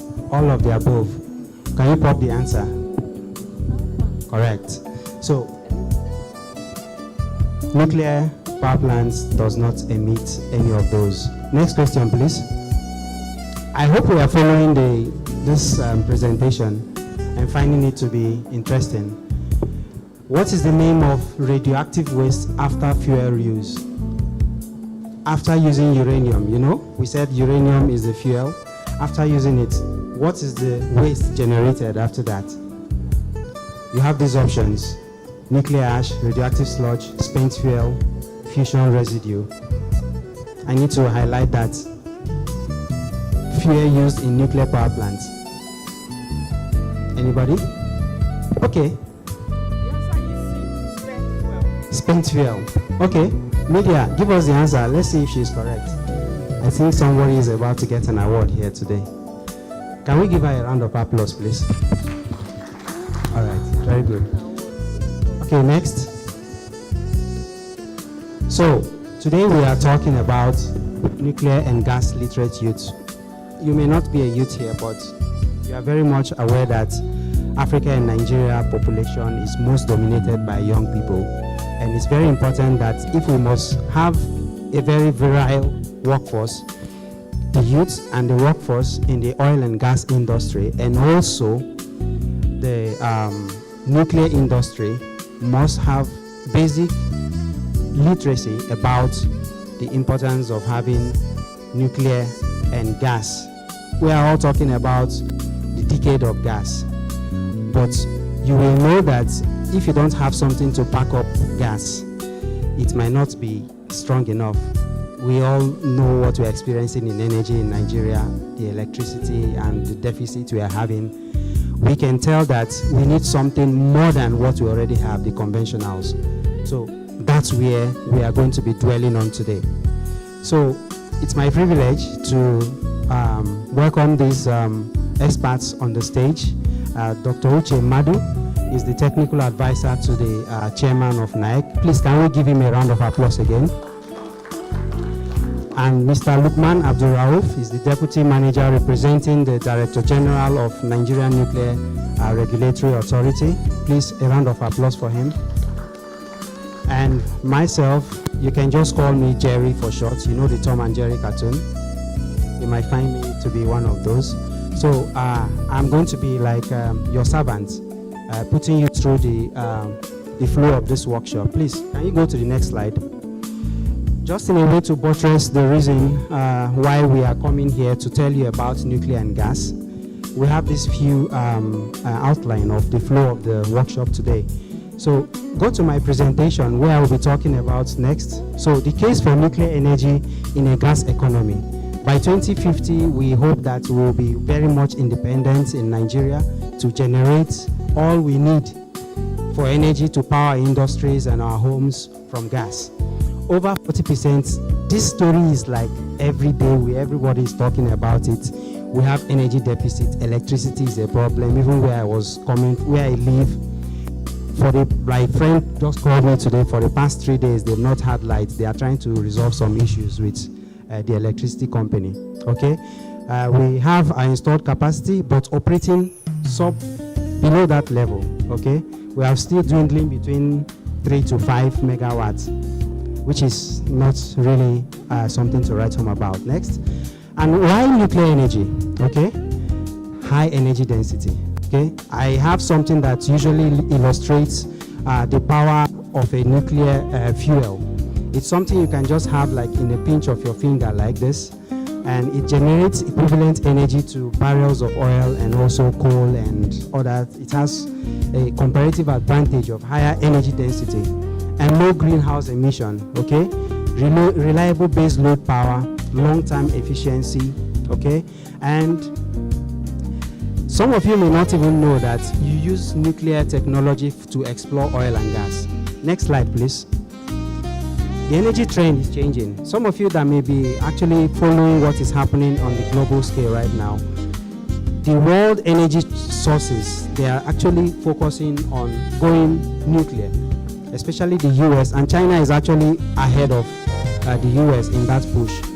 And Nigeria cannot stay behind, okay? We have to also realize that we have to move with the world as the trend goes, else we will be left behind. And as we move in this direction, we have to observe what others have done in other industries and other countries and know the trend and how they've achieved it. And Nigeria has initiatives that will help it get nuclear energy into its energy mix. And those initiatives is kind of carried out by some agencies that have been listed here, and Nigeria Atomic Energy Commission, ably represented by the technical advisor, is kind of at the forefront of building out nuclear power plants for Nigeria. And the regulatory agency for that is the NNRA. And then some of you may not know, 2 sites have been identified in Geregu, Kogi State, and Itu in Akwa Ibom State. And there is an existing partnership with Rosatom and subsequent ones that will be coming. So some people are also concerned about safety and risk. And next, please. Yeah, with nuclear, gas can be strengthened, and we can have a very good combination of these two. Next. These are the benefits of nuclear. We use it also for health and other aspects. It helps us to also abate our carbon burden. Some of you are talking about carbon pricing and others. When nuclear comes in, the carbon pricers will get a lot of money. In fact, we will get a lot of money from them because we'll be cutting away a lot of gas, like the flared gas and others, perhaps will be coming to the nuclear industry. Next, please. In conclusion, it's very strategic that our country goes nuclear, and we need you, we need everybody in this industry to support that. We know where the money bag is, okay? It's usually in the oil and gas industry, and when they are saying we need nuclear, then you can begin to say that we are very serious about it. So next, please. This is not the first time we've had this kind of outing. We had an outing with Federal University of Technology, Owerri, where we screened this movie titled Atomic Hope, and we had a poll where we asked them if we should build nuclear power plants. So some of you may be wondering, we have an opportunity for you to say if we should or not. So next is an opportunity. Please, if you have your phone, take that question, the QR code everybody, if you didn't answer question, now you can actively participate. Take a QR code, take that QR code, and please put in your answer in that poll. It's a poll that asks you if we should build nuclear power plant. There's a yes, no, and undecided. Please put your answer there, and let's have the answers popping in, and we will continue in the workshop discussion as the results are flowing in. So take that. You can use the link or the QR code, please. Okay, it will look like this. Is anybody having any issue with it? Anybody having any issue? The QR code, or you use the tiny URL? Okay, next. Okay. All right, so this is like a review of what we had from the previous outing we had, but just go next.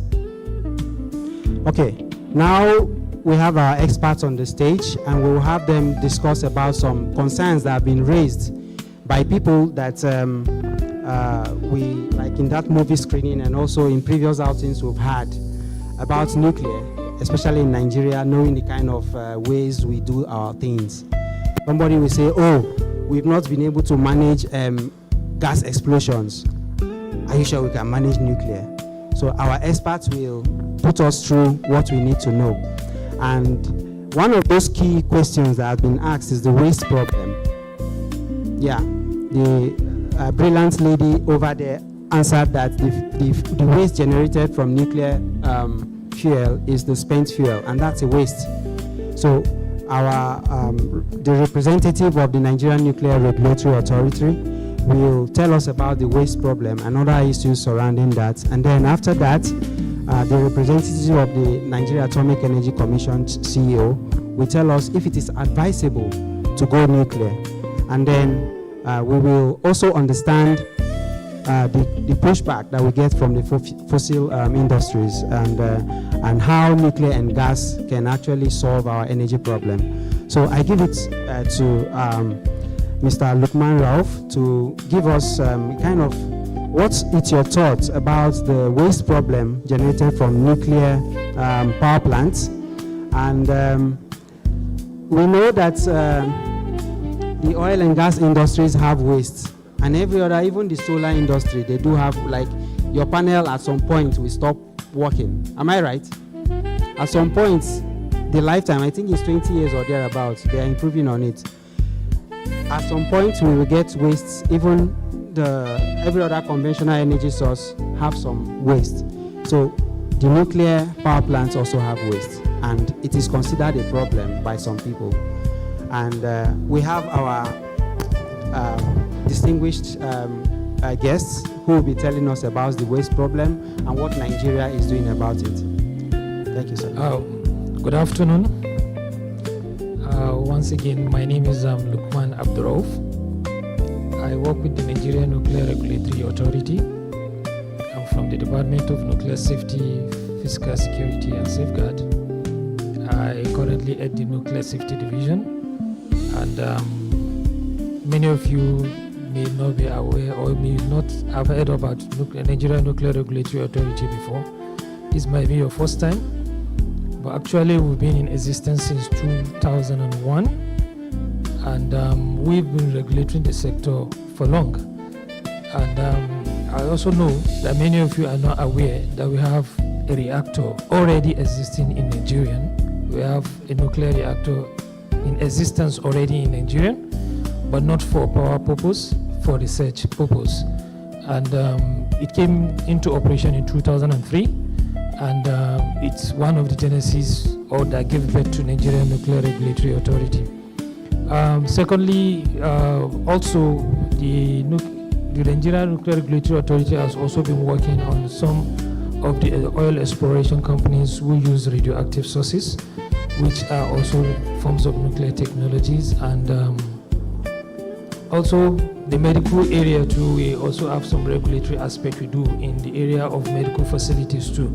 For those of you who have visited the cancer treatment before.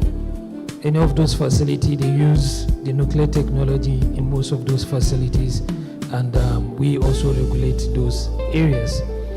So, but I will stand on the questions the presenter actually asked, which is on how do we manage this waste. As regulators, it's not our responsibility to manage the waste, but it's our responsibility to ensure that whoever is using that particular other sources or that technology that's come from nuclear technology, as far as it's ionizing irradiations, we ensure those things are properly managed, and at the end of usage of those sources, they are actually properly taken care of. For example, in the oil and gas, we have a policy in place that says if you use any of the radiation sources for exploration of oil, at the end of the usage of those sources, it must be returned back to the country of origin. And it's part of the rules and regulations those countries also accept before they sell those sources to you, that at the end of the day, it will return back to them. But it may be different for the nuclear power plant, because a country has to have its own strategy, because nobody will take the waste that you use because it's usually larger compared to what we have in the radioactive sources. So, and currently what Nigeria does is to ensure that whatever waste that is being generated from any nuclear facility, based on the policy and strategy on ground, is to ensure that either you return it back or you have a depository facility that can take those waste for more than 20 to 30 years, depending on the kind of fission products that are being generated from the spent fuel. So currently, that is how the waste are managed for those facilities. I could remember when they did the coal conversion for, sorry, I may use some terms. If you didn't understand, you are free to ask. For the reactor we have in Zaria, there was a time that, because it comes with what we call the highly enriched uranium, that is the concentration of uranium in that facility is almost 92%. What we mean is for a normal nuclear power plant, the concentration of uranium that they use for nuclear power plant is just 4 to 5%, depending on what it is. But for the research reactor we have in Zaria, then it's almost 92%, which is a very high graded enriched uranium. And what we mean by enriched uranium is, you know, uranium, you have different components of uranium. You have 235, 238, and so. But the concentration of the one that is fissile in nature, that is, that have the ability to produce more neutron, is what we call the enrichment capability of that reactor. So for the one of Center for Energy Research and Training, which is in Zaria, for those of you who are maybe once a student of Ahmadu Bello University or anything, that facility is just right beside the university main gate. So when they try to do the conversion, that is reducing the level of enrichment from that 92% to 13%. So the fuel, the agreement was to return the fuel and bring a new fuel, because already that will become a waste if not being used. So the agreement was to return it back to where it come from, which is China, and it was returned back to China. So currently the policy we have in terms of waste management is when it comes in, there must be that agreement that it should be returned back. But I know for when the nuclear power plant comes on board based on generation of this, there are other methods you can reprocess the fuel and other things. That is one advantage is as you can do reprocessing, convert the fuel to another forms, remove the fission product, and reuse the fuel for other purposes. That is one advantage the fuel for the nuclear power plant has. So but for now, that is the policy we have. So Thank you very much. Can you give him a round of applause, please? I'm sorry, let me also say this. There is what we call the orphan sources. There are some sources which have been used in Nigeria before the coming on board of the Nigerian Nuclear Regulatory Authority in 2001. Those sources were used by some companies. Some of these companies have left Nigeria, they no longer operate in Nigeria, and those sources are found somewhere around Nigeria. So there's what we call the search and secure process that we usually do. We go all around Nigerians using our equipment to detect some of these sources, and we found large some of them. And currently what we did is we took those choices, we call them orphans because it no longer has owner. So we pick those sources. We have a waste management facility also in Zaria who actually take control, that is manage those sources for now, pending, because most of the sources, they have what we call half-life. So as they keep keeping them, the concentration or the activities of those sources keep reducing. So we continue keeping them until when they lose all the potent they could be used for any other purposes. So that's what I want to add. Thank you very much. A round of applause, please. Okay, so while he's talking, you may be hearing some terminologies that are not that common. And that's why I'm also like, maybe the next speaker will tell you about the things that Nigeria Atomic Energy is doing. Perhaps some of you in some universities now, maybe those that are applying, you might see some options in your JAMB to study nuclear science and engineering. So when you see that opportunity, or you have your cousin or someone in your family that's interested in nuclear science and technology, it's been brought to you courtesy of what he will be saying next. And it's my pleasure to welcome him to tell us about the pros and cons. Why should we build nuclear power plants in Nigeria, considering that our attitude to safety is somehow, and also vis-a-vis also the pushback from the fossil industry. Dr. Madu, please. Thank you very much. Let me introduce myself again. My name is Dr. I call it to the full. My name is Dr. Uchenna Onwuhaka Madu. Currently I serve as the technical advisor to the chairman of Nigerian Atomic Energy Commission. But prior to taking that position, I had worked as the head of the National Data Center on Comprehensive Nuclear Test Ban Treaty, a treaty that bans the test of nuclear weapon on land, air, or sea, and also worked as the head of laboratories at the Nuclear Technology Center in Sheda. So now to the issue we are to discuss. In the nuclear sector, there are two principal organizations, the promoter and the regulator. The Nigerian Atomic Energy Commission is the promoter of nuclear energy or atomic energy in the country, while the NNRA is the regulator. So he is the regulator to me. Without me, there will be no him. And not only me that he regulates, like he said earlier on. In the nuclear sector, our activity cuts across so many industries. He uses nuclear in the health industry for treatment of cancer. So you also use it in agriculture for food preservation and for soil fertility mapping. You use it in water resources for monitoring of groundwater and for groundwater management using what we call radioisotopes. Hydroisotopes, or anyone you like. But isotope technology we employ.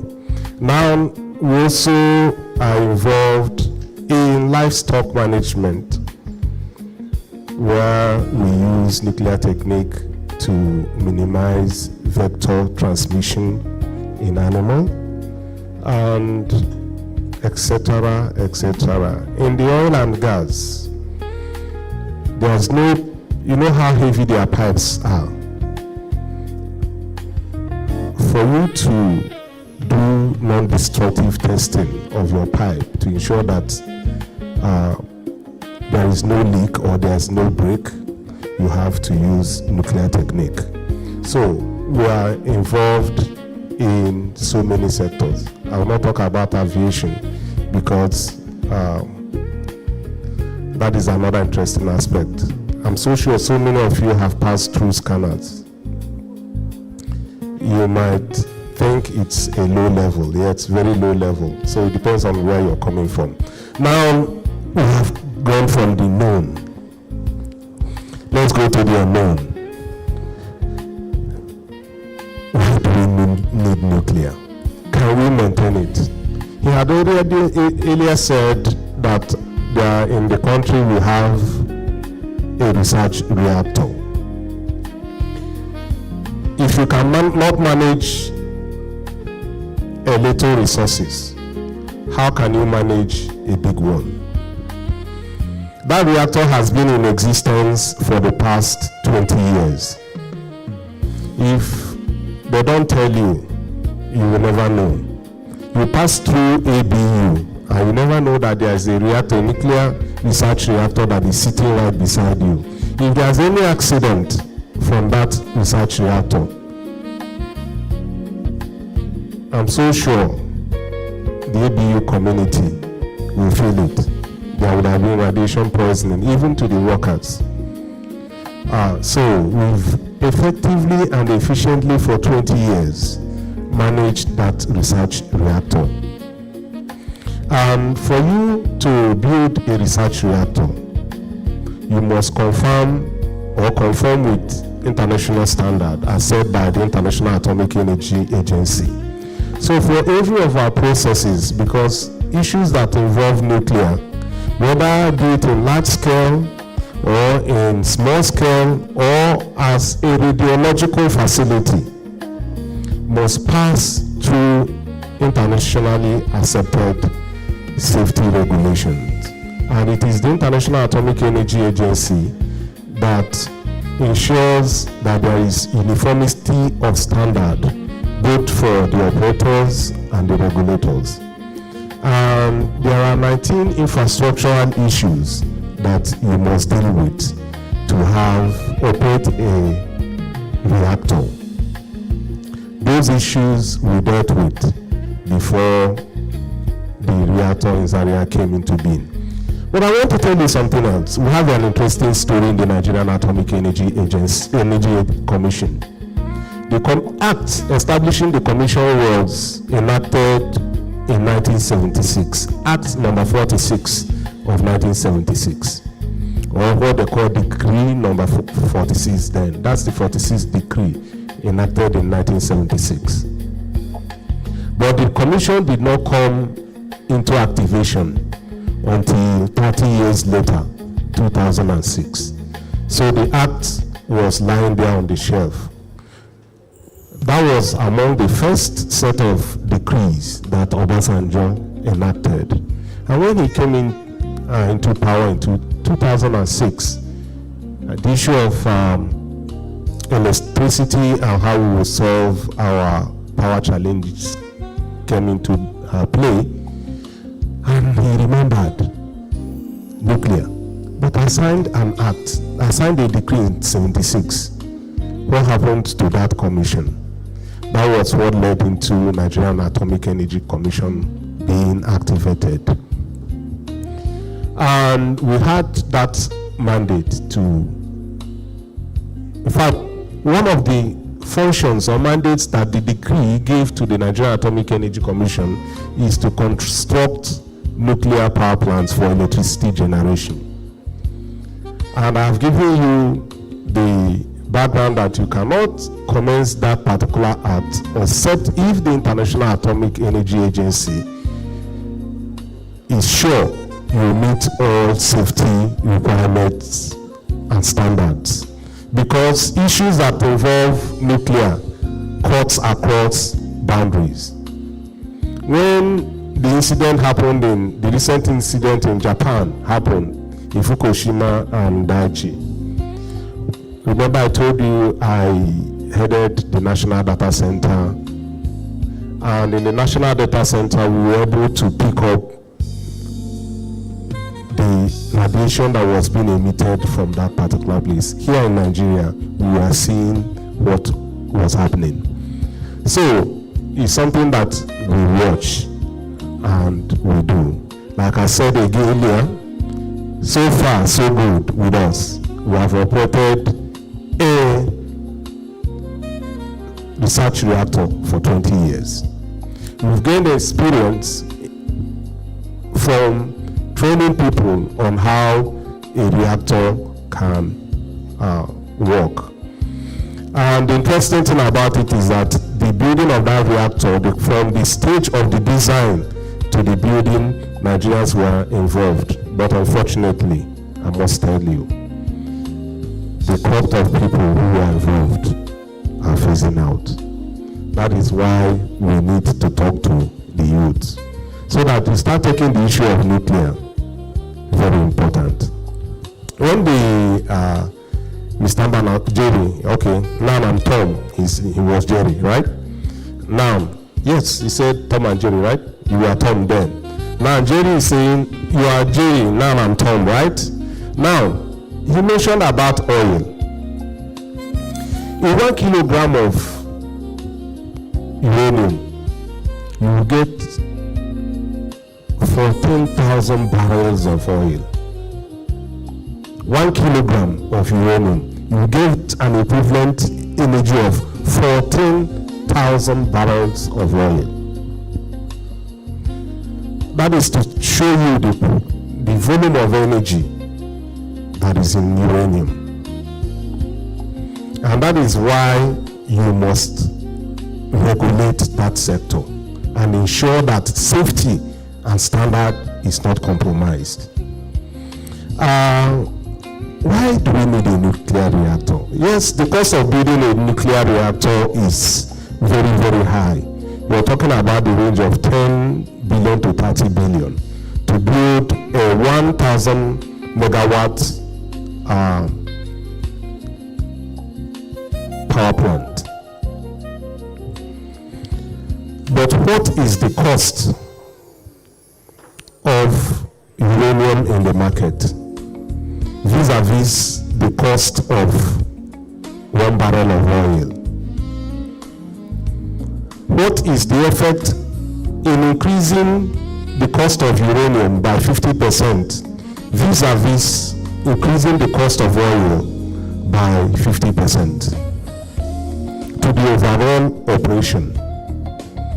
What is the cost to the climate in operating 1,000 megawatts of a nuclear power plant vis-a-vis operating a 1,000 megawatt of a thermal power plant?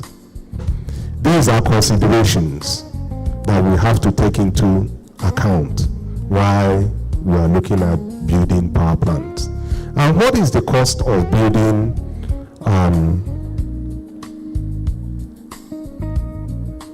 1,000 megawatt of thermal plant? You're looking at the range of maybe 1 to 4.5 billion dollars, depending on the technology. And now the question again you ask, what is the operating cost for a thermal power plant? And what is the operating cost for a nuclear power plant? How long can a nuclear power plant run? Lifespan of 60 years. 60 years. And in that 60 years, you can extend it to another 20 years, making it 80 years of your nuclear power plant. And is it affected by, that's where you start comparing nuclear power plants with renewables. Is it affected by seasonal fluctuation? How long can it generate electricity? The nuclear power plant will do it for 24 hours, like my brother said, 247. Another interesting aspect is I have been involved in renewable before I moved to Nigerian Atomic Energy Commission. I was with the Federal Ministry of Science and Technology, and I was a team member of those who did a wind energy map of Nigeria. So I was involved in renewable, and I know renewable very well. What volume of land do you need to build a 1,000 megawatt solar plant? What volume of land do you think you need? And what volume of land do you think you need to build a 1,000 megawatt of nuclear power plant? Maybe this complex. And what volume of fuel do you need to run that plant for 60 years? Not up to half of this whole. When you compare it to the volume of oil, the barrels of oil you need to run such thermal plant for 60 years, you'll be thinking of from here to my village, and maybe it might stretch longer if you're going to store it. So we're looking at the benefits of having a nuclear power plant. Do we actually need it? Like I said, if you're talking about renewable, then you're talking of wind and solar. You should have a bear in mind that base load, that means the load that go up, go down, is there for you for 24 hours, 7 days of the week. Can renewable offer it? You say you have your backup with batteries, and with AI, the size of batteries are becoming smaller. I don't want to talk about the batteries. You know that we are already producing battery from nuclear energy, and though they are small, but you don't need to recharge them for 20 to 50 years. And the concept is going to producing batteries for our mobiles from nuclear. So, nuclear, when you build a nuclear power plant, let's not go to that aspect. When you build a nuclear power plant, one of the offshoots of nuclear power plant, or one of the things that we call spent fuel, what we get from nuclear power plant, include cobalt 60. Cobalt 59, when you excite it, it becomes cobalt 60. One of the things you use in food irradiation. How many of us have eaten apple this month? How many of us have eaten apple this month? Apple. You ate it. Are you sure? You ate apple. Did anything happen to you? You've been, okay, if you had ate this month, how many of us here eats apple? Apple. Have you fallen sick? How do you think that the apple that was produced abroad was brought here? And they stay so long when you keep them outside. What technology do you think that they used in delaying the ripening, the self-destructive activities that are happening in apple? The radiation. And for the past 20 years, since 2008, we have been operating a radiological facility in Sheda, not too far from you here, Babalada, a gamma radiation facility, 20-ton gamma radiation facility is located in Sheda. We are talking about safety. We have operated it safely for the past 20 years. No radiological accident. So the benefits of having a nuclear power plant vis-a-vis the cost of building a nuclear power plant. Do you know how much has been invested in oil exploration in Nigeria from 1956 till now? Give 1/10 of it to building a nuclear power plant, because nuclear is moving from large-scale power plants to what we call now as known as small modular reactors.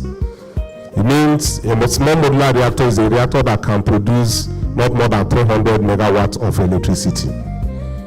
We'll be thinking of having mini grids, or because who says Abuja only? How much, if you look at the energy requirement of Abuja, it's not up to 200 megawatts. Can we build a small modular reactor to power only Abuja grid? Leave the other grid because we're having grid-related issues. Can we power other rural communities from SMRs? So if you look at, on the long run, when you look at the benefit that comes from having a nuclear power plant, you will agree with me that the time for us to take that political role and make nuclear power plant reality is now. Thank you. Please make it louder, make it louder. Thank you very much. Thank you so much. So some of us took some poll at the beginning of this session. Can the media team please put up the poll? Sorry, have they voted? They should have waited for me to talk before they vote. There is also a question and answer tab on that poll interface. So please, if you have any question bothering your mind in the course of this discussion, please drop your questions on that poll interface. There's the poll tab and the Q&A tab. So you can just drop your question there. So 33 people have responded, and okay, interesting. So a lot of you want nuclear power plants, and you are in an oil and gas meeting. I hope you are ready to fight with them, because you are going to take the market from them, okay? So this is a very clear indication that Nigerians, I don't know the sample space here, how I can qualify or quantify you if you are in the educated or ignorant, but I want to believe that most people here are very much educated.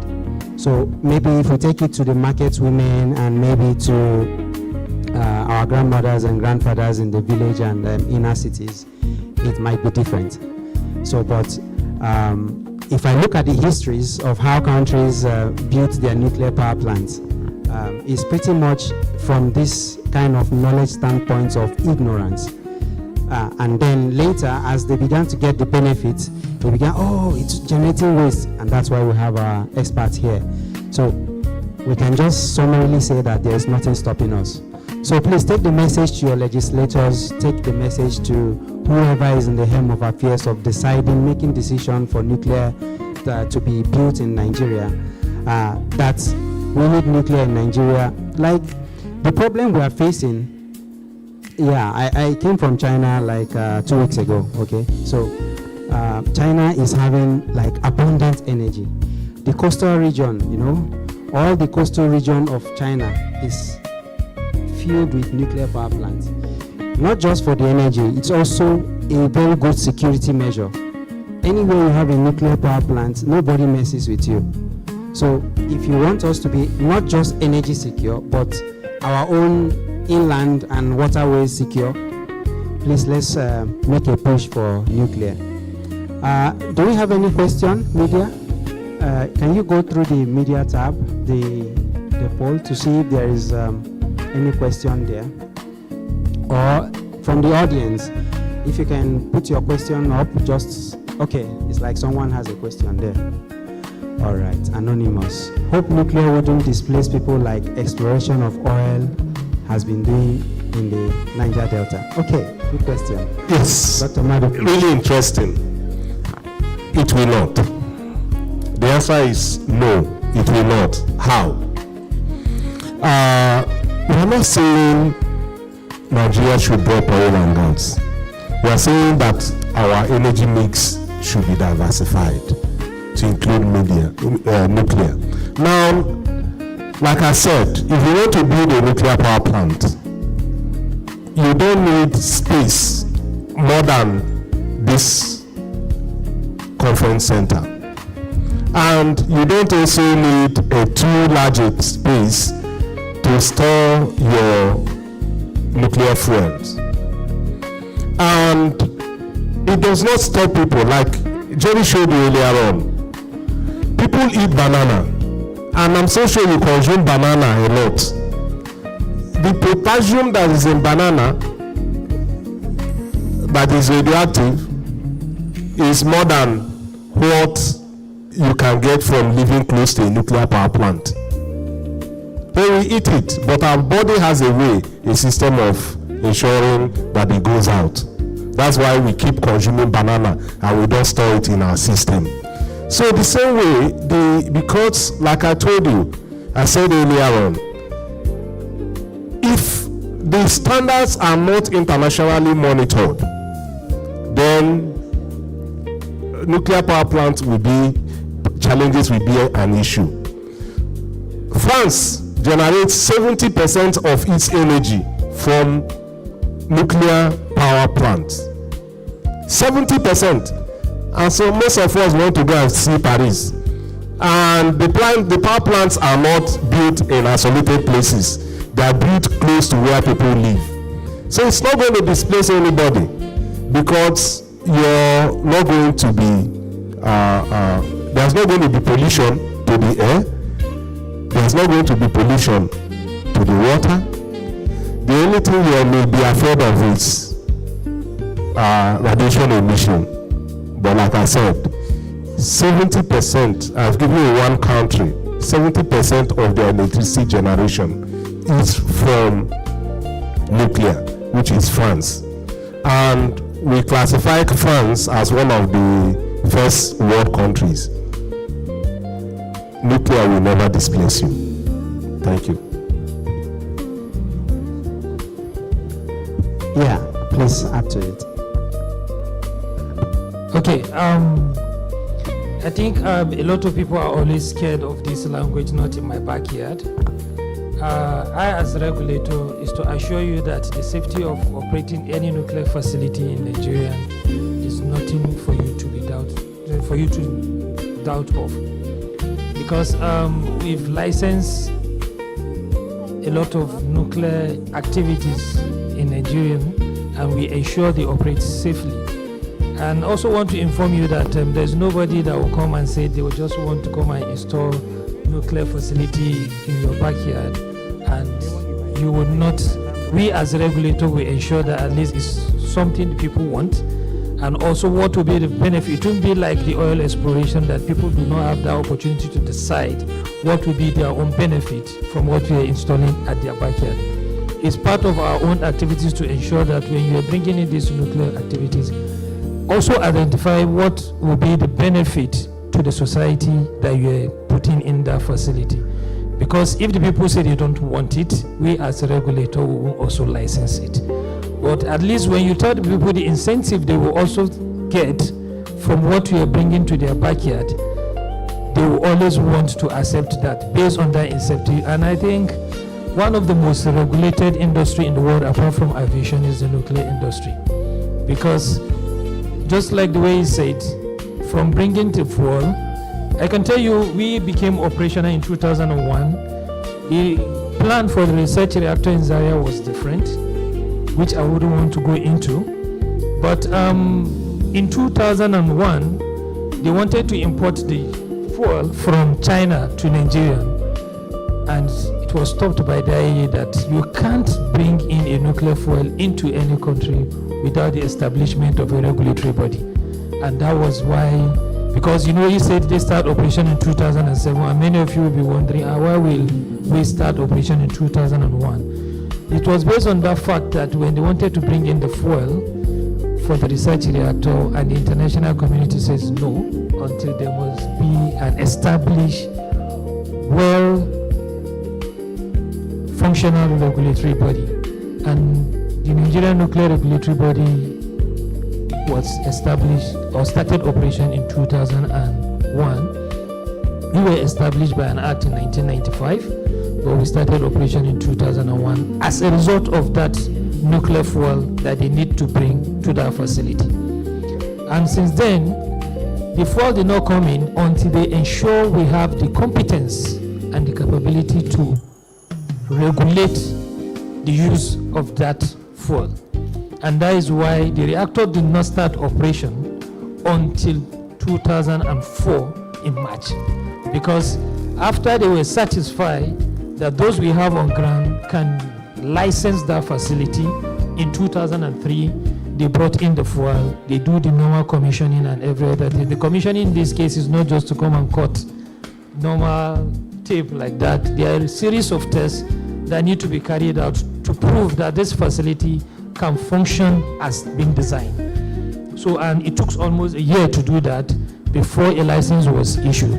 So if you are scared that bringing nuclear facility into Nigeria will be a case, I doubt nothing of such, because one, we establish requirements that we ensure it is user-friendly, it is internationally accepted, and we ensure that whatever you are bringing in meet all international standards. And that is why from siting, because we don't give you, we have series of steps, we have 5 stages of license that we issue, and we have series of approvals also that we issue for any nuclear facility. And it comes from siting, because if you don't meet, if we give you a license to site, if you don't meet all the requirements after siting, we won't allow you to construct. But if you meet all the requirements for siting, that's when we give you the license to construct. And when you start construction, we won't allow you to commission until you meet all the construction requirements, because there's what we call the cold commissioning and hot commissioning. Within those two processes, you need approval process before you go to the next stage. And you also see that the international community also monitor that. And that's why I said in the whole world, there is no any sector that is well regulated all over the world, apart from the aviation. The only next one you can see is the nuclear industry. Thank you. Oh, I can see some more questions are popping up. I don't think we have enough time. Okay, someone wants to ask a question. Okay, please go ahead. And then we take the ones in line. Okay.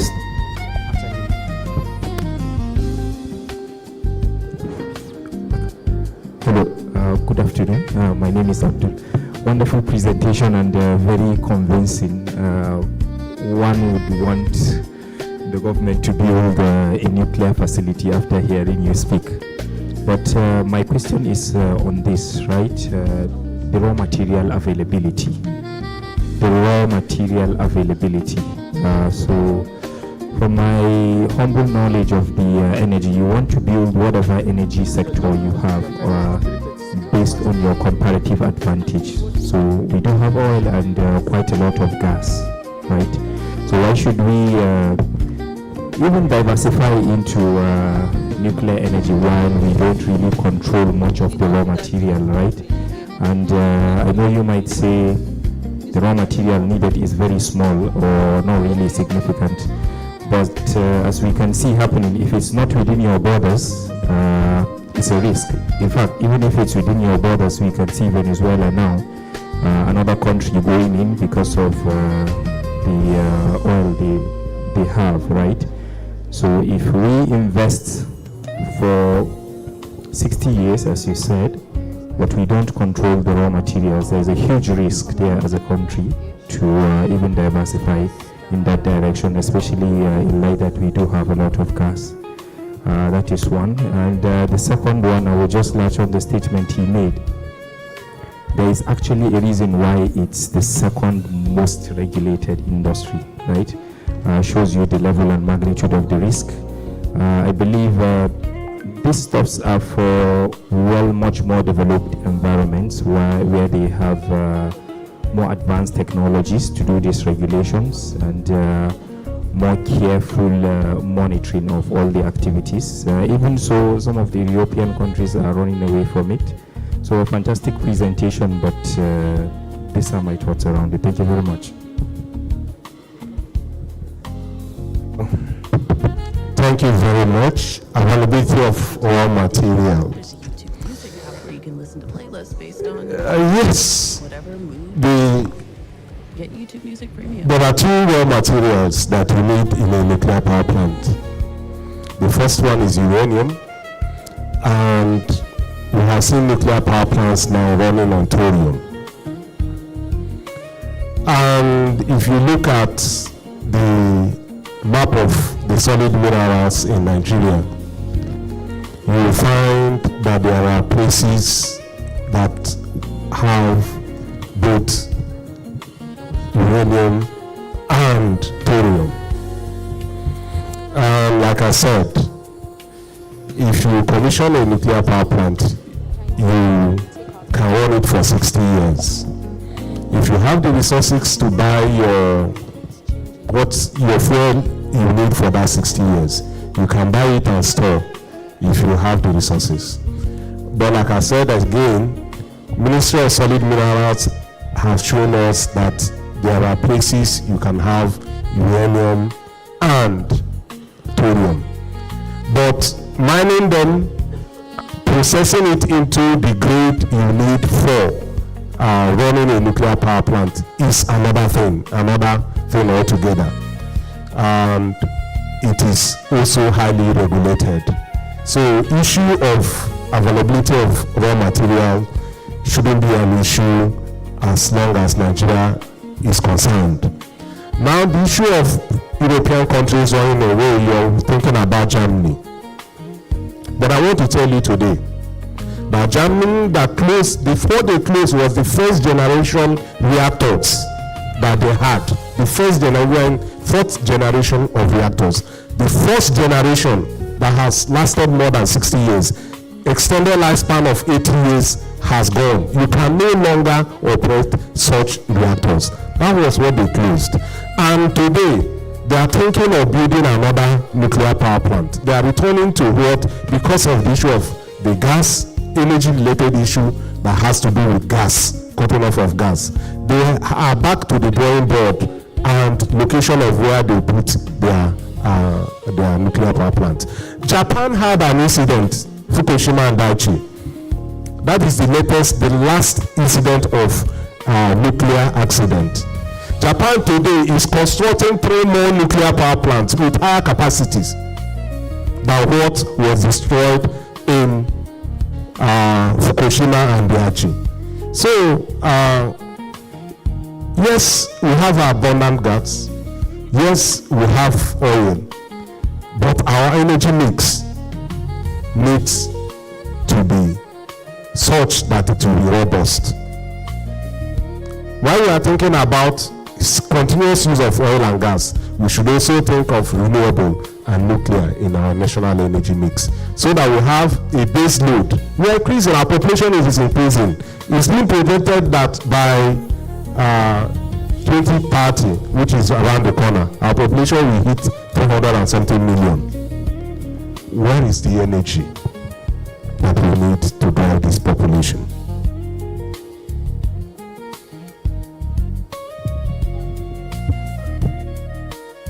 Let's take a question from Baba. Yes. Thank you very much. Let me congratulate the 3 young, promising Nigerians who have. My name is Shola Kayode. I served as the Nigerian representative to UNIDO. I was based in Paris. I was in France. Let me congratulate these very bright, young, promising Nigerians for bringing this topic here. I feel so happy seeing the young generations coming up and also bringing this. Mine is both a comment and also a question. Whilst I was thinking about food safety and extending shelf life, the case study of Benin Republic came up. How they got their pineapples certified and found itself in the European markets. All right? The nuclear method was used in Benin Republic, just next door. They are a poor country, but pineapples from Benin has found itself in the European Union. Now, my question is, with the facility we have at Sheda, how are we partnering and working with the Nigerian food system to assist in ensuring that some of our products will also gain access to the foreign markets? Is the facility in Sheda available to the public? If the answer is yes, what effort is your agency or where you used to be working with the Federal Ministry of Agriculture and Food Security to make sure that our food finding itself in the export market safe and accessible and also having a correct shelf life? Thank you. Thank you, sir. Sorry. Yes. While before he puts it, the media team, please, can you go to the slide where people can join the community? Put up the slide, the next one, where it has the logo, so that because we don't have time, so people can easily link up. Okay. So yeah, you can go ahead, please. All right. Thank you, sir, for your question. An interesting question, something that makes me smile. We have traveled abroad. Most of us who have gone abroad have eaten yam. Where do you think the yam comes from? Here in Nigeria. But we have found something very interesting.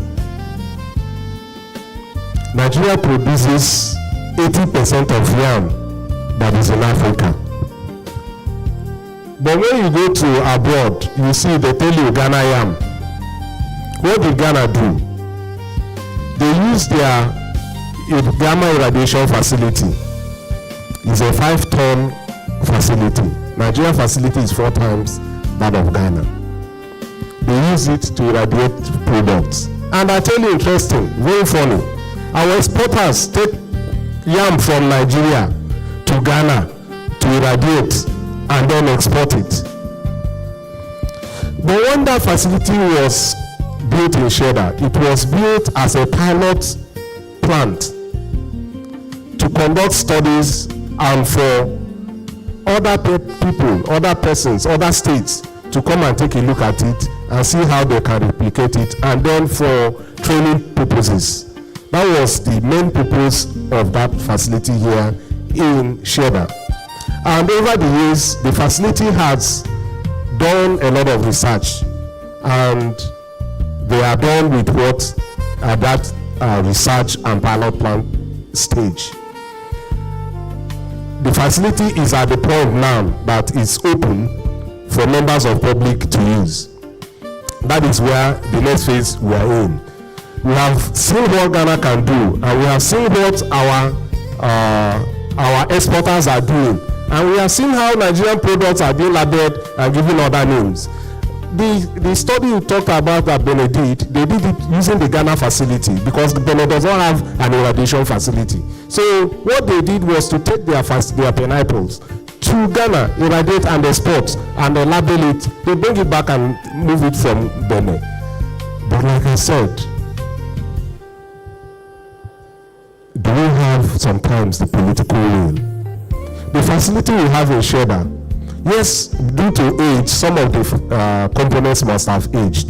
Do we have that will to put it back in shape? If we do, I tell you, food security will be a thing of the past.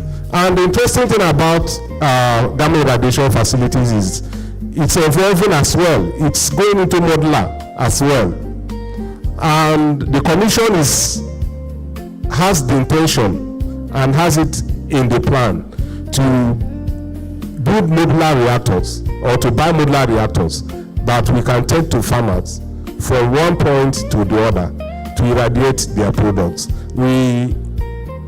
Our pilot stage we have in mind, we have conceived, is on paper, awaiting approval and for release, is to move first to Benue, the food basket of the nation, and then with a modular reactor, a modular gamma irradiation facility, and see what we do with farmers. But I tell you, we have that ability to ensure that food safety is assured using that facility we have in Sheda. Yes, sir. It's there, is open. You can visit it at any given time. You can take, they will answer you all that you need to ask like I said, before I became the technical assistant, I was head of laboratories there. So I know that the facility can meet whatever we need in terms of food safety and security. Thank you. So much, thank you. And I am confident that some of you are getting irradiated, perhaps with some knowledge. Okay, so maybe you are not aware, the NUC, Nigerian University Commission, has approved that nuclear science and technology be included in the course options in your universities. So perhaps it's been approved by AEC because Nigerian Atomic Energy Commission, through its Manpower Capacity Training Directorate, has trained close to 300 Nigerians in masters and PhD. Yes, but the challenge we had, or we were having, is when they are done, where do they come to teach?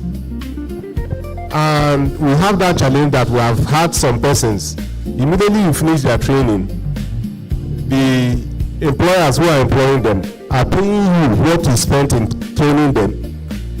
That's another challenge we have in the nuclear sector, because you receive the same training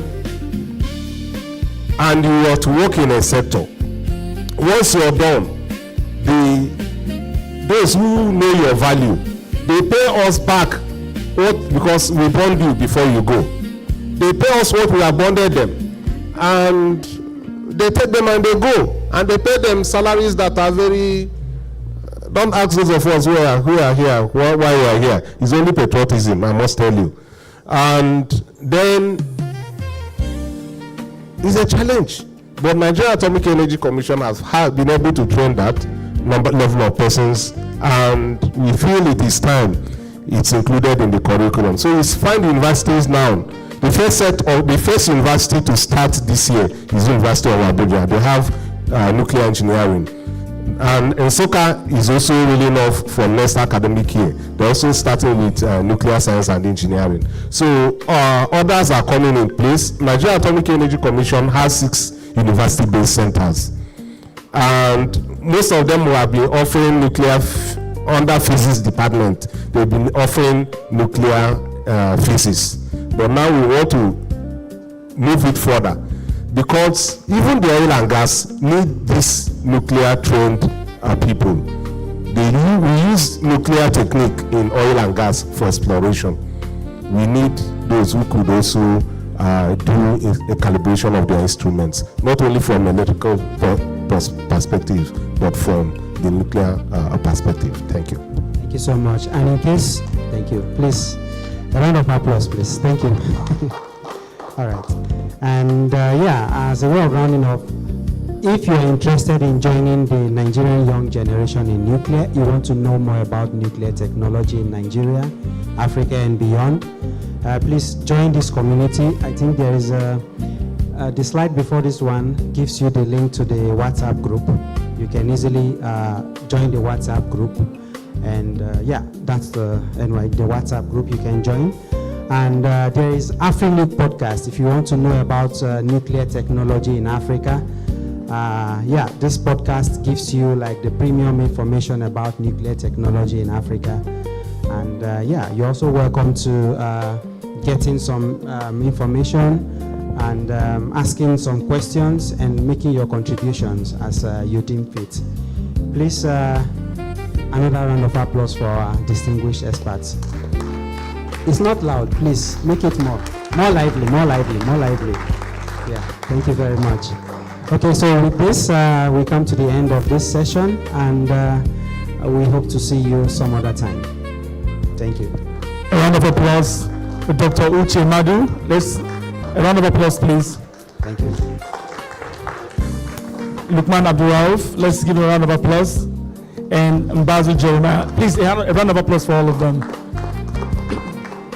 Thank you so much for your patience today. What we've witnessed today is a very clear roadmap for the future, a future for Nigeria and Africa. And that future is okay. Dr. Rauf, please, we need to have a photograph before you leave. The 3 of you, please. Let's take just a photograph session, please. Can we have you back on stage? Thank you. Dr. Victor, please come up.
All right, thank you all so very much.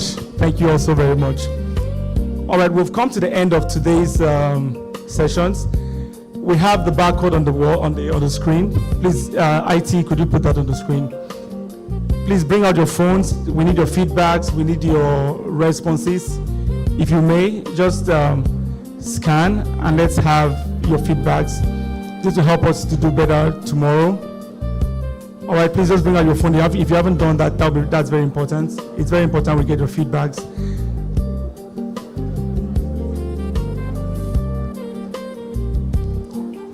Have we done that?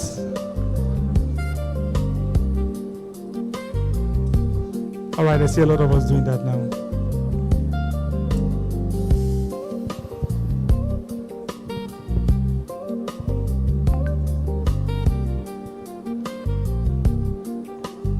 All right, thank you also very much. If you enjoyed the sessions today, tomorrow will be much, much better. If you noticed yesterday was good, today is better. Tomorrow is going to be better than better, and then the last day is going to be the best. So thank you all for coming. We'll reconvene here 9 a.m. tomorrow, and we hope to see you here on time. My name is Elvis Nekusagwa. It was my privilege being your host. Have a wonderful evening.